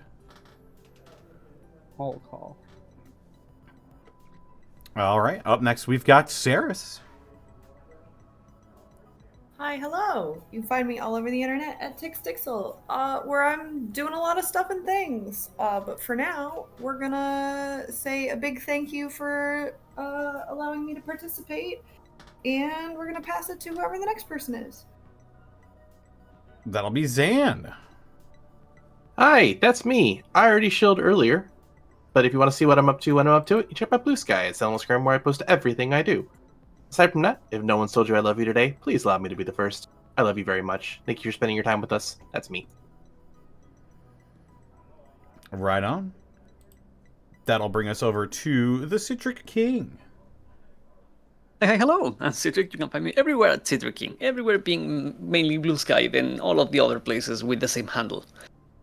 Pretty busy at the moment, sadly, so it's been a while since I posted anything, but it's always worth keeping an eye out for whenever I do, and there are things coming in the future, just in the wings for now. But yeah, that is me.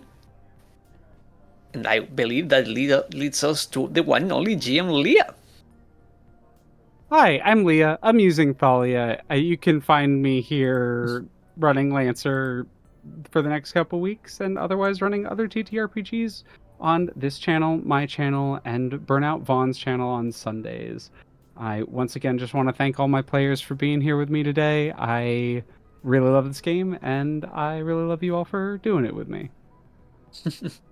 And I love all of you who've spent some of the time in your one and only life with us today. Thank you so much. Indeed. But And I would not be here. We would not be here. You would not be here without Connor that's true. and the various brands that support him. That's also true. Yeah, if you weren't watching this live on twitch.tv/DistortionDevil, and you were probably watching this on youtube.com/DevilsAndDiceRolls or patreon.com/DevilsAndDiceRolls, if you feel like supporting financially. Yes, we also are able to bring you content like this with the help of Bones Coffee Company. That's right, Bones Coffee Company's going first this time because I feel like it. Bones Coffee has a wide variety of coffee in all sorts of different formats and flavors. And if that sounds good for you, then head on over to bonescoffee.com. Use code DistortionDevil. You can save 10% when you shop online. And that same code can be used for the same discount when you go out over to beardsorcery.com for all your beard hygiene care products. Look no further than Beard Sorcery. Beard. Sorcery. And Here. we also couldn't do this week in, week out without bits and subs from viewers like you. Bits and subs from people such as Dark Lord Popo, thank you for the 28 months. Oh shit, what in the 41st millennium am I seeing here? That's a great question. That's tomorrow. That's Sorry. true. Twitch.tv/The Unexpectables for episode 2 of Fool's Gelt. Burnout Vaughn, thank you for getting a tier 1 sub to Gravistar. Something Witty Gaming, thank you for the raid with a party of 37. How's it going, guys? Burnout Vaughn, thank you for getting a tier 1 sub to Tixdixl. Thank you. Stellar Coyote, thank you for the 17 months. Fiona Lunabairn, thank you for getting a tier 1 sub to Burnout Vaughn. And Burnout Vaughn, thank you for getting a tier 1 sub to Neko on Parade. And gifting a tier 1 sub to Scarlet Torchic. Thanks, Vaughn. So much love. And with that, let us go around the horn. Wait a minute. No, we already went around the horn. Sorry, We my already brain is did that. broken. Let us put the horn away and find someone to raid. I see Fringo, I see Skelly, I see Bracky's playing Dispatch. Bracky's playing Dispatch. Let's As I see. put it, one of my favorite games of all time. As Connor puts it, horrible people simulator. It's true. Let's go ahead and we can raid Skelly. Let's go ahead and raid Skeletalpha. Oh, they're doing some Slay the Spire. Heck yeah.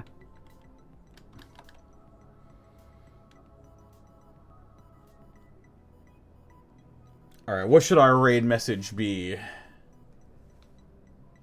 Get in the drill. Hmm.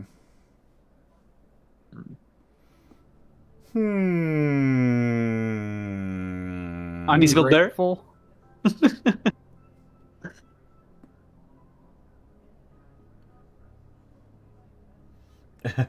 You know what? I've got a raid message. Our raid message will be Yeah? quiet quitting. Quiet quitting. Nice. Let's go. Very good. All right. Take care, everybody. Rest well. Have a great night. And we'll see you next time. But for now, have a good bye. Bye-bye. Bye-bye now. Bye-bye. Castigate the enemies of the Godhead!